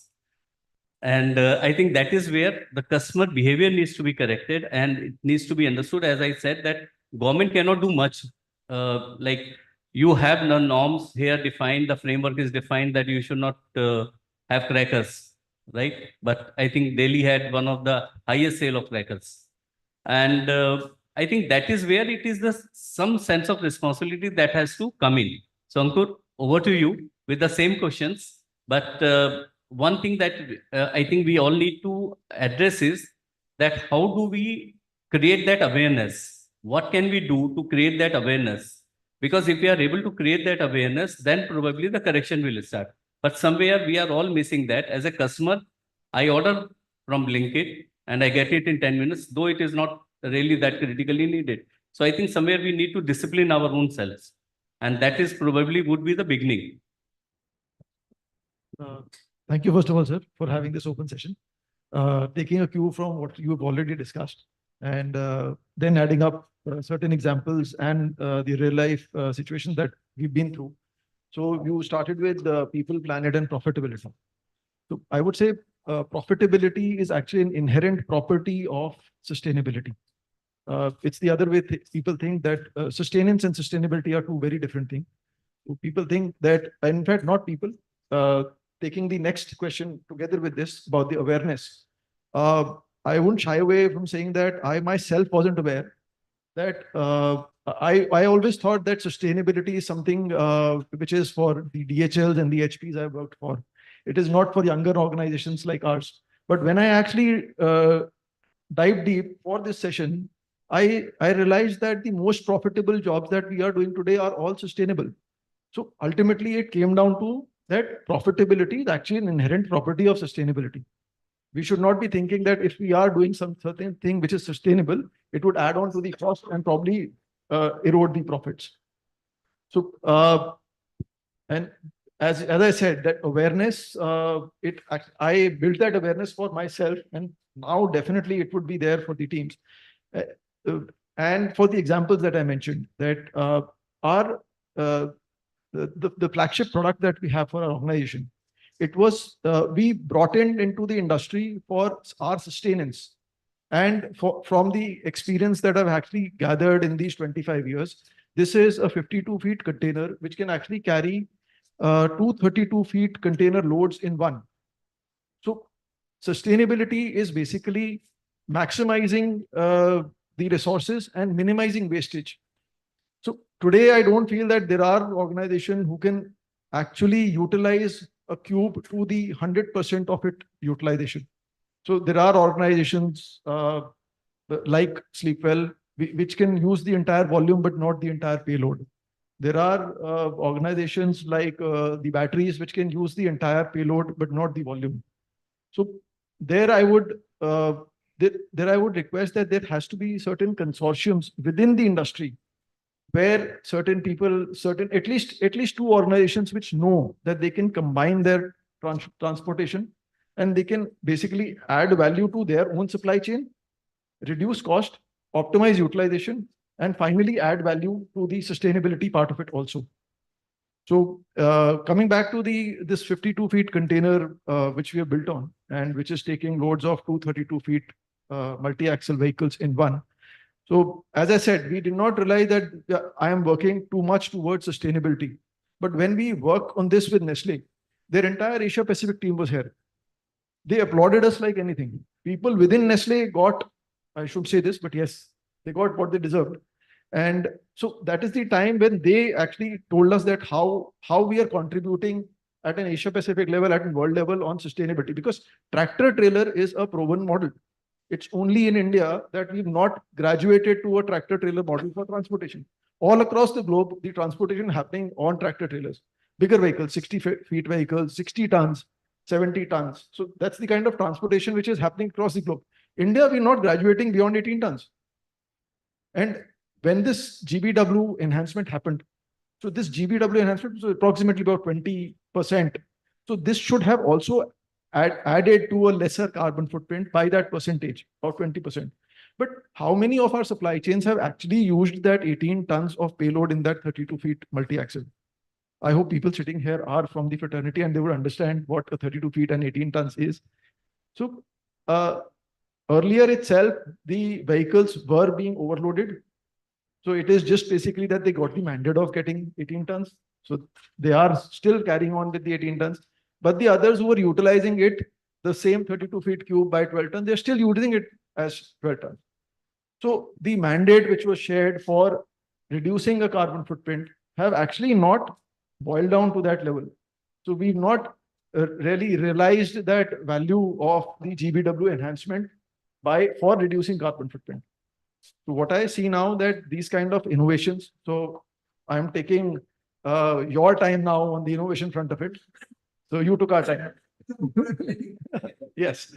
So these are the kind of innovations that we need to do. And innovation not only in the terms of product, when I mentioned the FC200 that we've developed, innovation also into consortiums with the customers. So when we talk to a buyer which is sending 3 containers every day to South, I know that Puma is also sending their footwears to South every day, 3 containers. So it is just a matter of people putting their, I would not say egos, but basically there are consortiums at the moment also, but just reaching out of their own portfolios and domain to other organizations also and to experts in the industry to achieve sustainability. So, and that's basically awareness. So once we actually achieve that awareness within the likes, the stalwarts like sitting here. So I met him after about 10 years now. So you see what Sanjeev was saying, it seems going back to the basics.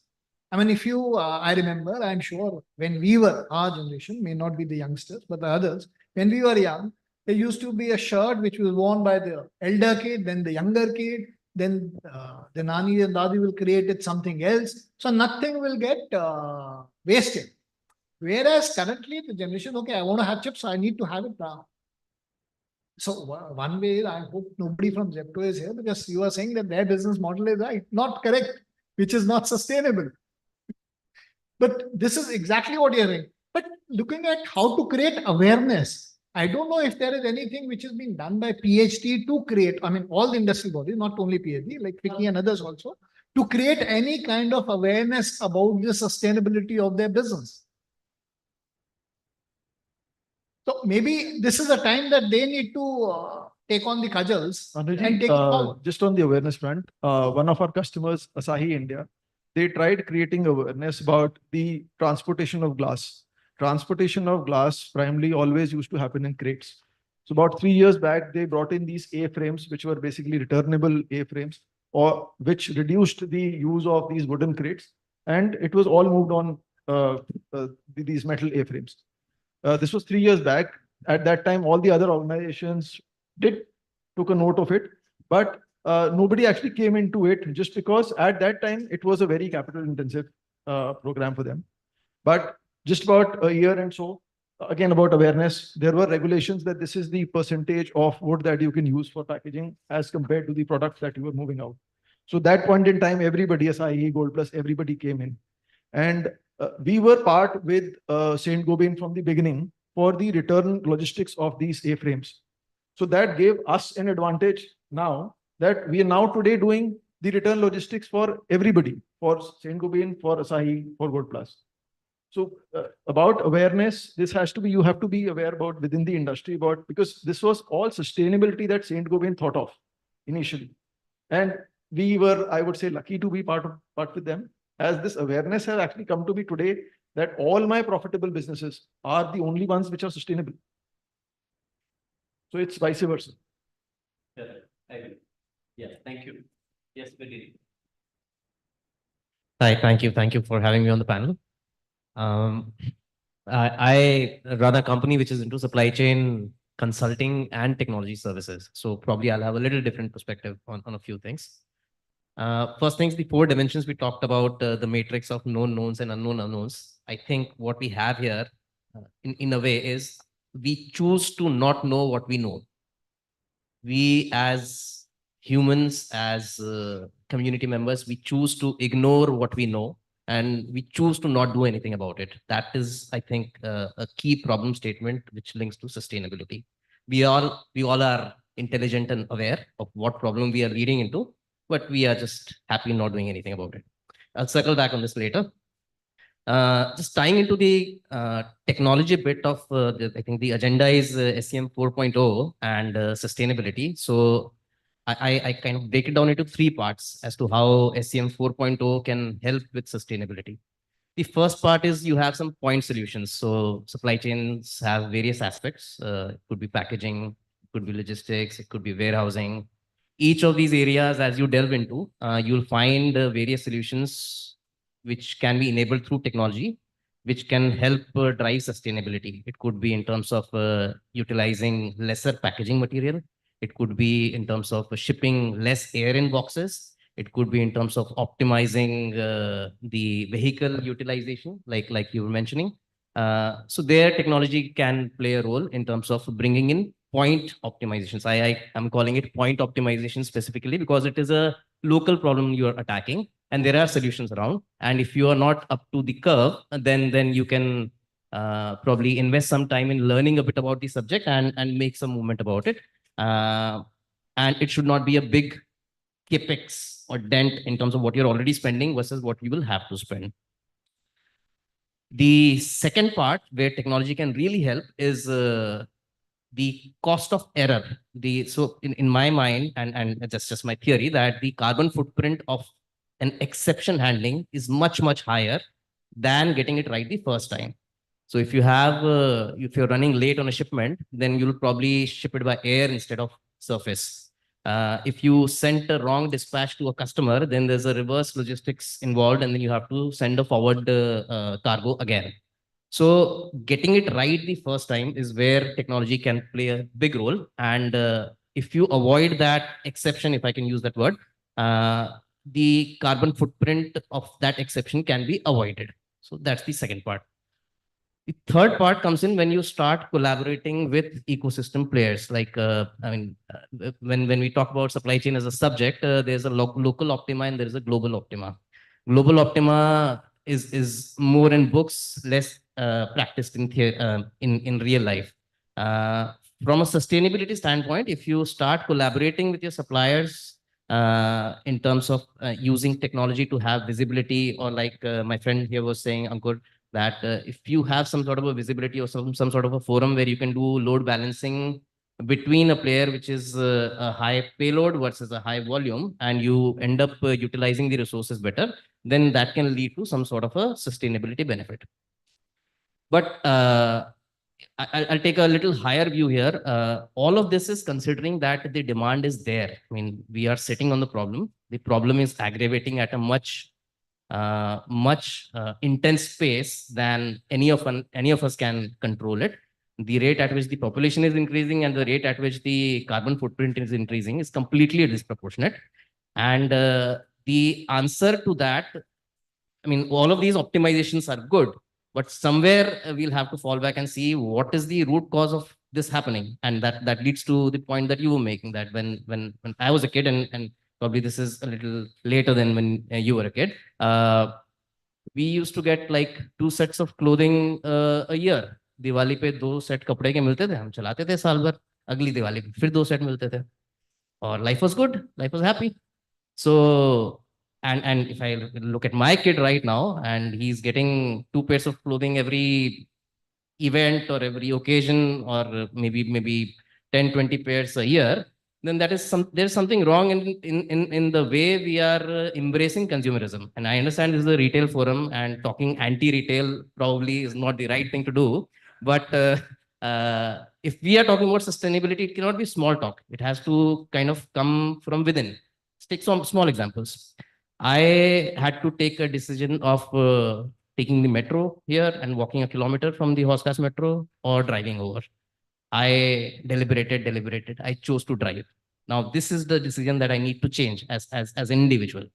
I am running late, and I chose to order a bread on a Blinkit just because he can deliver it in 10 minutes.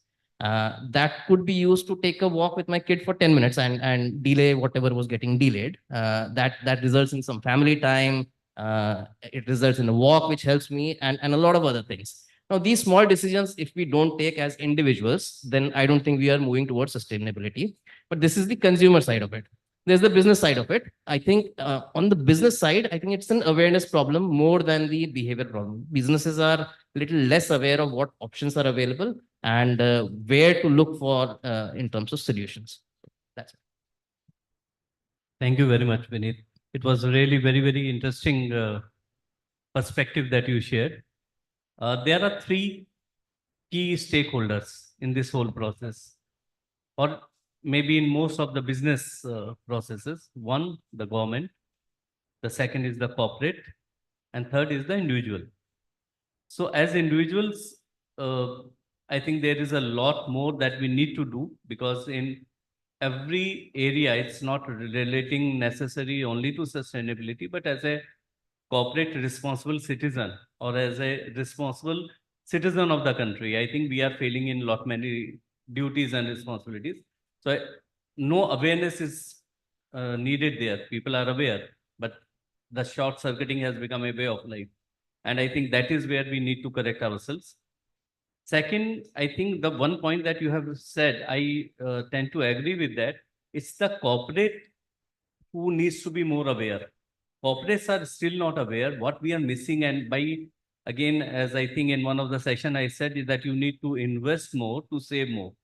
So you need to understand that you will be having a sustainable business only as long as the planet is there. It's a sustainable environment, because we are failing not only in this sustainability effort at the corporate level, in the operations, in the supply chain.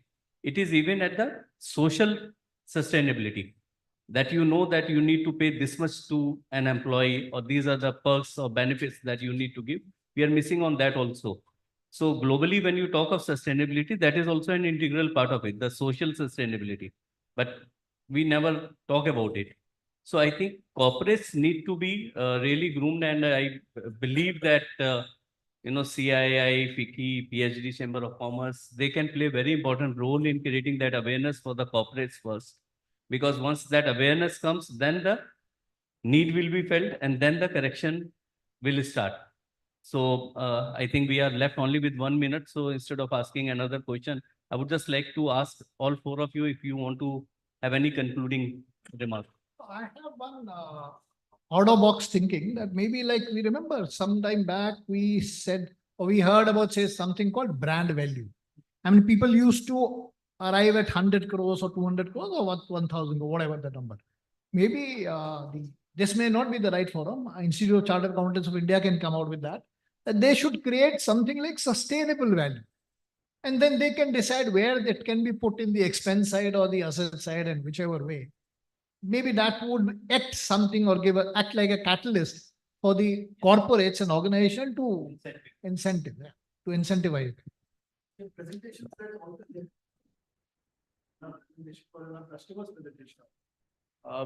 Like Tata Steel is recycling the entire steel that they give to Honda, Maruti and whatnot. So we are doing the scrap movement. So this scrap movement is just a business for us. But now I realize that we are contributing to sustainability to an extreme extent. I never realized this. But so coming to the brand value, when Tata approached us, actually I'm taking this name, but I shouldn't be taking the customer's name, because when they approached us, they said that this should be a no profit business for you, because you're contributing to the entire planet. And we are recycling, and this would be your contribution would be that you are doing the transportation at the most minimal. So directly or indirectly, that point is well taken by all organizations who know that they are actually contributing to the sustainability. No, I got your point. I got your point. E-coins or green coins which get, but they don't incentivize enough, because it is like, I have a customer. His guy will come, he'll take the material, give the certificate, period. That's the end of the story. He's not getting monetized. So if it can be monetized, that's why I said ICWA could be a better forum than. Fine. So thank you very much. Thanks to all of you. It has been really, I believe that it would have added some value to everyone.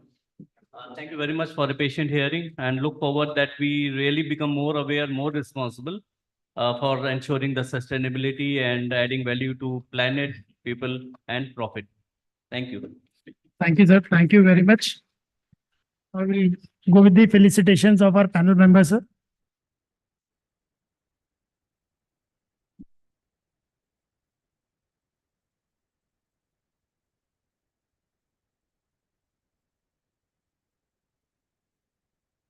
Sir, I will request Dr. Sanjeev ji to please felicitate our panel members. And along with that, I would like to invite Mr. Mohit Kabra as well to be join Mr. Dr. Sanjeev Khanna to felicitate our panel members. I'll invite Mr. Ankur Mudgal, who is the CEO for First Choice Express. Thank you, Ankur ji, for joining us for this summit.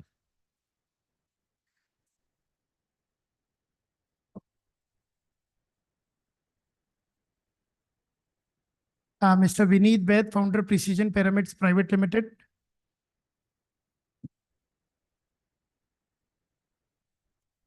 Please.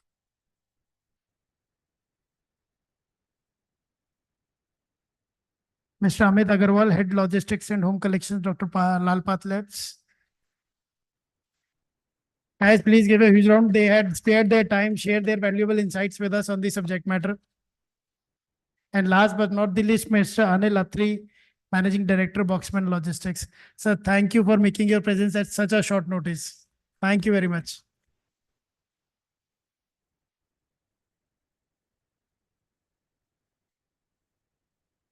Thank you very much, sir. Thank you very much to all of you. Now moving ahead with the last session, which is e-commerce boom, optimizing supply chain through data-driven decision making.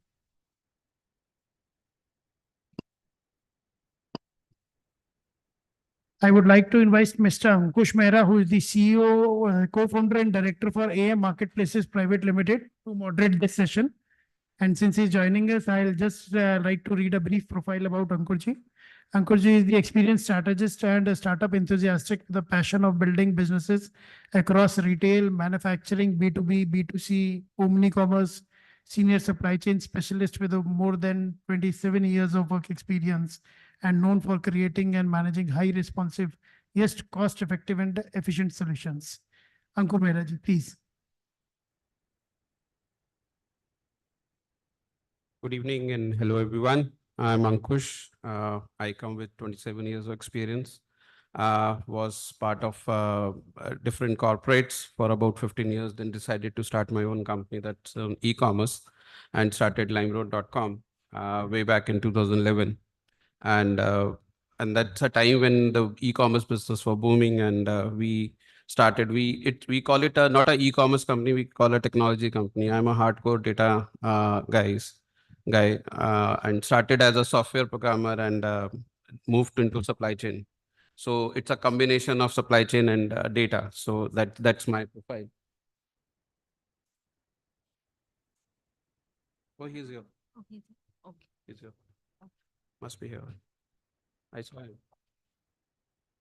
So I'll be taking a session on e-commerce boom, optimizing supply chain through data-driven decision making. So I have my panel members. We have Mir Mohanta, who is from Mother Dairy.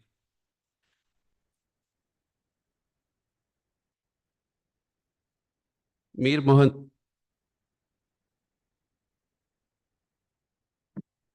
Mohanta has worked for 28 years in sourcing and supply chain function in agri-food.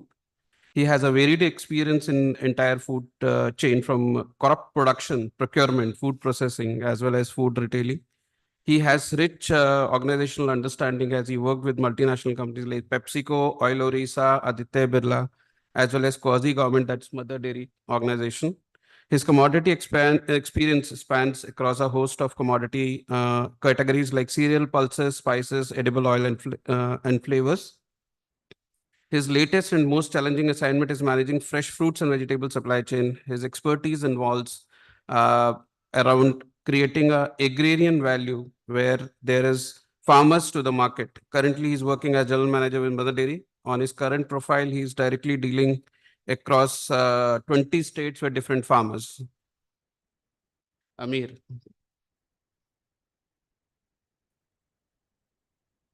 Then I have Ankit Singhal. Okay.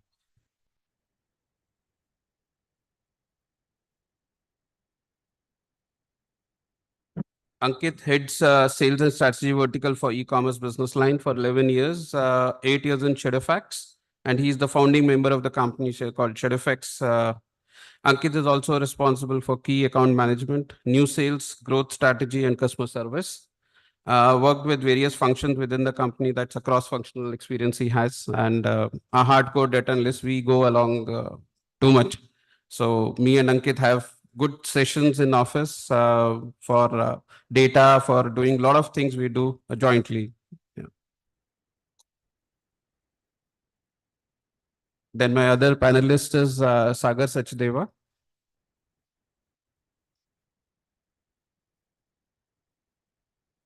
Sagar is engineer and an MBA, and he is VP for express delivery for delivery. And he's also into hardcore data analysts. And we have been instrumental in developing a lot of products for delivery. I've been associated with delivery in terms of I'm on the side of the table and he's on the other side of the table. So we do a lot of customer analysis and arrive at a decision making, which really helps in decision making. Then my mentor, Mr. Sanjeev Khanna, doesn't know, we don't have to give an introduction for him now. And all through, he has been guiding me. We have worked together for almost 10 years. And I always follow his footprints. And a hardcore supply chain guy.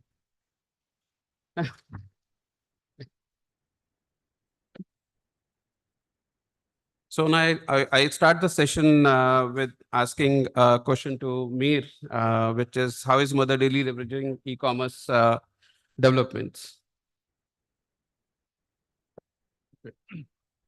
See how data is helping Mother Dairy.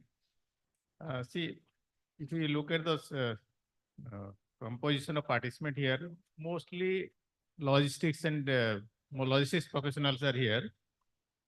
But with the exception that I have been in the food and my company is entirely in the food, and it has been the one of the pioneer company who is in the perishable food for a long time. Like Mother Dairy started in 1974, and the fruits and vegetables Safal, which is I am handling, we had been doing business since 1986.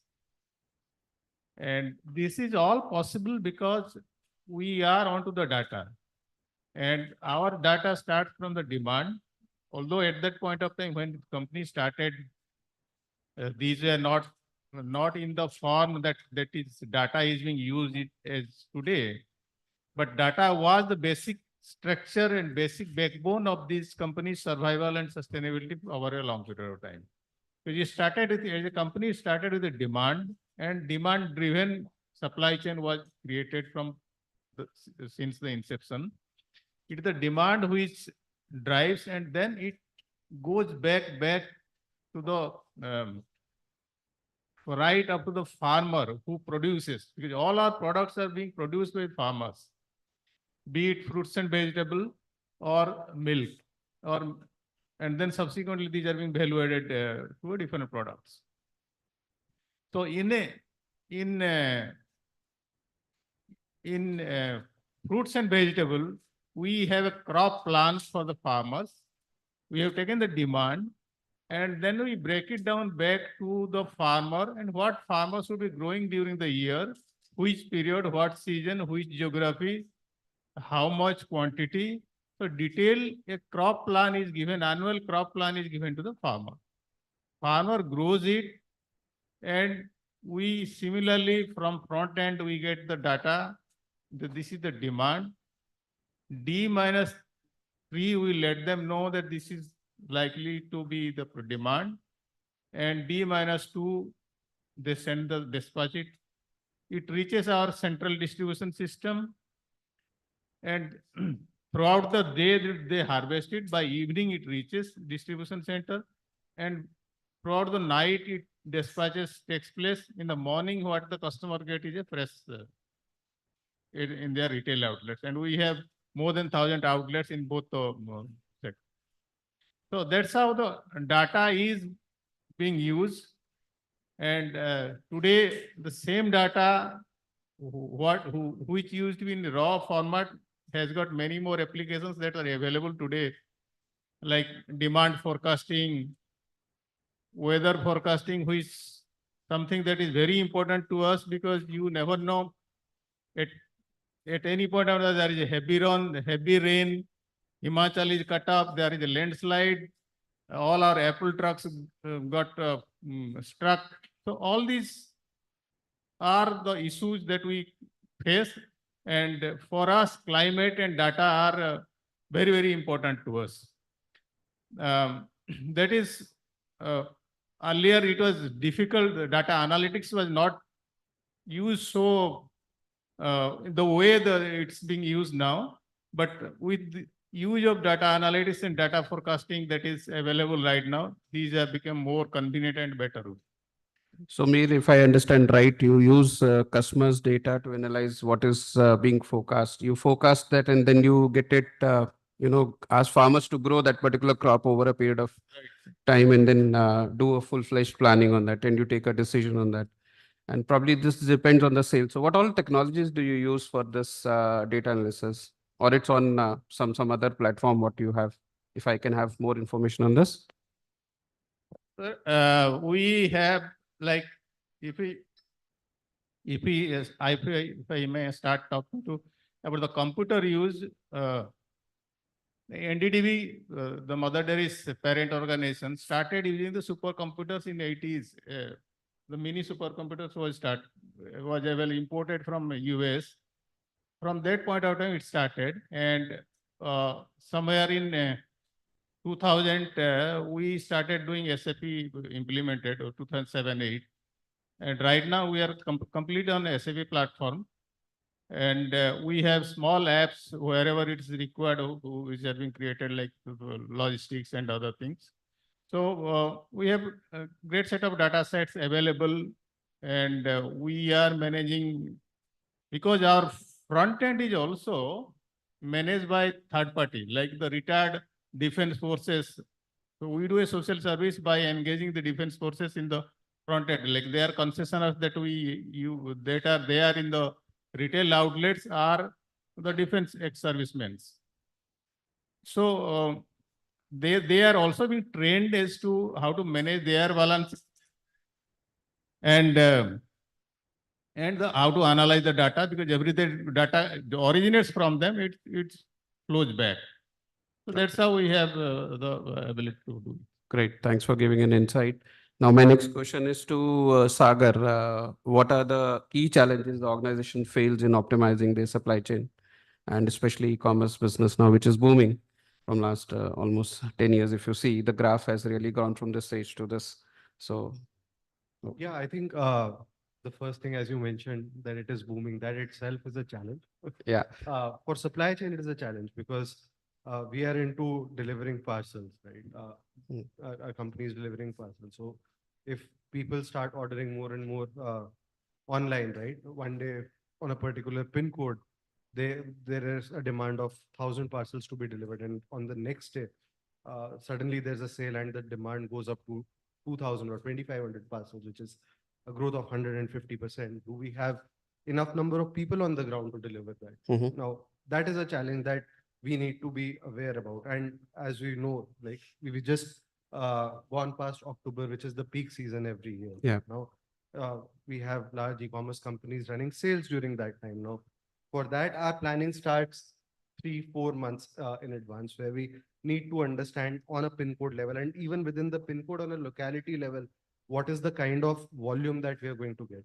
So, so that, we do not fall short of the number of the resources on the ground to be able to deliver good service levels.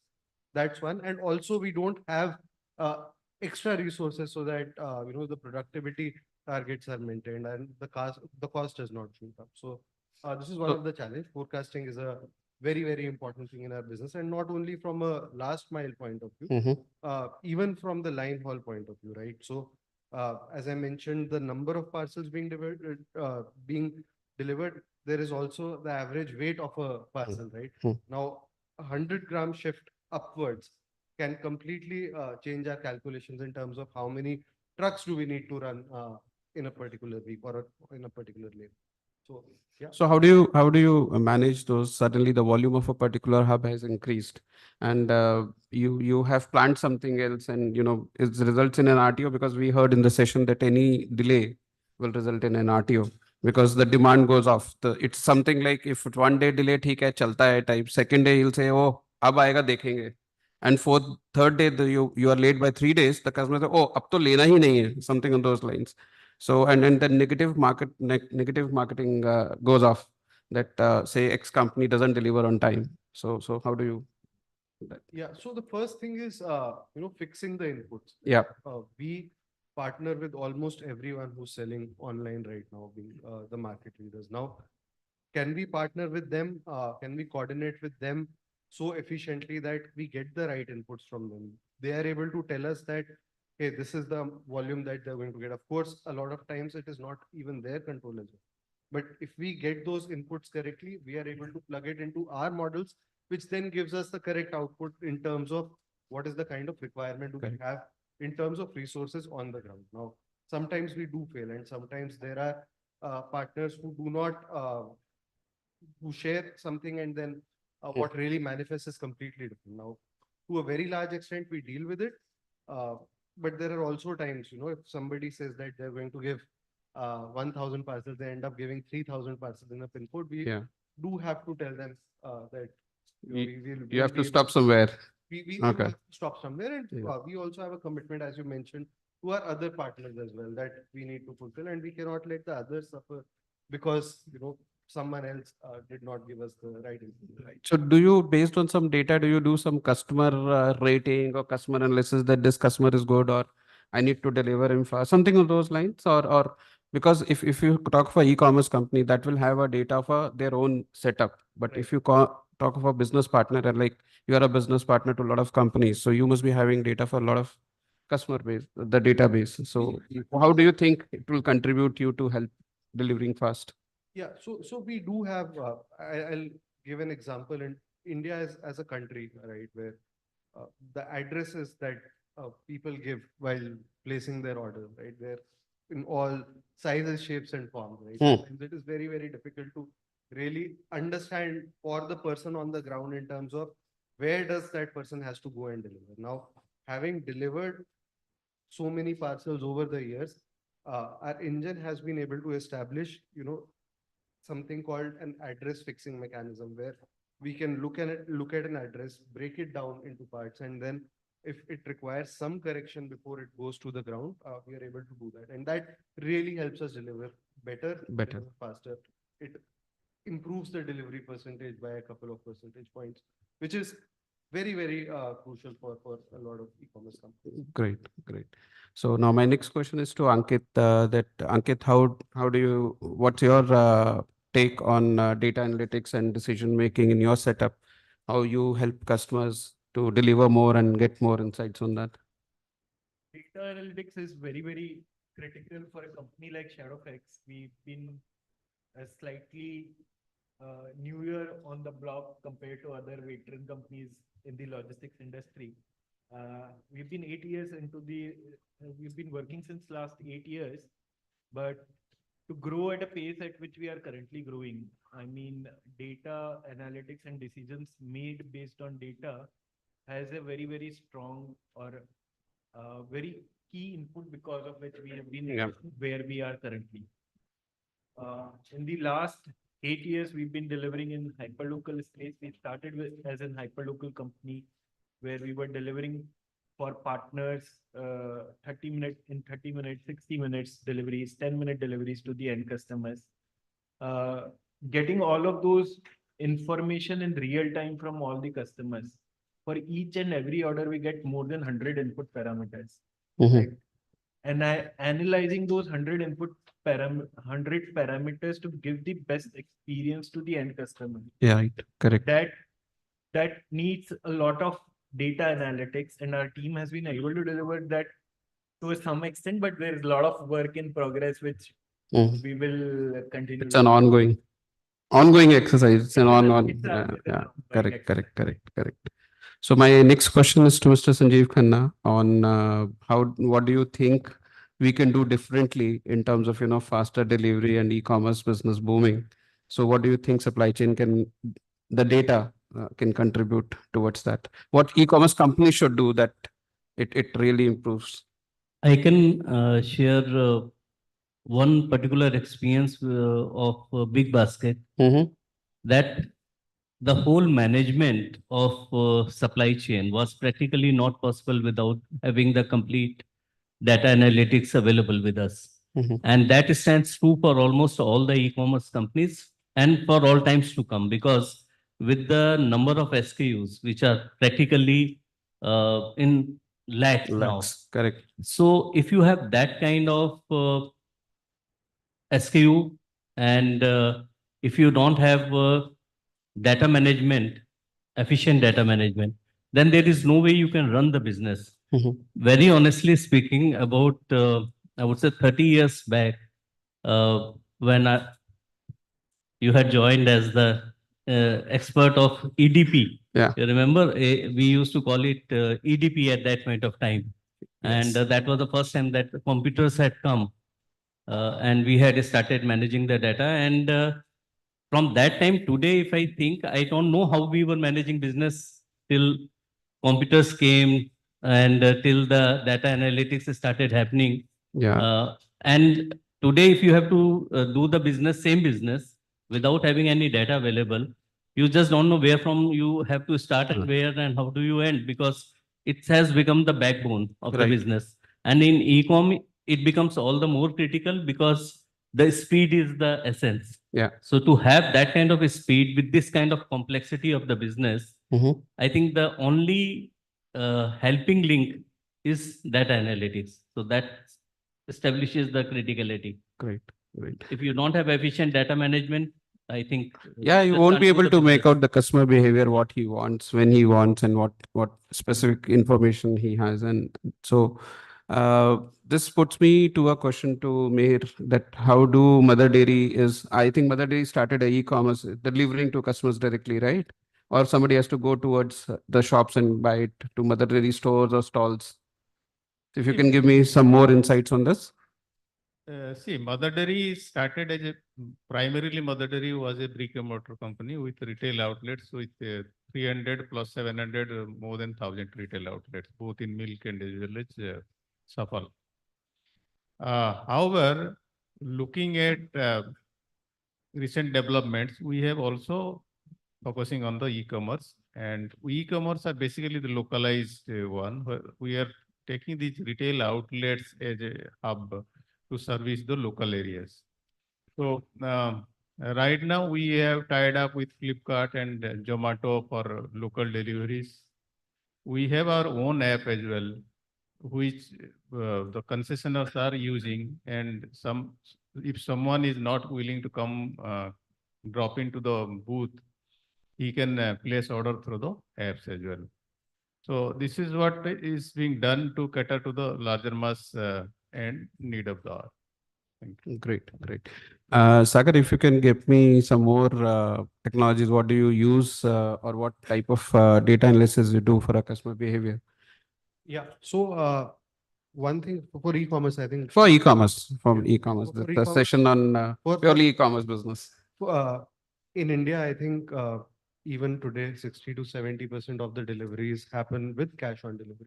Hmm. And out of which about 15-20% of those shipments get returned, wherein the customers do not accept those shipments. Now, that essentially is cost to the e-commerce company because they don't gain anything out of it. Correct. Now, as a partner to these e-commerce companies, our job is to support them reduce this returns percentage. Mm-hmm. Right. One way we are able to do it is essentially fixing our processes, ensuring that, we are following the correct SOPs to deliver the shipments. The other thing is also to be able to identify who is the right customer for the e-commerce companies. Now, correct. Having delivered over the years to almost everyone who orders online in India, we have some sort of an information in terms of, who is the customer who is more likely to return a shipment and more likely to accept the shipment. Okay.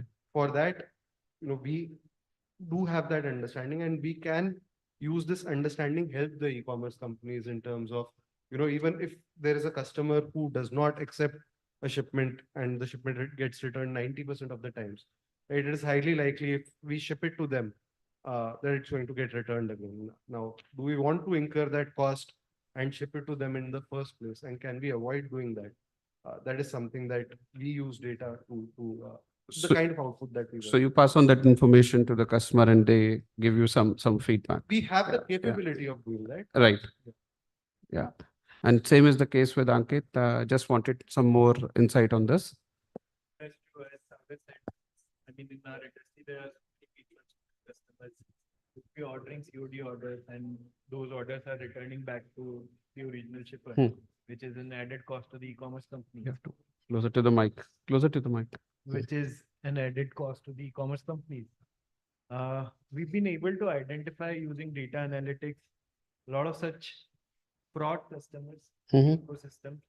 We've been able to give this information in real time to our clients. Using this information, our clients can decide whether to take orders of such customers or not. There have been pockets in the country, geographical pockets in the country where customers with the malintent of defrauding an e-commerce platform places orders, replaces content of the orders. There are such cases. Identifying these cases on the basis of millions of orders which we are delivering in a month. Using that information, identifying these customers, identifying these addresses and sharing this in real time has helped our clients avoid these orders, taking them in the first place, improve their P&L. Although the revenue impact on revenue is less than 1% of these orders, impact on bottom line is significant. It's huge. Yeah, very high, very high. I can vouch for it. This 1% reduction in RTO will translate into, I believe, 30-40% improvement in Correct. And sometimes that 1% is make and break for a lot of organizations. Yeah, that makes. For them to sustain it is important that they do their business profitably, and that also helps our business.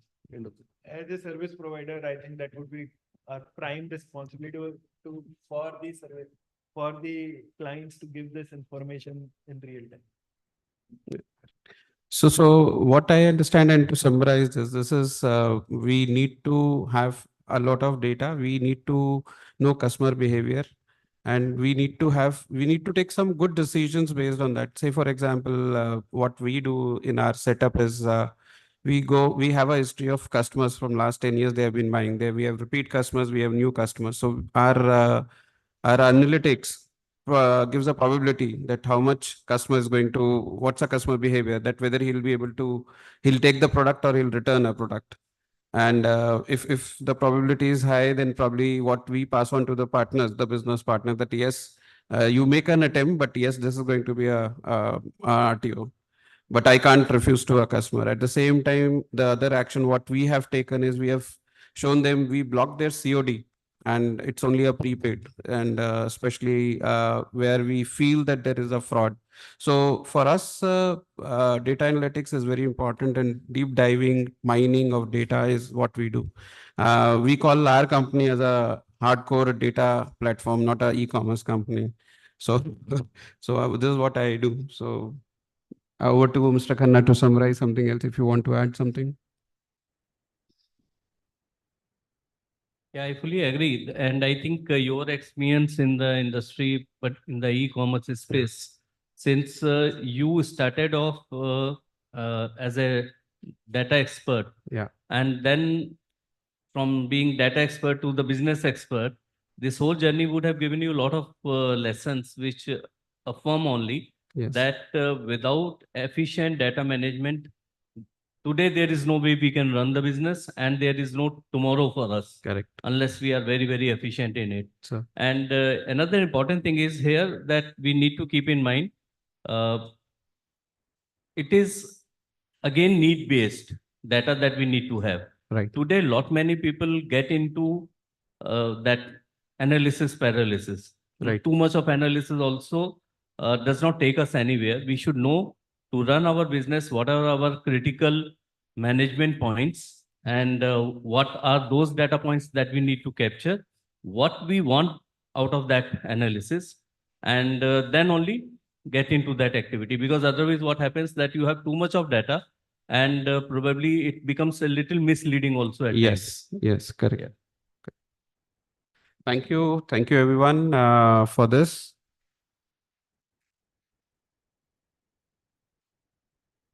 Thank you, sir. Thank you very much.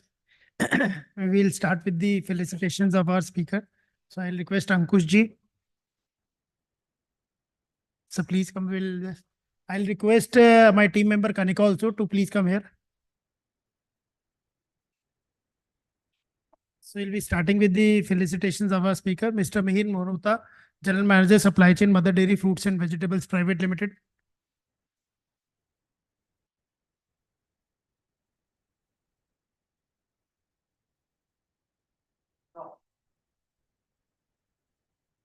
Mr. Sagar Sachdeva, Senior Director, Business Development Delivery.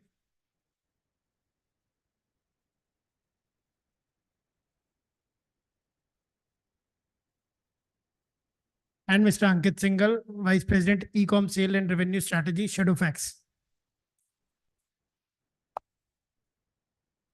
We'll have a group photograph with this session, and then I will request everybody sitting in the room to please come here. We'll have a group photograph also.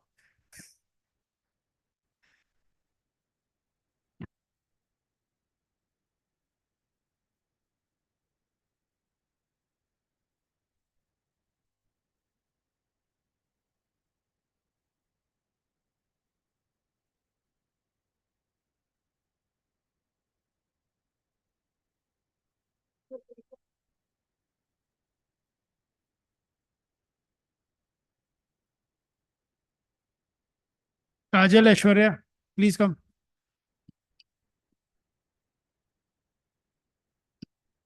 Everybody, please come and join us. This is nothing specific. We'll just create it as the memory.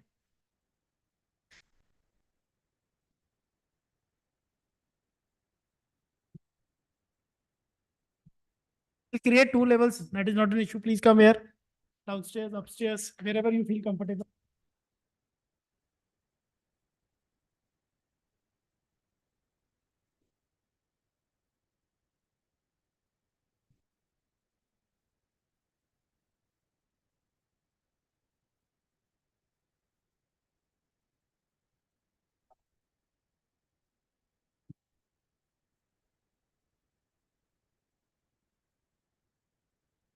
Sir, you are left. Please come and join us.